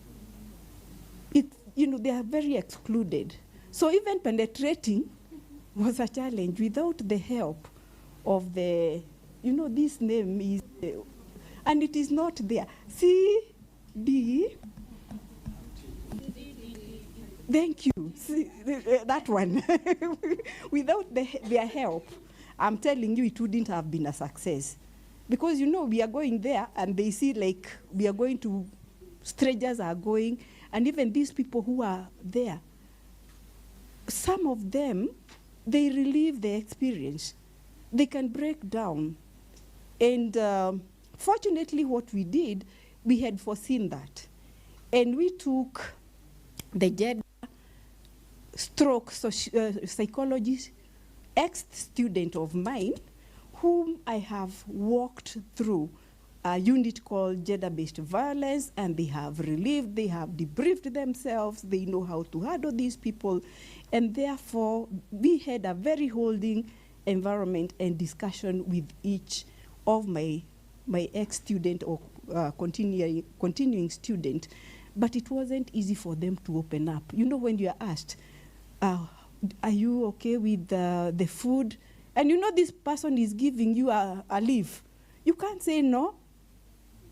So confidentiality was also an issue where we really ensured, we tell them, whatever you are telling us, we are not going to tell the CEO of this organization. Another thing which we did is observation checklist, so that even if they say there is water,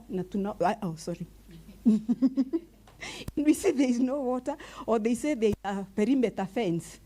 And the team, we had, for each county of the 16 county, we had a research assistant coming from that area, and they could tell us, although they are saying there is the security, there is not this, there is no CCTV, there is no this, even the house is makeshift.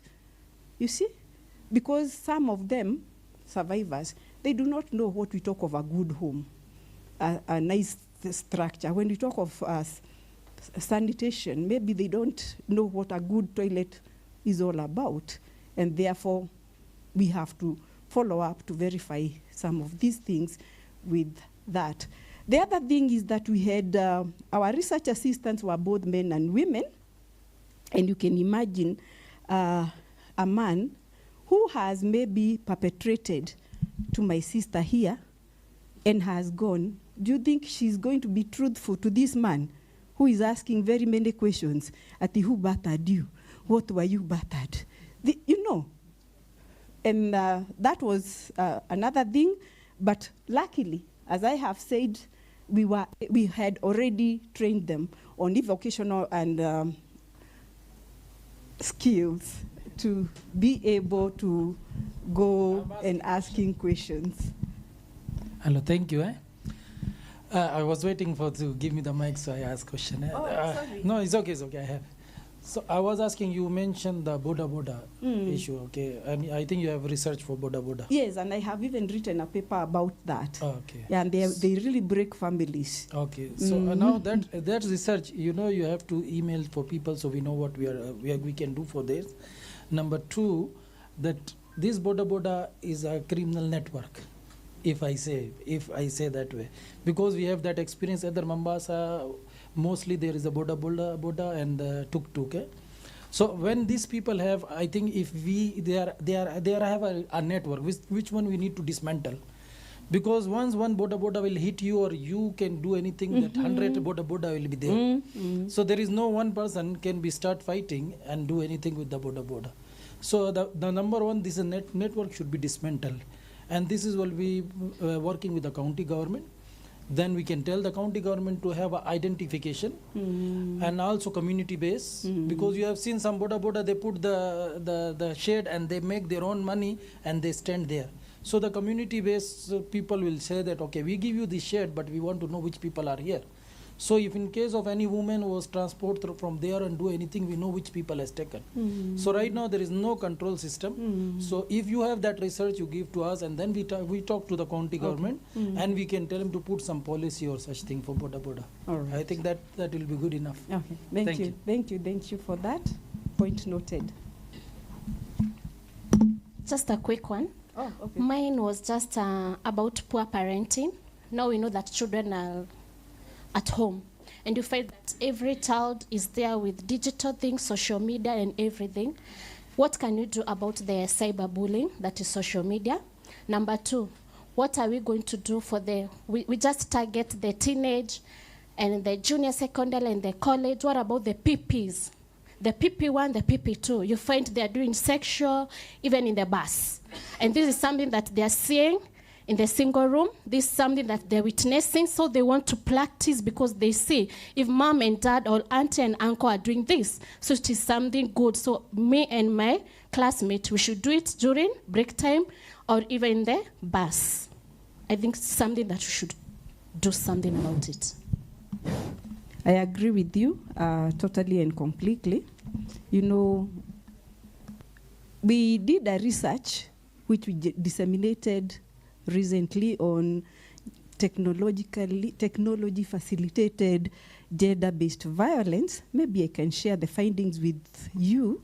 And we talked of such, and I think our able lawyer can talk more on some of the recommendations that we made. Can I hand over? Okay, Victor, kindly. Thank you very much for that question. I'll not be very long. In terms of TFGBV, what we're looking at is child online protection, which has come about very elaborately. Currently, we have the Communications Authority that has a mandate to moderate content especially, but we notice that aspects such as digital content creators have not been regulated. The Media Council of Kenya is attempting to cover that space, but the legislative framework is not up to the, what do I call it, is not sufficient. So as part of the recommendations, we have specific interventions that will address the aspect of violence, especially to children, in the context of ensuring that even as they access content, there are those self-regulatory mechanisms that parents can actually include within that framework to ensure that they are not exposed to, for example, sexually explicit content, We have aspects such as online grooming, which is not covered under the Sexual Offences Act. There are amendments that we have proposed to cover this aspect. But again, the other challenge that we have in terms of TFGBV is that the aspect of fragmentation of provisions within the law that address this aspect. We do not have a universal definition of that form of violence, and those are some of the recommendations that can then address this aspect, especially in trying to ensure that we have specific offenses that are clearly defined under the law and we have adequate penalties for that. So in a nutshell, that's what I can say about that, but as Dr. has pointed out, we can share the findings of this as well so that we also get to interact further with the findings of the study. Thank you. Okay, thank you. When I teach gender-based violence to my third years AGD 301, I tell them when they become parents to be good mentors. You know, sometimes you visit me and what you're doing is all over on the phone, talking on the phone, doing everything. Why did you visit me in the first place? And that is exactly what parents of nowadays are doing in their homes. They are always on the phone. Before this thing came, what were you doing? And what examples are you setting to your children? Do you even know what they see? Do you know what they see? Are you monitoring them? First of all, regulate yourselves. They serve gender-based violence of your space. Even for those who are my age, when your children visit you, tell them to leave the phones at the door before they get in. And you also leave yours. Don't take the phone or even the call. That person out there is not more important than the person who is next to you. Sorry for addressing that, but those are some of the resolutions which we make. Thank you very much. Thank you, Daktari. Let's appreciate her.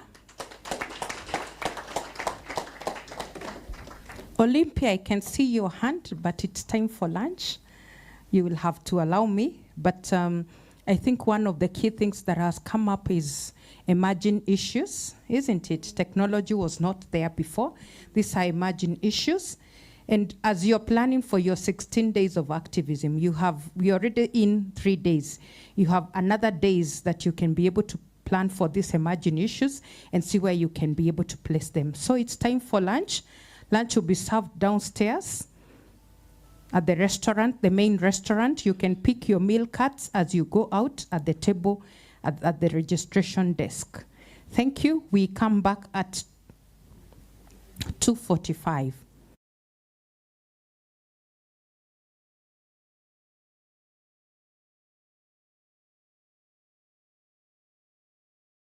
Welcome him well.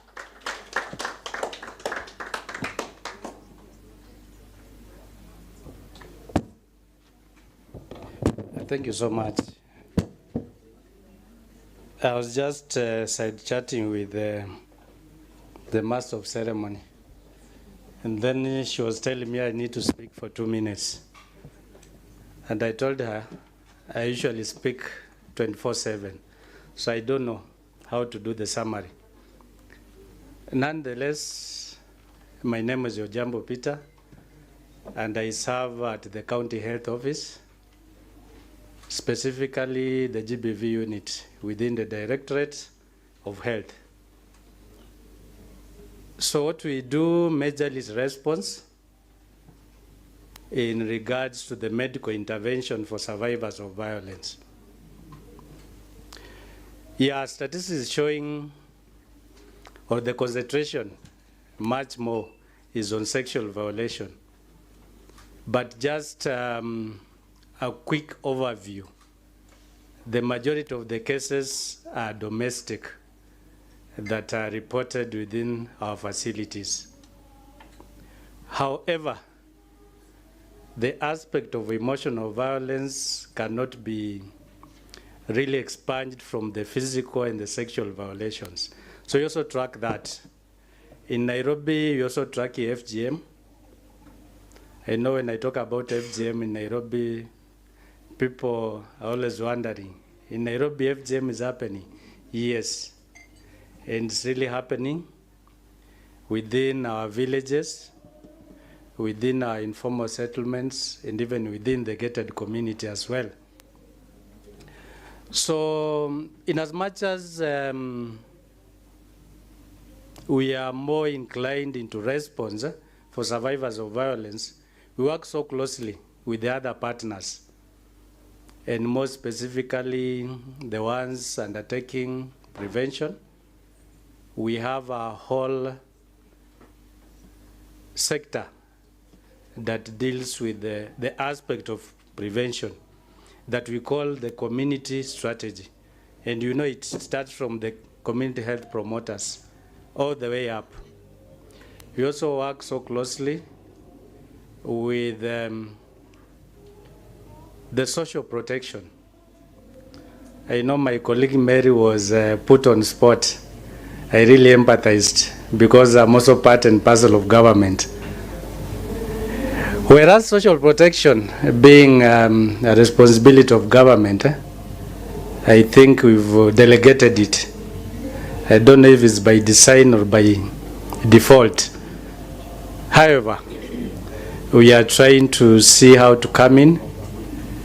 But for me, I think the missing link in regards to social protection, and in social protection, we are talking about shelters. For me, I think the missing link is regulations. I've tried to peruse the Supreme Law, and more specifically, the Constitution. I have not seen anything on social protection.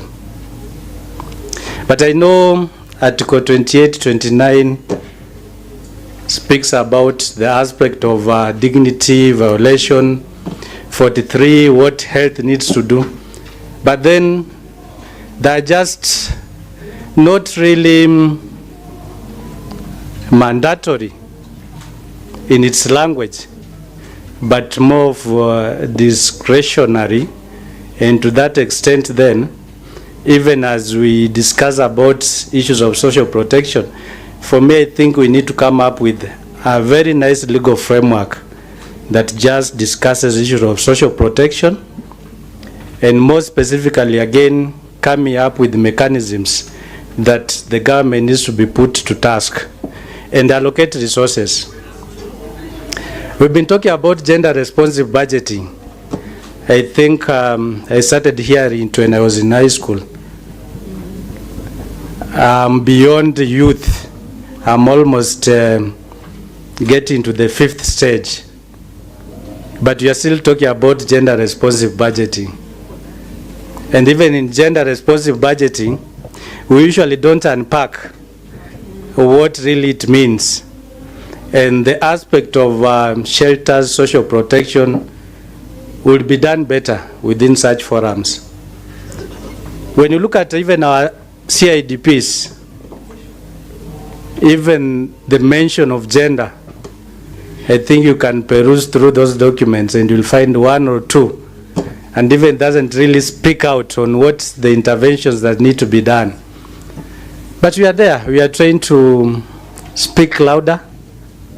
Some of us, when we speak about issues of women, we are labeled feminists.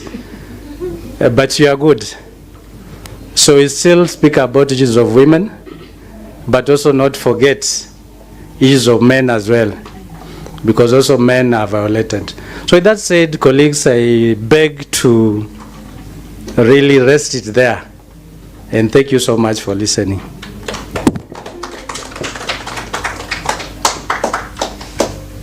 Wow, what type of a clap is that?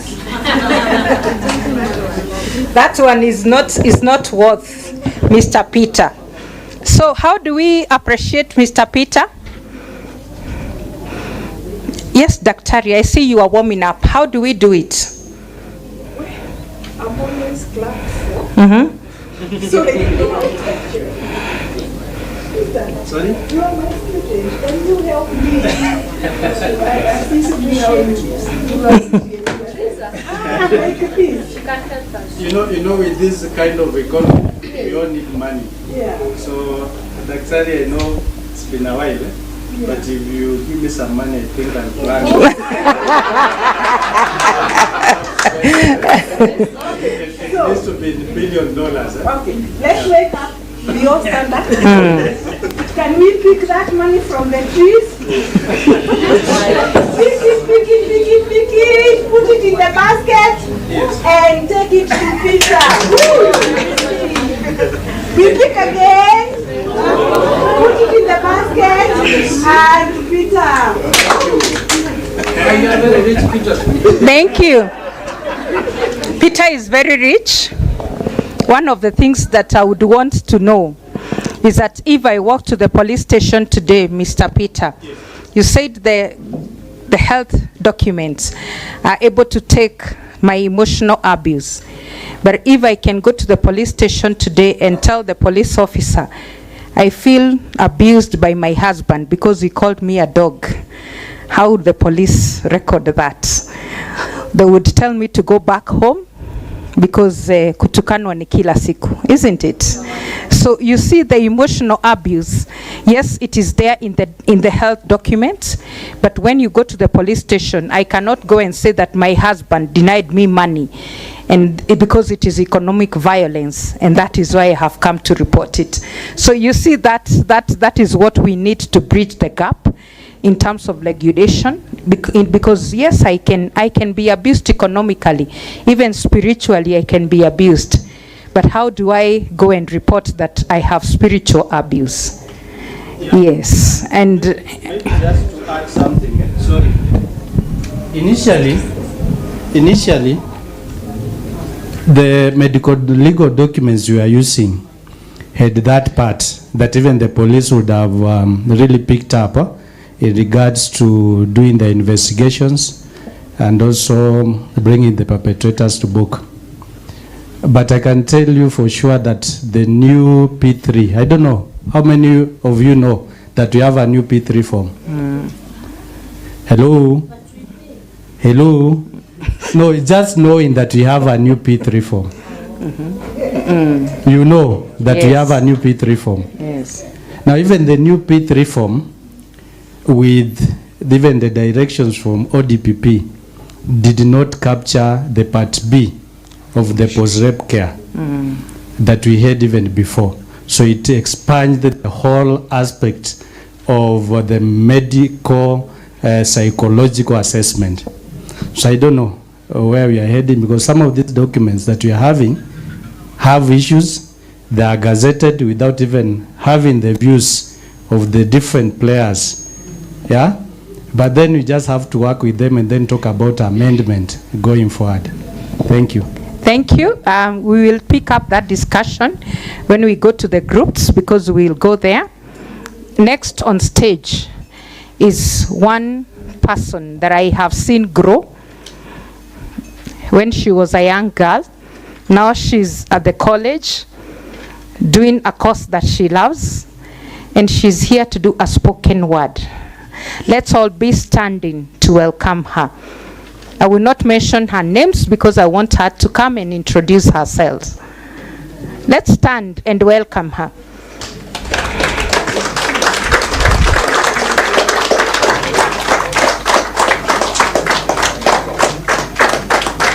Until she comes here, until she gets here.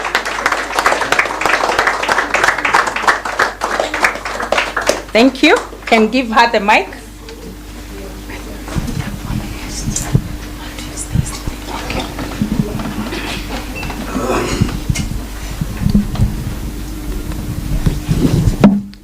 Good afternoon, everyone. I'm Bali Natieno. I'm a student at the Technical University of Kenya, pursuing a diploma in criminology and security studies. At Aliagla Girls Shelter beneficiary. Yes, she has seen me growing when I was still a kid until now. I'm still growing, and I thank God for the far.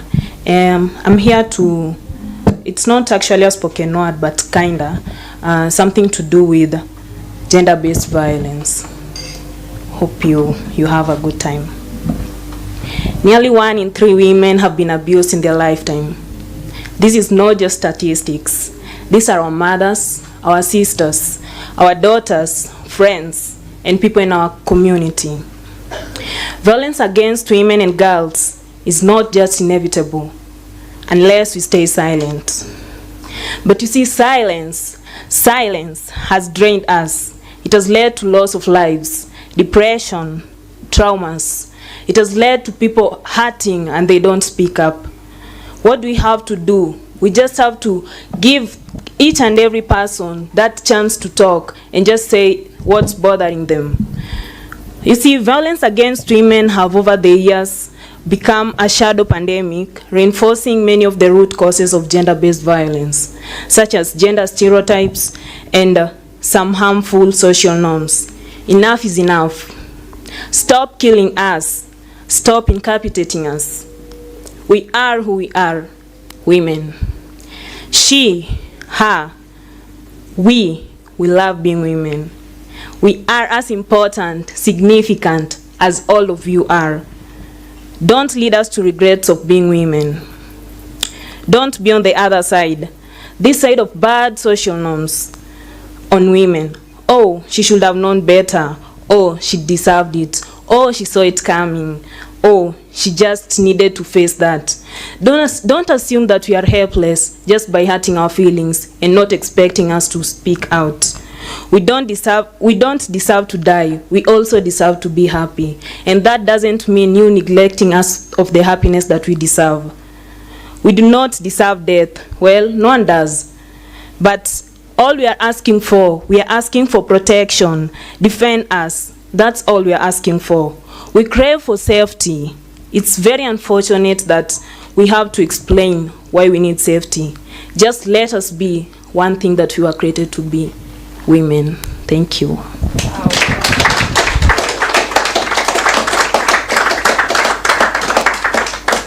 Aki mnaniangusha.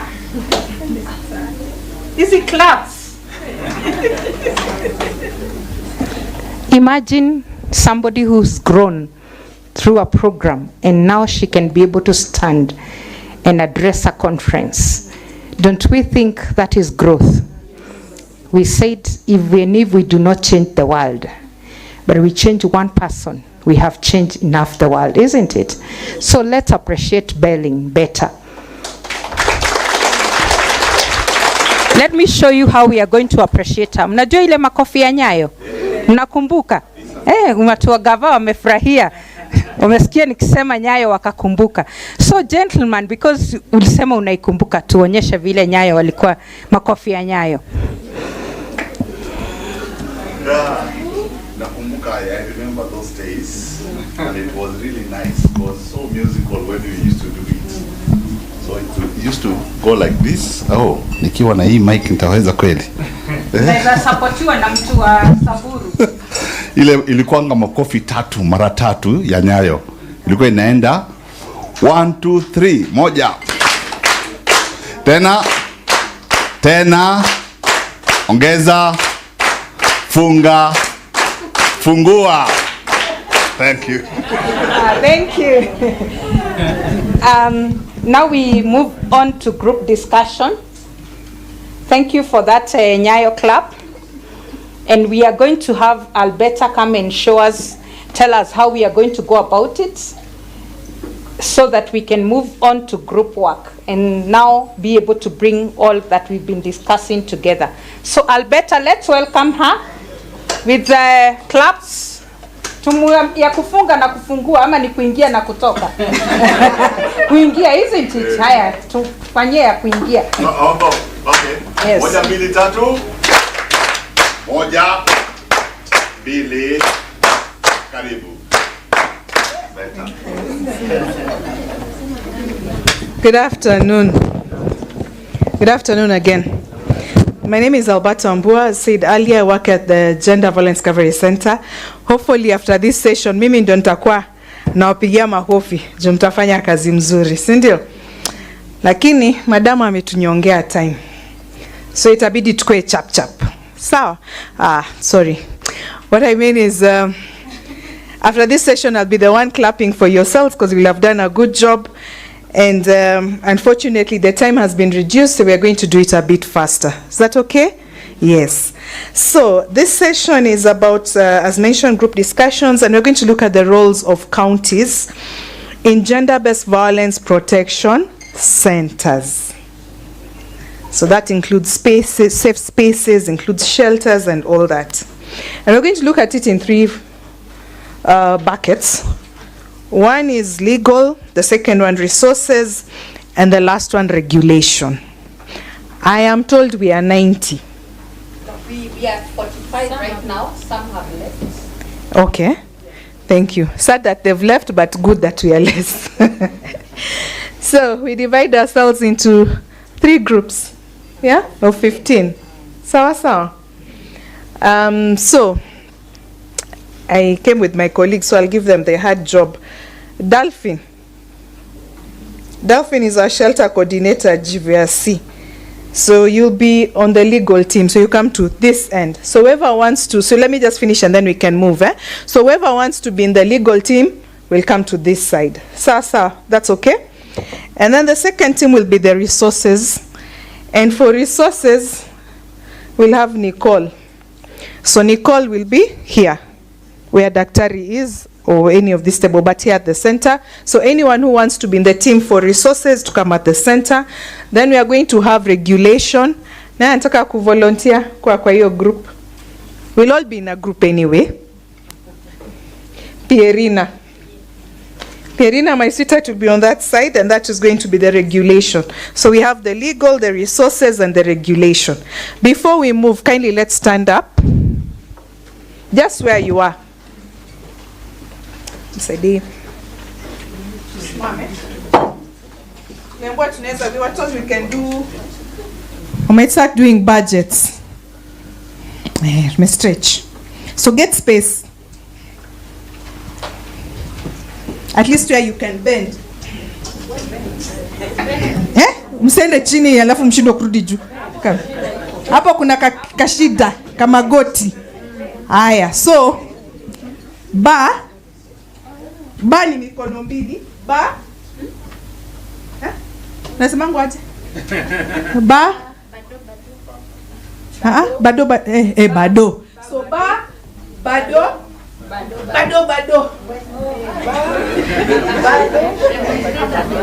Ni demonstrator shachoka. Hey. So ba, bado. Both hands. Sasa. So you do the saying, don't do my doing. So ba ilikuwa bado. Ba bado. Hey. Haya. Ba bado. Ba bado.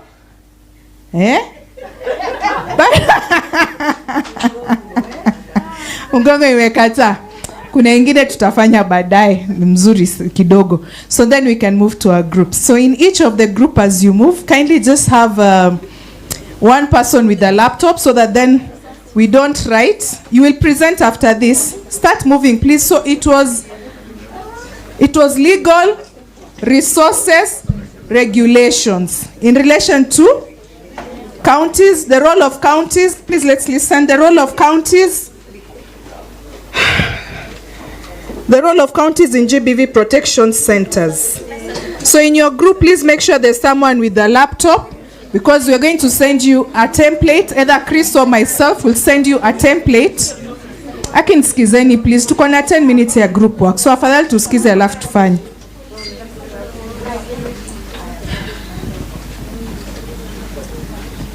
Tuko na dakika 2 za kusonga. Moja actually.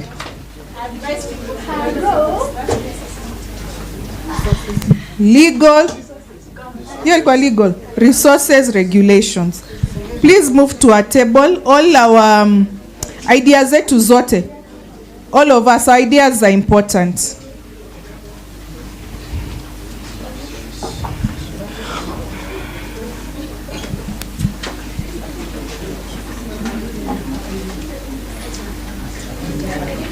IBC imesema lazima mkue 15, msikue zaidi ya 15. Don't be more than 15.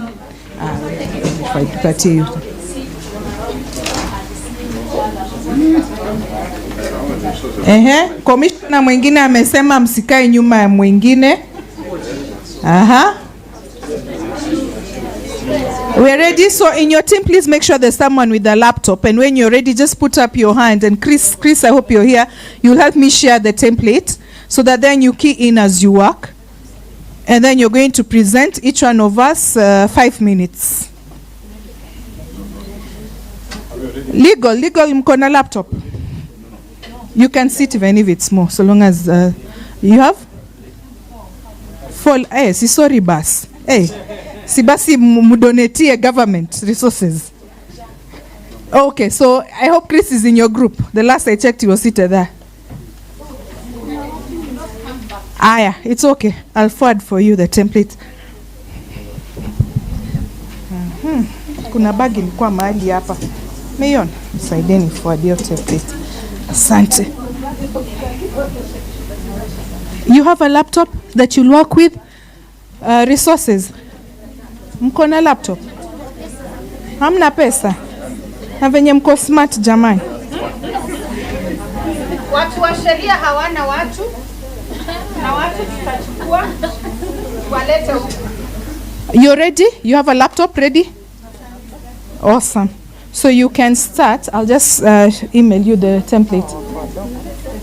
Ni sawa tu. It's also based on interest also. No, it's okay. Wanaweza kuwa chache but wako ngangari. Sasa, madam, you have the template. You share. I'm trying to. I thought Chris would be here. Mnaweza anza, tuko na 10 minutes. Okay, actually 17. We'll stop at exactly 4.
thinking that maybe we should list these things that are required here because we have a few minutes and then we can delve into those other discussions. So.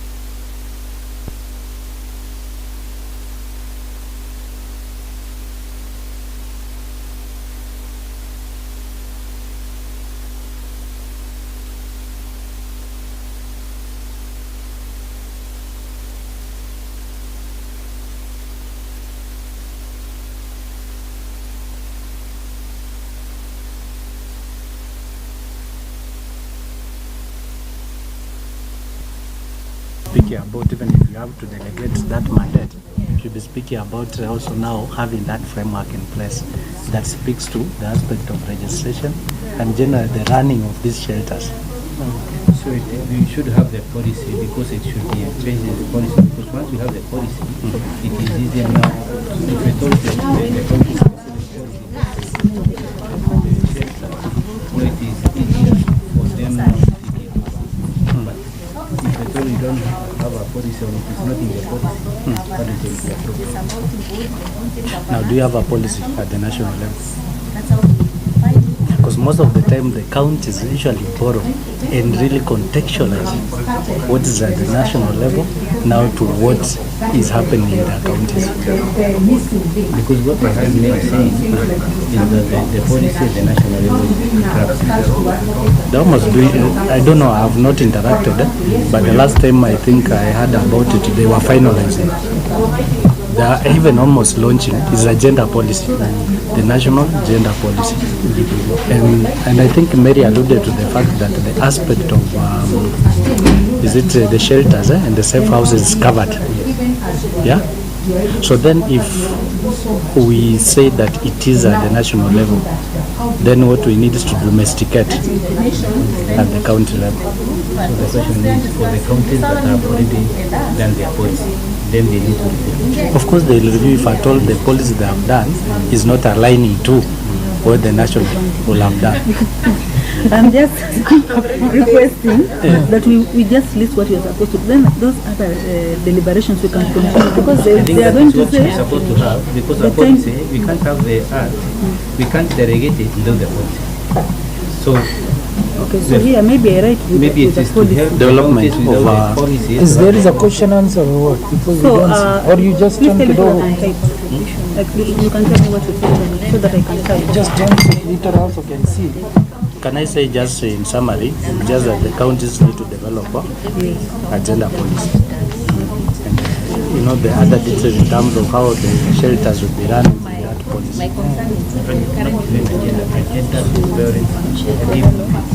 A GBV. Counties need to develop? My colleague is telling me it should be a GBV policy, not just a gender. A GBV policy. Number one. Okay, number one, registration of safe spaces. I'm up for responsible entities. Like the CCI, the counties need to develop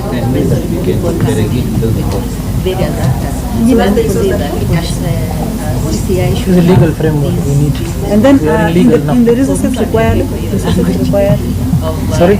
Resources required. No. We're not discussing resource, we're discussing legal framework. Yes, under the legal framework, under the legal, you need resources. If you see this template, you see we have been asked key roles identified, then responsible entities, then resources required, then challenges and just write this heading so everybody knows because we don't understand what is the number key role of identified. The human resource, the policy, financial as well. Financial. Financial is not the financial you have everything because The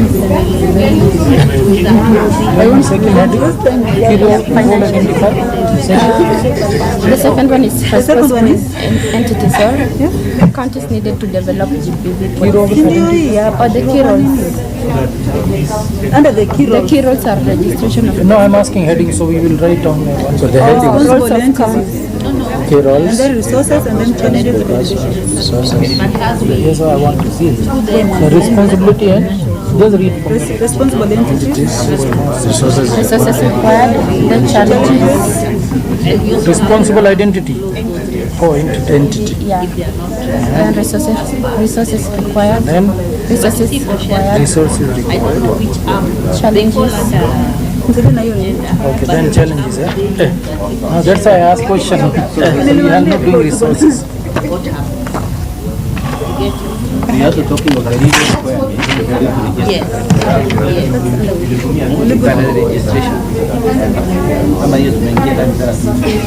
Okay, under what key roles identified?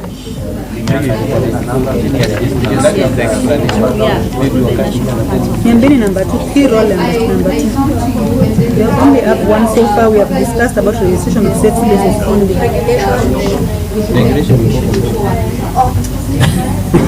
The resources is Okay, what are the challenges? I think challenges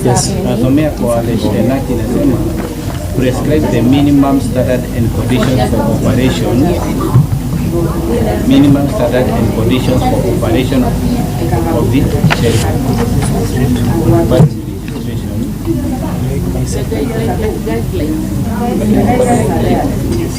resources required.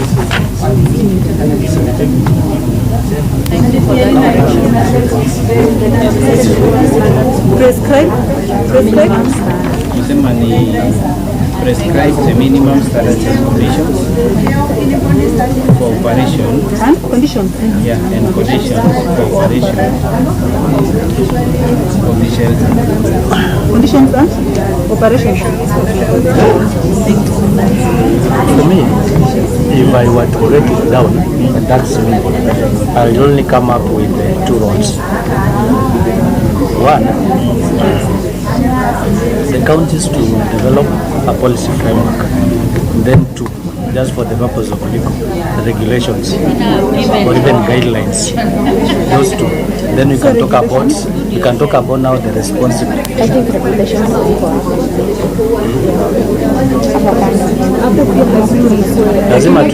it's recommendations. Guidelines. Let's use guidelines. Yes, let's use guidelines. Recommendations. Na challenges we haven't fought. Challenges and resources too. Una copy paste. So those 2 I think are enough.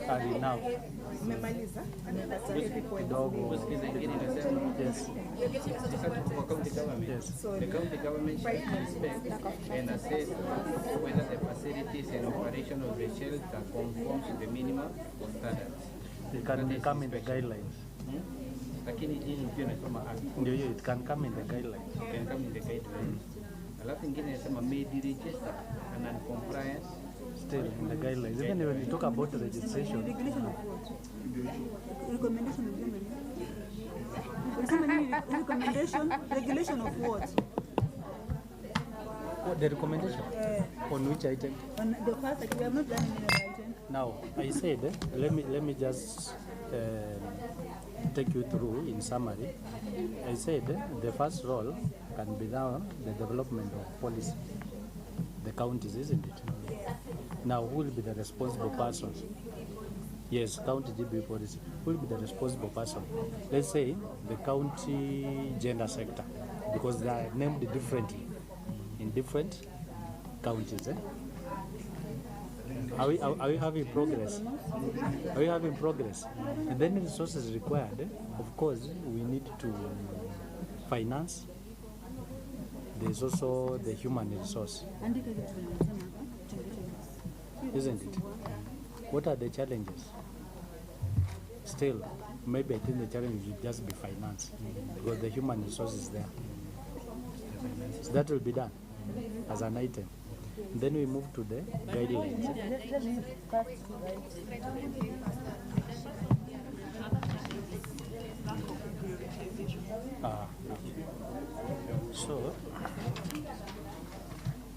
key role. So there's development. Yes. Oh, the county GBV policy. Niambie kuliko hata waandike, niambie tu information type. The role number 1, development of county GBV policy. You are Number 1. Yes. Sasa nivute hii registration of sex You are. Number 2. Number 3 sasa. Wakili registration. Yes, yes.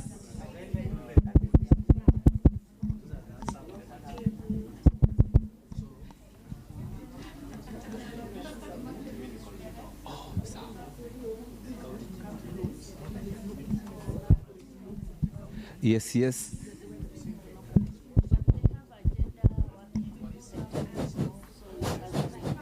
Yes. 1 2 1 2. 1 2 1 2. Testing, testing. Testing, testing.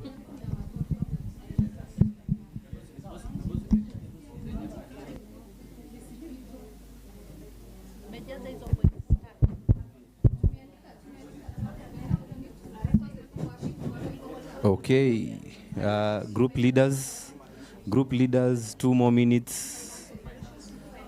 We'll just have 2 more minutes for the group leaders to consolidate their findings. So we are hoping in 2 minutes all the group leaders will be done consolidating. We don't have the liberty to take our time. We only have 2 minutes left because it's now 4 p.m. So group leaders just finalize. In the next 2 minutes, we will conclude this group session.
But you have someone who registers because when you go to the Facebook, How many more minutes? when you go to register as a faith-based organization, where do you no, that's what Allow me to interrupt. 5 minutes. Allow me to interrupt. Consider how many more minutes?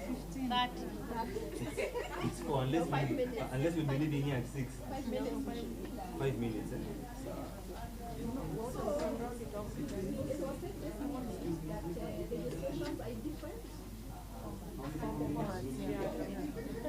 But there is someone who but it's not centralized.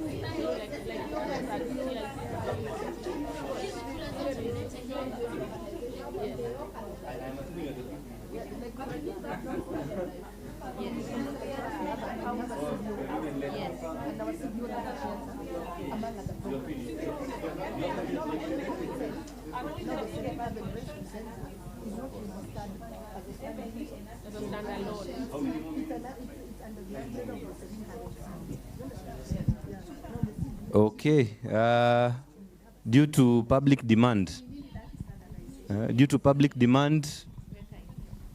we are having 5 more minutes maximum. It's now, what time is it? Yes, and 5 minutes ya ukweli. We won't extend further than this.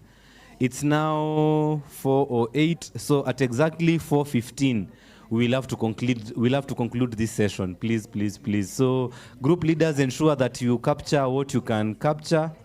And once you capture it in the matrix, you will have to present, and you'll also send it to us once you're done, tafadhali. So by 4:15, we'll be concluding the group sessions, please.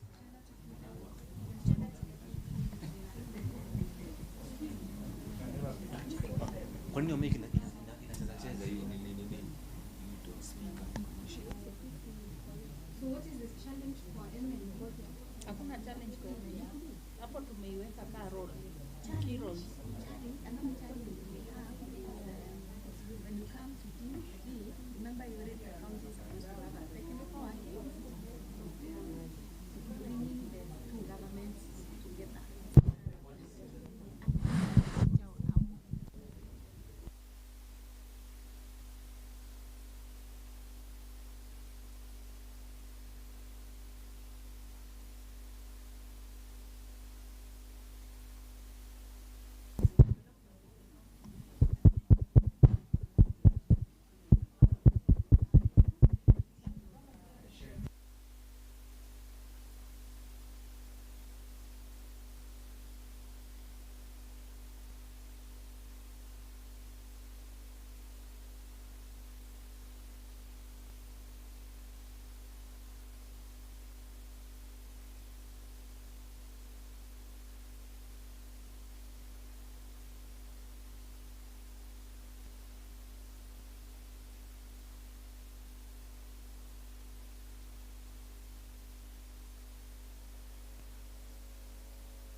Okay.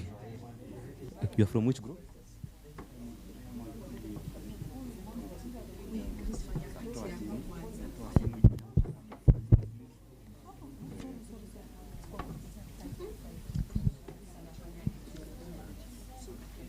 Just for 30. For 30.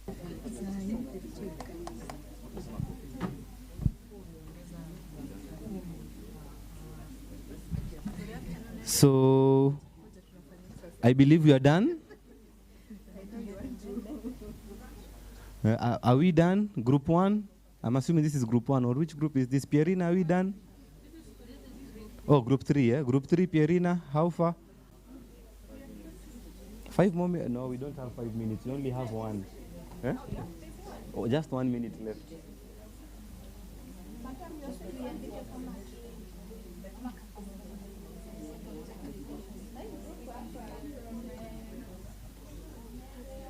Haya, sawa sawa. So I will request all of us to stand at this point.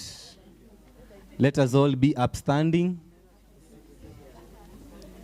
Don't go back. Just stand wherever you are.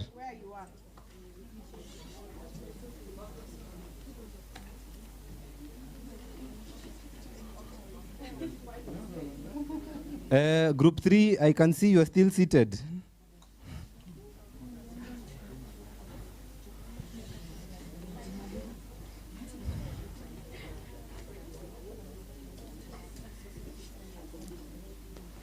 Ah, great, great, great. We are all upstanding. We have some energy. Si tumekula lunch? We've all had lunch. By the way, any feedback? Was the lunch good? Was it delicious? Ah, awesome, awesome, awesome. Now that we are standing, before the group presentations, I feel it's good to at least bring our energies up a bit. Sindio? Yeah, so we'll just have a very, very, very, very short exercise where I want us to sing. I want us to sing, and we'll sing in this format. So we are singing a very, very simple nursery rhyme. So we are making fruit salad today. Group 1 over here, you will be mangoes. Don't ask me why. Group 2 is pineapples.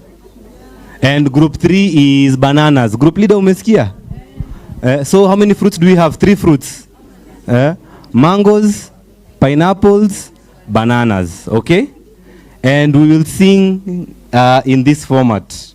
So group 1, the mangoes, mtasema mango, mango. Can you repeat? Mango, mango. Very good.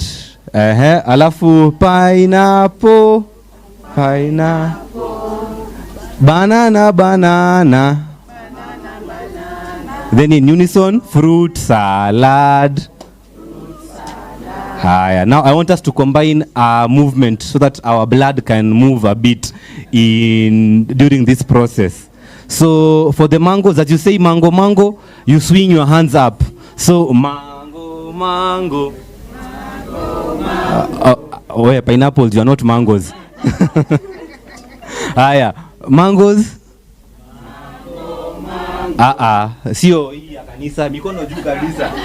Yes. Again. Mango, mango. Perfect. Hold. So the pineapples, yours, you will be swinging a baby. So ni pineapple, pineapple times 2. Sema pineapple mara mbili mkiswing mtoto. Pineapple. Very good. Now the bananas, nyinyi mtafanya twisty. Sijui kama mnakumbuka twisty. Banana, banana. Pierina, you should be even leading this. Banana, banana. Then in unison, kila mtu afanye fruit salad. We all clap. Fruit salad. Fruit salad. Hebu tutengeneze hii fruit salad tuone sasa. Let's do a test run. So, tuanze mangoes. Mango, mango. Wait, times 2. Times 2. Na nyinyi ni pineapples, nyinyi si mandizi. So tunaanzia pale times 2 times 2 times 2, okay? You can do louder than that. Mango, mango, mango, mango. Pineapple,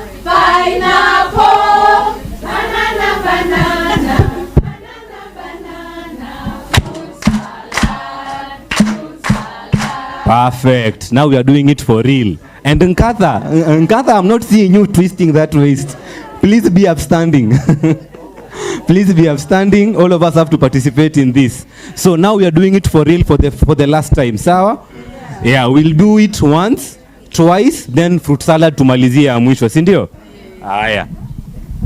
So let's go. Mango, mango, mango, mango. Pineapple, pineapple, banana, banana, banana, banana. Fruit salad, fruit salad. One more time. Mango, mango, mango, mango. Pineapple, Pineapple, banana, banana.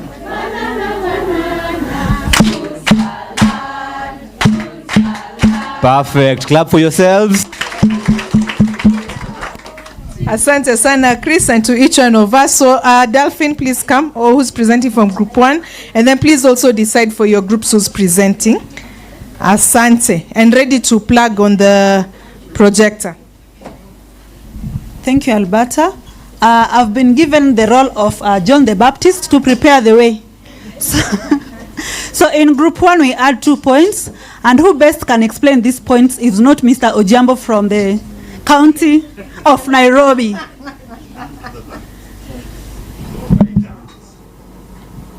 So can I speak as I walk? In In seconds, eh? In seconds, yes. By the way, mine will be a quickie. Mine will be a quickie. We came up with only 2 roles, eh?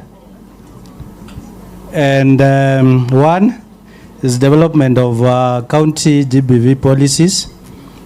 And I'm saying policies because we have different in counties. And then 2 is the development of county GBV guidelines. The responsible person or entity, we just mentioned the lead entity, the county gender sector, resources required, personnel, and then finances. Challenges is inadequacy of the same. Recommendation is in gender responsive budgeting. Thank you. I told you, as quick as that. Sina maoni kabisa.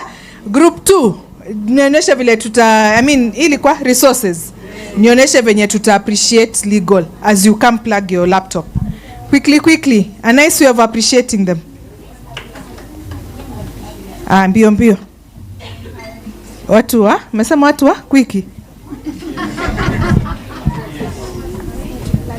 So we are going to appreciate Group 1 through what we were taught in the morning. So we'll do flowers like in groups of 5, 4, 3, 2, and then 1. So I'll count 1, 2, 3, and then we proceed, yeah? So 1, 2, 3, let's go. 1, 2, 3, 4, 5. 1, 2, 3, 4. 1, 2, 1. Thanks. Asante sana. Resources, who's presenting?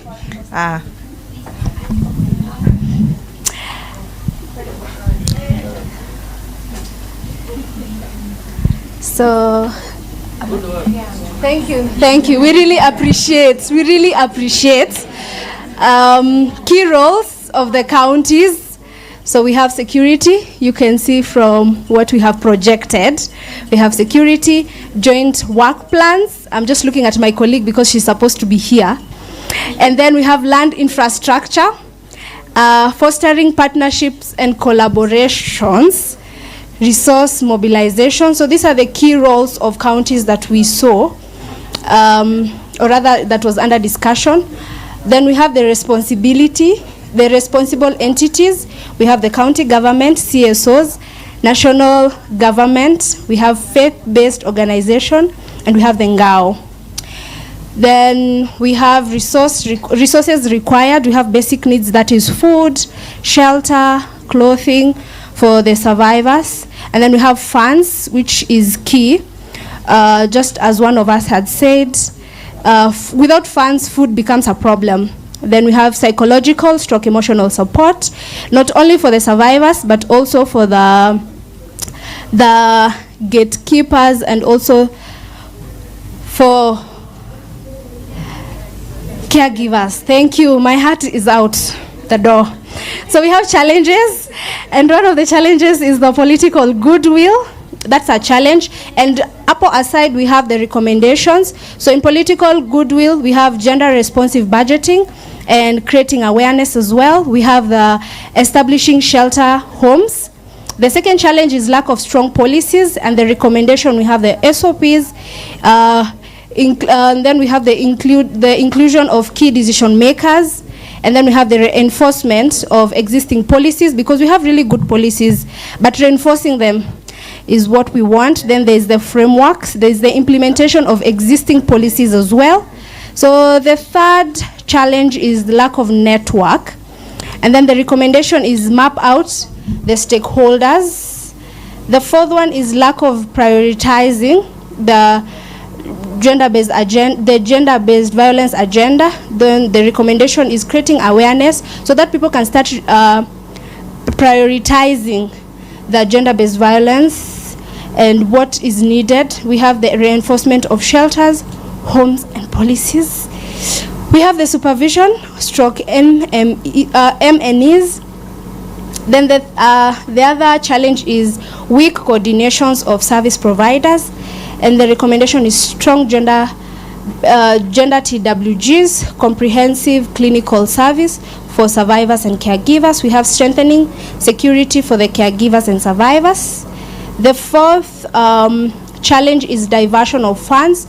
If certain funds have been set aside for a specific thing, then they're being diverted because someone might think, or people think, it is not important. So we recommended reinforcement of budget for GBV allocation. The other one is cultural norms and patriarchal norms. So the recommendation is conducting integrated behavioral change and capacity strengthening. We have training of the communities, gatekeepers, and making them champions. And we have awareness and research on community norms for inclusivity on key messages to avoid stereotypes. Thank you so much. My name is Njeri Njoroge from Childline Kenya. Thank you, Njeri Njoroge. The chosen lead who was to come, tutampigia makofi. Alienda mahali, time tu. Wacha tu nsionge. So as you set up the laptop, whoever is presenting, I would like you, sir, to tell us how we are going to appreciate them.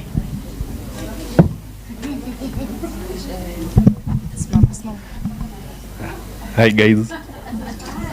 I think we'll go the Nyayo way. Our senior here guided us. Ilikuwa ni aje, nimesahau. Ukisema moja mnaanza kupiga, si ndio? Moja, mbili, tatu, funga, fungua. Asante sana. Charles, ulipindua katiba. You are meant that group to appreciate this group. Sasa itabidi urudie. Okay, sawa. Sawa, tutaenda the Nyayo way. Let us appreciate the group number 2.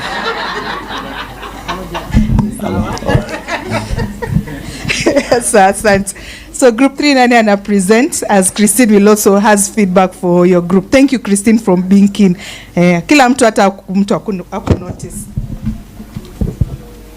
So group 3's laptop appears not to be compatible with the projector. So we will just request them to read what they have, but we'll be able to harmonize all of this in the final report. So group 3, you can just read your points. There's no problem.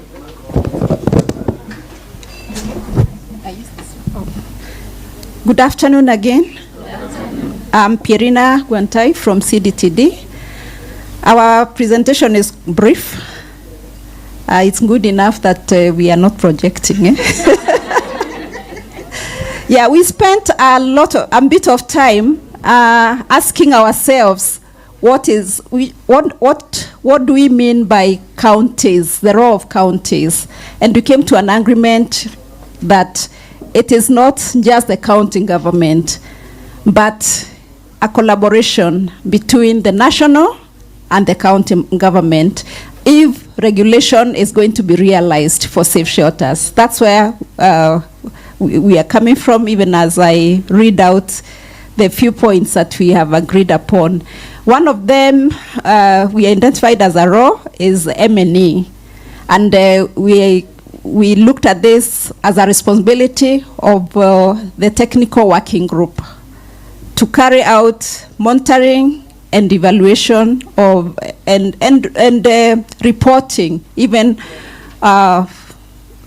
in terms of the work that is going on around safe shelters in the county. For challenges in that area, we found that there is no clear way of harmonizing the work of the technical working groups in the 47 counties. And our recommendation is that should be harmonized. Then we looked at registration of safe shelters and safe spaces. Currently, we are guided by the Ministry of the State Department for Gender and Affirmative Action. That they are the ones who guided us that what was discussed this morning, that shelters are registered as different entities. So we were guided 2 years ago that it's okay, carry on with shelters as program of the organization, the registered organization that you have. And that's the situation we have at the moment.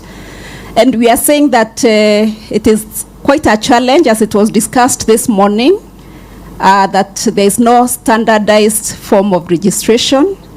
There are also no standardized requirements for us to register safe shelters. And the solution, the recommendation is to have standardization around the registration of safe shelters or the GBV protection centers, as we are adopting the name for the purposes of referring to safe shelters.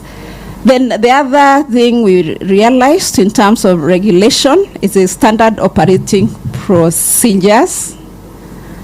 The role, again, we said this shouldn't be the role of the national government, that should give guidance, and we have them then cascaded again to the counties.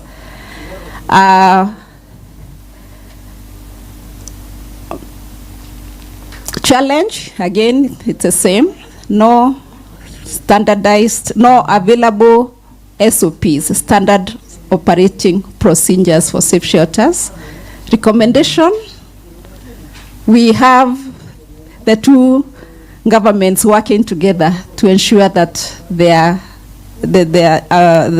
standard operation procedures are made available for safe shelters to guide and have the work regulated that is being done by safe shelters.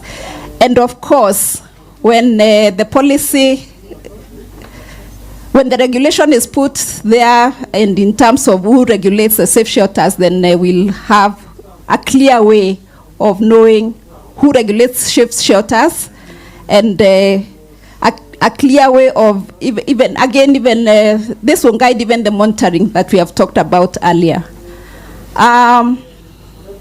One of the challenges we found out across board is that there's no synergy. There's challenge in synergy between the county and national government, and we are recommending that we get the county and national government collaborating together in terms of issues concerning safe shelters. And we believe with the harmonization of how activities are carried out by TWGs, then that will result into even better collaboration than between the two governments, because the technical working group comprises of both members of the county government and the national government, and of course the CSOs and other partners on ground. For resources, wholesomely, we agreed that we will need financial, human resources, and technical support for the 3 recommendations to be realized. Thank you. Thank you. So, kuja tu niambie nani unataka ku appreciate kwa hii table. Chagua. Ama upate ya Colombia, wapi upate imported. Oh, okay, I'm told to choose someone from this side to appreciate me, and I'd like to choose Okoa Sasa.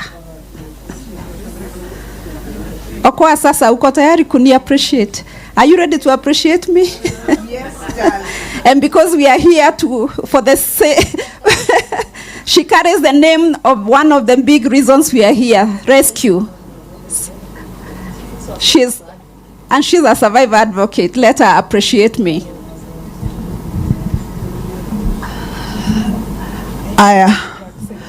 Let us appreciate our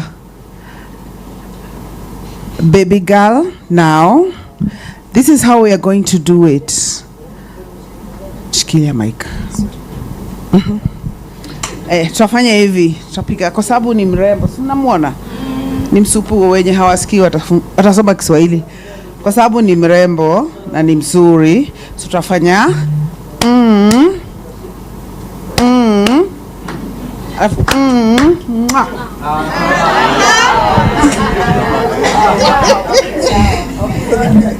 Acha mshike udemonstrate. Haya, tuanze na msimame jamani, mbona hamtaki kupatia mrembo kitu yake? Haya, 1 2 3.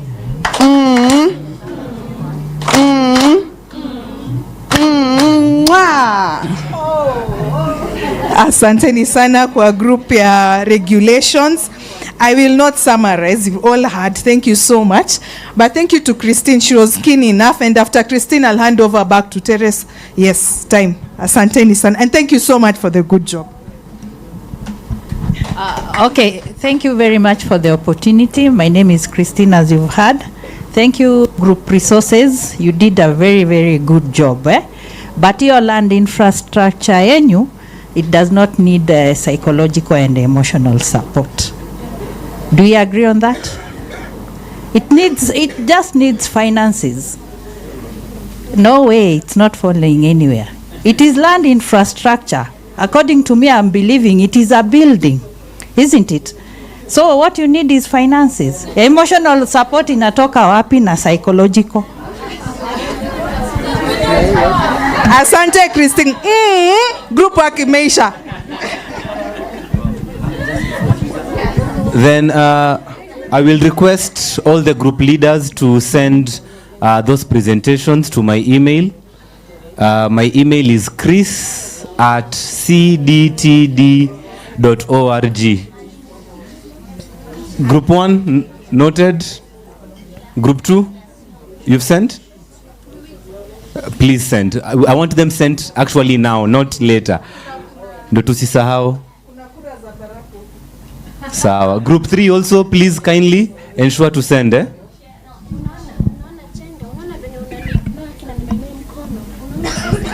I am being accused of some very serious and heinous crimes against humanity. So allow me to apologize. Yes, I am sorry. I had to make that information because I am rapporteuring for the event and I will need those key presentations. Yes. Due to public demand, she also deserves a clap, sure? Yes. How many are for it? I and the I have it, sindio? So we do it for her. We do like similarly. Utaona watu wa shelter wako na tambia zinafanana. We go like this. 1 2 3 1 2 3 1 2 3 we go again. 1 2 3 1 2 3 1 2 3 Thank you so much. Thank you, Alberta. I know that was a marathon, but you're very qualified for it.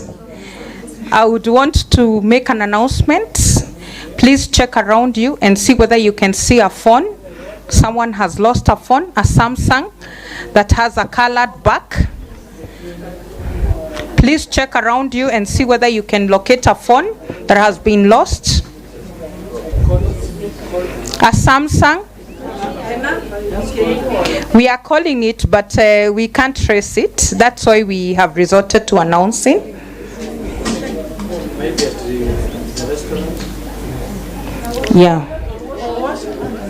Or the washrooms or somewhere. But let's check where we are to ensure that it is not within where we are. Yes, it is. It's on vibration.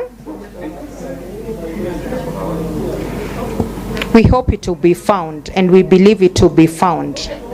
Now, after that, we want to go outside the country. We've been in Kenya for too long. We want to travel a little, and we want to go to Colombia and to learn what they are doing there.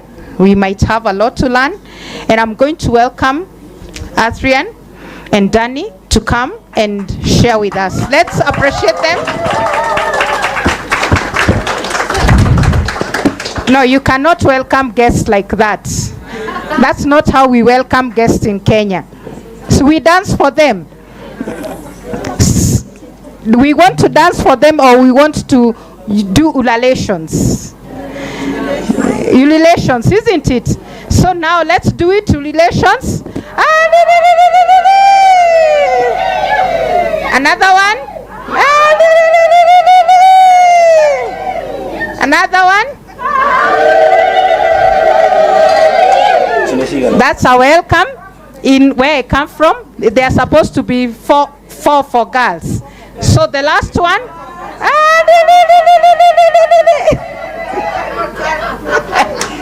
Welcome.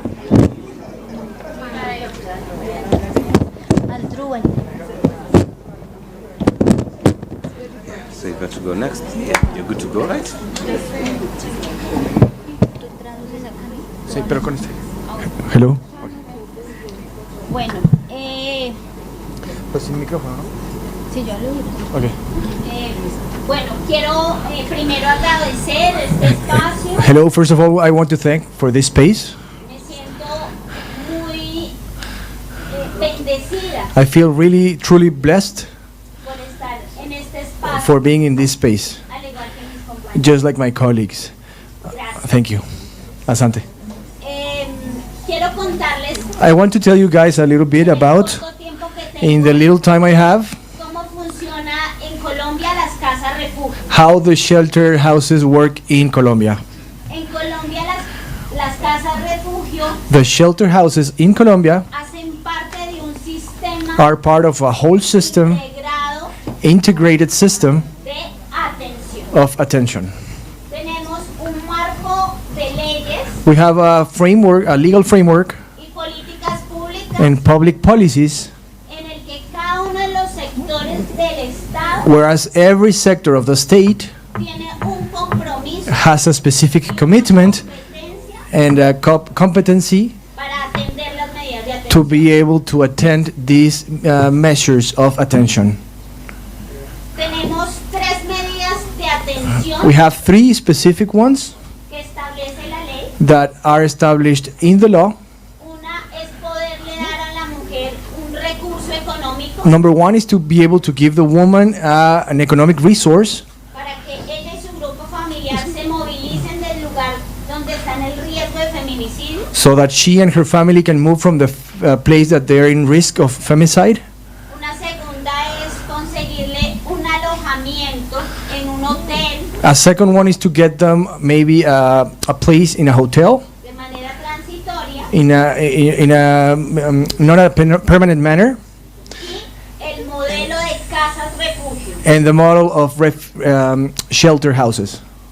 Las casas refugio son cofinanciadas These shelter houses are co-financed entre el Estado between the state y los condados. and the counties. Ambos ponemos recursos. We both put resources on them. El modelo, la política pública de las casas refugio The public policies of these shelter houses está dispuesta en una ley. is within one of those laws. Como las casas refugio son muchos aspectos. So when we speak about these shelter houses, there's a lot of aspects. Un primer aspecto es contar con una infraestructura estructura. The first one is to have an infrastructure, a house on itself. La casa de contar con una dotación. The house has to have beds, Las camas, los baños, la cocina. bathrooms, the kitchen, Todo lo que necesitamos. everything that we need in a specific house that you already know. Pero también el sostenimiento de esa casa. But also the sustainability of such houses. ¿Cuánto nos cuesta tener una mujer y su grupo familiar, sus hijos o sus personas dependientes? How much is it for this? How much is it for this woman, their children, not necessarily their children sometimes, their Ahí entonces los ministerios, So in this case, the ministries, es decir, estos sectores que tienen también competencia como that is to say, these sectors that they also have competency. entonces en Colombia, por ejemplo, el Ministerio de Interior y de Política. So in Colombia, we have the Ministry of Política. Policies. Ellos tienen recursos para un tema que se llama seguridad humana. They have resources for something called human security. La seguridad de las mujeres es seguridad. The security of the women Así is que ellos human security. Ponen recursos So they put resources para construir las casas. to build the houses themselves. El Ministerio de Igualdad y de la Mujer The Ministry of Women and Equity, ponemos recursos para la dotación. we put resources for their quotation. Y el Ministerio de Salud, And the Ministry of Health, porque en Colombia because in Colombia we have la violencia de género the violence of gender, la reconocemos como un problema de salud pública. we recognize it as a public health problem. Así que ellos son los que disponen los recursos So these are the ones that move the resources para cubrir to be able to cover la atención psicojurídica, o sea, This- la psicóloga y la abogada, psychojudiciary, so the psychologist and the lawyer. la alimentación, Food, la ropa, clothing, todo lo que la mujer y su grupo familiar everything that the requiere. woman and her family requires. Los condados When we speak about the counties, también tienen que poner un poco de recursos para eso. they also have to put some resources in it. Es decir, si una mujer me cuesta en el mes $10, That is to say, a woman, you know, is the cost for a woman is $10 a month approximately. el gobierno nacional, The national government, los $10 es un ejemplo. the $10 is just a hypothetical. La nación pone 6 The state will put 6 y el condado and the, pone 4. and the county 4. También la cooperación There's also cooperation. es muy importante en este ejercicio para sostener las casas refugio. This is very important to sustain these public shelter houses. Funcionan muy bien en algunos casos, They work very good in some cases, pero también tenemos que decir que no en todos. but we also have to say that that's not the case in all of them. Tenemos un reto importante We have a very important challenge, y es que esto no está en todo el país, is that this is not in the whole country, solo en algunas ciudades. just in some cities. Y eso afecta mucho a las mujeres y por eso tenemos una tasa alta también de feminicidios. And this affects a lot.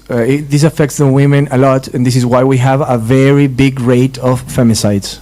Y otro reto es que para que una mujer acceda a la casa refugio o a las medidas de atención, Another challenge is for the women to access these preventive measures or the houses themselves. tiene que acceder primero al sistema de justicia. She has to first access the justice system.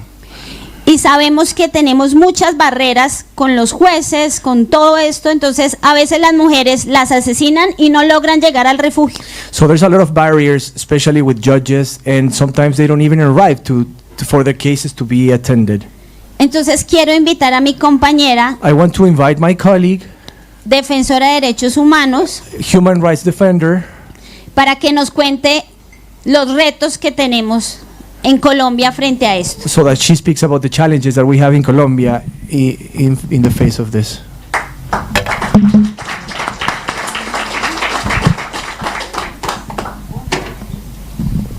Hola, buenas tardes. Hello, good afternoon.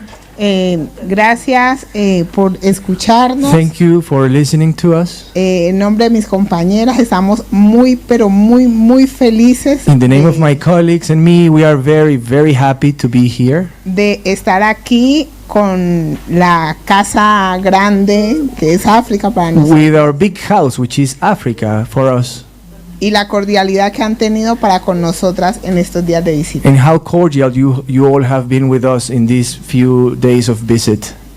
Como sociedad civil reconocemos la importancia de las casas refugio para las mujeres. As a civil society, we recognize the very big importance of these shelter houses for the women. En Colombia, esto ha sido también una materialización por la incidencia de las organizaciones de mujeres para que existieran estos espacios. So this has been able to be a reality because of the advocacy of the women that have been working on this. Sin embargo, hoy However, reconocemos today we recognize que hay unos retos grandes that para there's seguir very big challenges to continue en la garantía de derechos de las mujeres y sus familiares. in the guarantee of the rights for the women and their family members. Entonces, entre ellos, So among them, voy a destacar uno. I'm going to highlight one. Consideramos que falta una articulación más efectiva entre esas instituciones. I think that between these institutions we are lacking a little bit of articulation Tanto a nivel nacional como local. at the national and at the local level. También nuestro país tiene unas zonas urbanas y rurales. Also in my country, like yours, we have an urban and a rural area, different areas. Y en las zonas rurales aún no hay esta cobertura de casas refugio. And at the rural area, we still don't have this coverage of these shelter houses. También Also, hace falta voluntad política we don't de have algunos political gobernantes will. We don't have political will of the government people para implementar estas casas en ciudades pequeñas o en las zonas rurales. so that we implement these type of houses in small areas or rural areas. Ok, también hay en estas casas refugio falta dinamizar In these same shelter houses, we are lacking una ruta de empleabilidad para las mujeres a route for employing women y de emprendimiento. in entrepreneurship. Está la formación, pero a la hora de materializar que las mujeres pueden acceder a un empleo o desarrollar un emprendimiento, no se aterriza. We teach them, however, when they have to go and work, it's not really in the ground. It doesn't really happen. Okay, eso limita la autonomía económica y superación de violencias de las mujeres. This limits very much the economic autonomy. Una de las limitaciones, y que la mencionó Adriana, es el acceso a la justicia. One of those big limiting factors is what my colleague mentioned, which is the access to justice. Como medida garantista, se pretende que las mujeres accedan primero al sistema de justicia. Sin embargo, hay muchas que no tienen todavía la autonomía o les da miedo poder acceder a este So sistema. one of the first preventive measures is to access actually these type of systems, but Y eso se convierte en una barrera muy compleja porque las expone a más situaciones de violencia. so this is a very big barrier because it exposes them to more threats or more danger. Entre ellas el feminicidio, del cual han hablado acá. The biggest one, of course, is the femicide that we have all been talking about a lot here. Ok, también evidenciamos de parte de las víctimas Also, we have to put into evidence from the victim's perspective una falta de autonomía tanto emocional como económica, a lack of autonomy, emotional and economic autonomy. que se vuelve una barrera desde las mujeres para acceder a estos servicios. So this is a barrier for the women to access these services. Hay un apoyo fundamental There's que a es fundamental support, which is de las organizaciones de mujeres de la sociedad civil, from civil society women, como por ejemplo, la que acompaña la compañera Mariela de las Comadres. For instance, my colleague Mariela from La Comadre NGO. Y otras en Colombia. And other in Colombia. Que brindan asesoría y respaldo a las mujeres. They provide support to the women. Para que puedan acceder. So that they can access properly these a las casas de justicia y justice houses and autonomy. Okay. También. Okay. Also. Tenemos que se vuelve complejo en ocasiones la convivencia entre las mujeres y su grupo familiar en las casas de justicia. So another barrier that we see or identify is that the women cannot live with other women in these shelter houses sometimes. Por sus diferencias culturales, autonomías, hay muchos conflictos y la institucionalidad aún because there's no a lot of difference, cultural differences and other. So the institutionality have not been able to consolidate. ¿Cómo lidiar con esto? Or they have not been able to deal with this. Entonces, si bien se ha avanzado, existen retos que también los mencionó esta mañana una de las compañeras que we actually have gotten ahead, but we still have a lot of challenges that my colleague mentioned in the morning. Okay, en eso hemos avanzado y los retos están para que sigamos garantizando una vida libre de violencias para todas las mujeres. We have to guarantee a free life of violence for all women. En Colombia y en el mundo. In Colombia and in the world. Okay. Bien.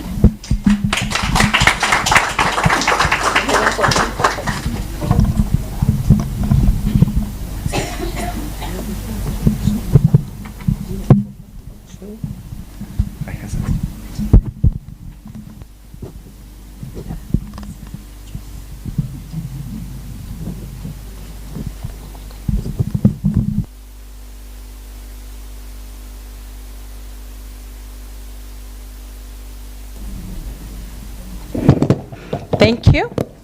At least we have mentally traveled. And one of the key things that I have picked from the Colombian team is that the government is leading their process. Have you been able to pick that? That most of the work is being done by the government, and they are saying that they have challenges. I think their challenges are very unique, isn't it, compared to where we are? But we appreciate. Thank you for sharing your experience and what is happening in your country. We also hope we can be able to send a team there so that they can be able to learn. Yes. On a light note, and to celebrate, the phone has been found. Yes. Yeah, so we are happy that we have been able to find the phone. So we have a treat. Dr. Khan wants a treat. I don't know a treat for what. We'll come to Mombasa. To wrap it up, I'm going to invite Dr. Muthoni so that she can be able to give us the way forward. Dr. Karibu.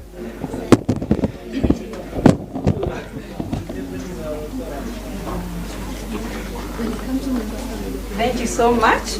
I'm back again here, but I just want to highlight a few things which we have observed along the way.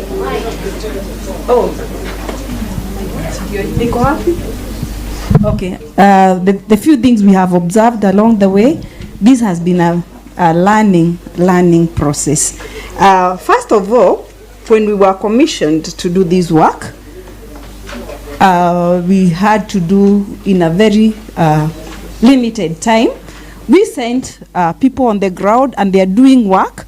They have already some have already collected, others are collecting. And those people who are CEOs of the shelter kindly allow my research assistants to penetrate those who had refused them to get in. You can see the work we are doing.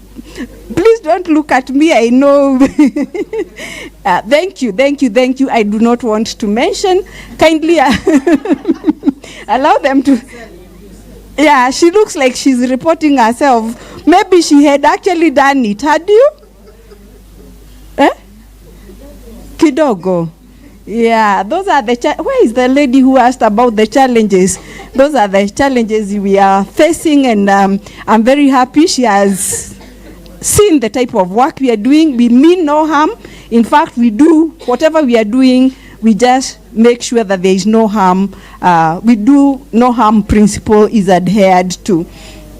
So we are continuing with the work, and we are going to have the final findings. We are still tracing those that have left the shelter home to see how effective the programs that have been there are helping them to reintegrate back into the community. And kindly, the leaders or the people in charge of the shelter home kindly help my research assistants who are out there. I can assure you they are very good. I told you they are my gender students and they have done psychology or sociology, so they also do no harm. So let them continue, and therefore we can have the effectiveness, because we cannot measure effectiveness if we have not, we are not reaching out to the ex or people who have been to the shelter homes. We'll finish the final product by mid next month, that is December, and we are going to submit the report to our clients. However, we have the policy which we are going to write, and we agreed it will be ready by January. This policy is not a brief. It's a whole policy to the ministry. It is called what, Daktari? You are my mwalimu. The State Department of Gender. Yeah, thank you. So we are going to submit these two documents, and they are going to have recommendations. And these recommendations are very, very detailed, and I hope that they'll be followed. It is important that we have a central body registering the shelter homes, not as a CBO or NGOs or what. Let it be clear. I almost said in Kimasai, aye, let it be clear that these are shelter homes which are housing women and men. So you saw that there are men too in shelter homes. Yeah, they are also battered. It's only that they don't speak. And we have to also support, have recommendation for how we can mobilize funds, for how we can do community engagement, mapping out stakeholders and all that. So SOP, madam, is very, very important. I think that is a matter of urgency. Who will do what? Who will register what? Where these laws are going to be anchored? It's already happening, and it is very, very important. We are doing it together, right? Then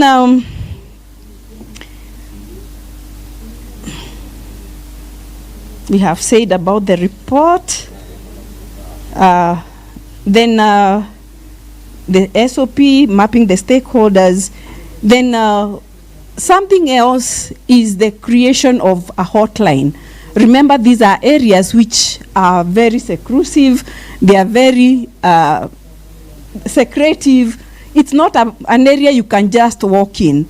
And if we have a hotline only for shelter homes, then even those people who are scared can actually access the hotlines, the centers using the hotlines.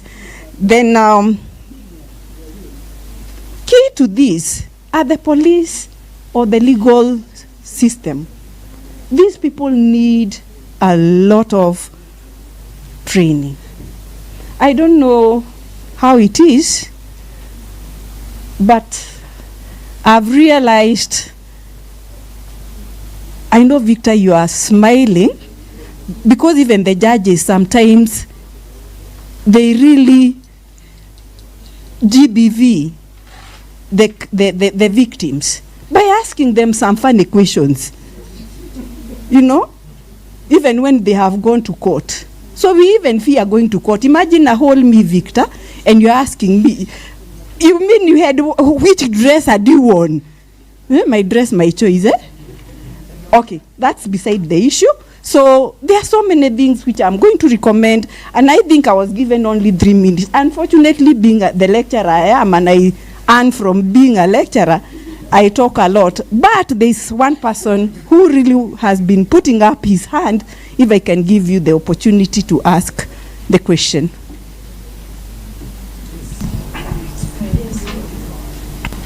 Thank you very much. Okay, I appreciate the work you did, and I have seen the research you have done. I have some recommendation. So many CSO is here, and I am also from, I told you, as a Blue Heart International. We also have shelter.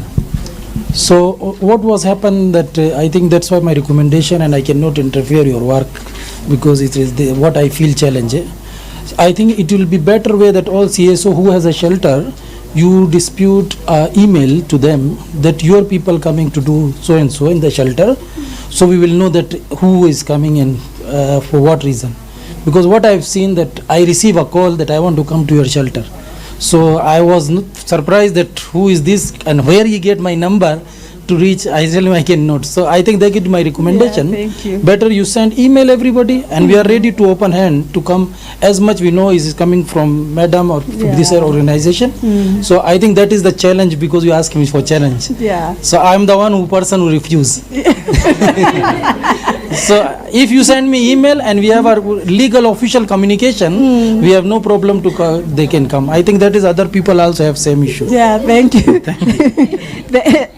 Thank you. I'm not bragging because I know, actually I even understood, and I even told my student, take heart, my student, comfort your soul, it will come to pass when we go there.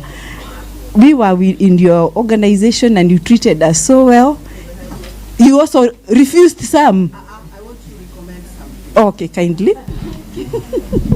Okay, as much as we are working together, you guys should understand that you are taking care of the survivor, and the survivors need 100% protection.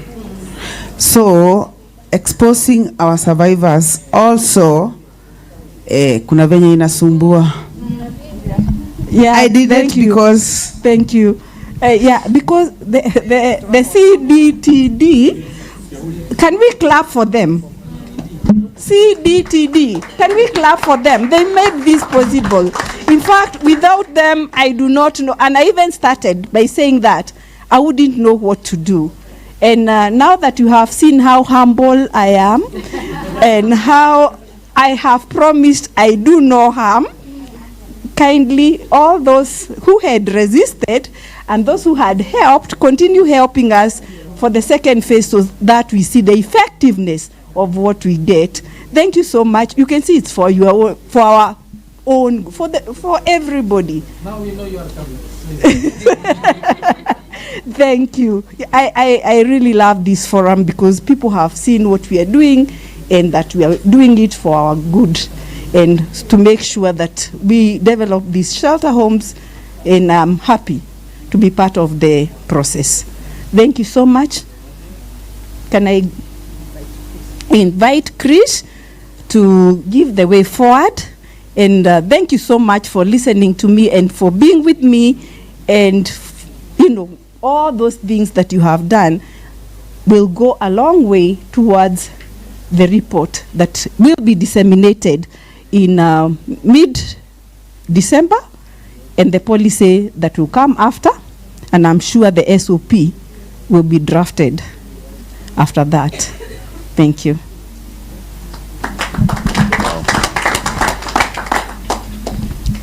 Thank you so much, Daktari.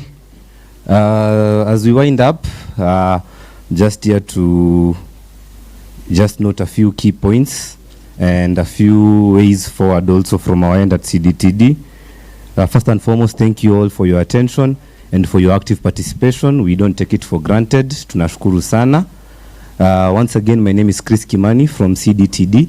I currently lead our decent work pillar, and it's a pleasure to be among such great minds and vibrant individuals.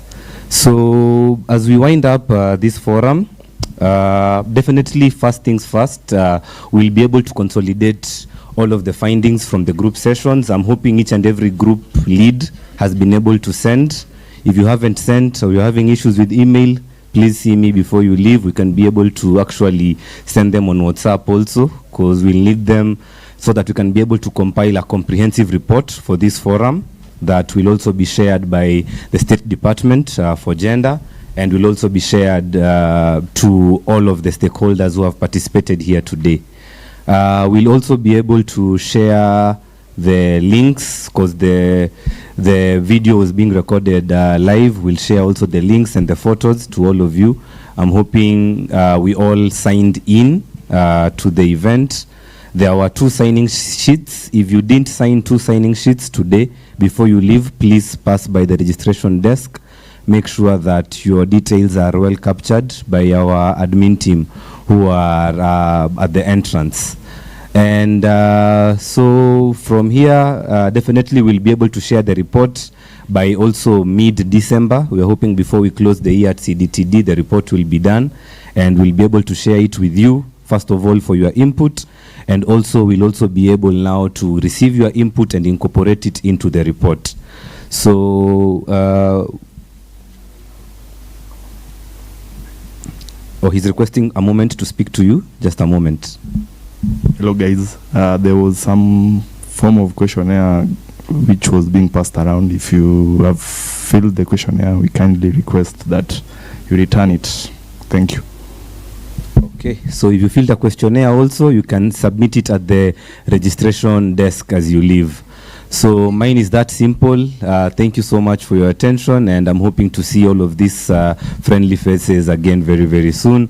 Asanteni sana, Mungu awabariki.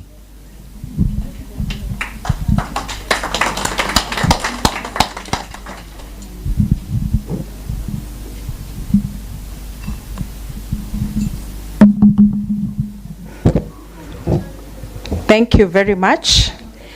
We have finally come to the end of our today.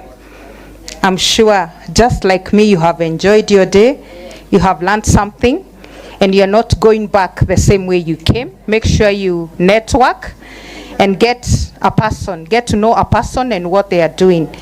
And because I will not come back here again, thank you for having me as your MC. It was nice interacting with you. It was nice working with you. I'm going to ask Rhoda to come and do vote of thanks. Then after that, we'll have Mercy Chidi coming to do the closing prayer. Thank you.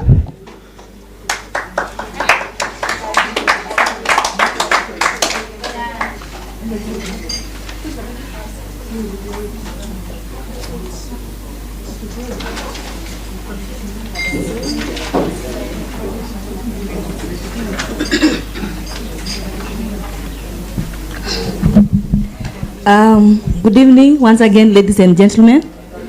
Sorry I'm coming between you and your tea and your going home. Just to appreciate all of you and give a special appreciation to all the CSOs present, county officers, the learning institutions, the State Department for Gender, the Directorate of Children Services, the media, the Consortium, the shelters represented both private and county, and the survivors, very special people within us who have given us experience and to help us learn and know better how to plan. The women, of course, the women representative in absentia because she was here early and left. The NCCG, and more last and not least, the Colombian team for also sharing their experience with us. Yeah, that was just to say that forgive us. Also, we had to step out. We had a scheduled, so we missed quite the group work. We would have loved to participate. We missed quite a bit of it. We had a scheduled meeting with the Colombian team, with the CJ. So pardon us for having to cause commotion in and out, but we believe we are together. So I don't know whom I'm supposed to handle. Mercy. Mercy for closing prayer. Mercy, where are you? Thank you. Thank you all for being here. Thank you.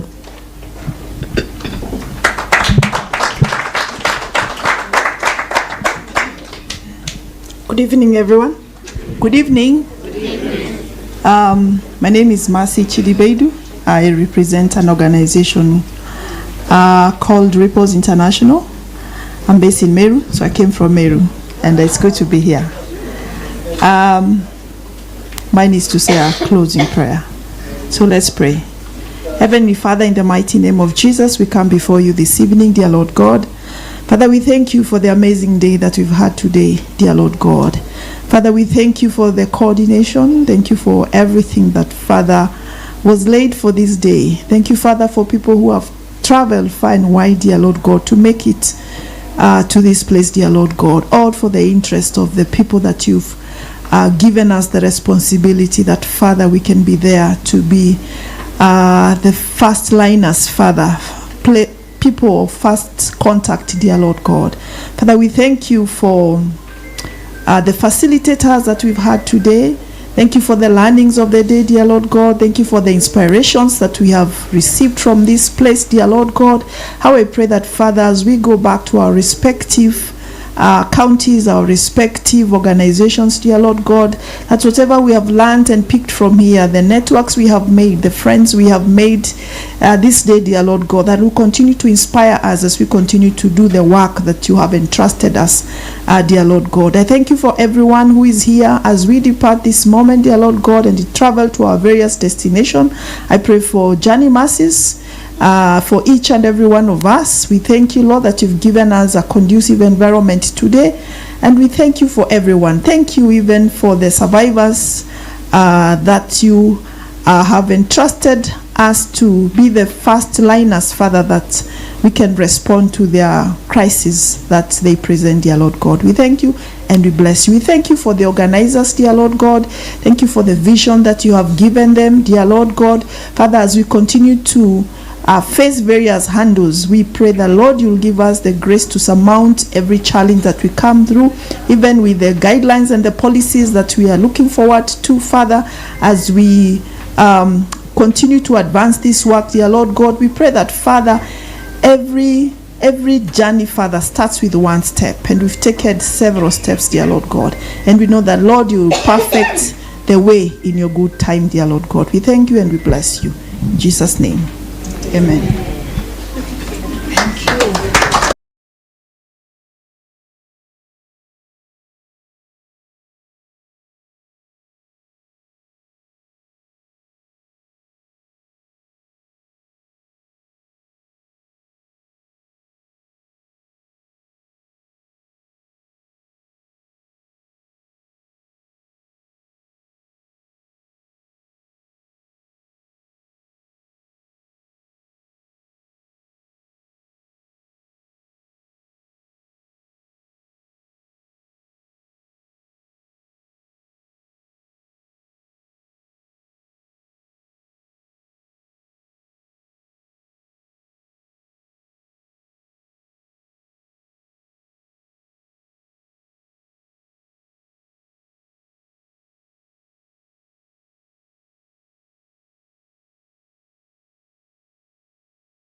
Affirmative Action Fund is not authorized to finance you.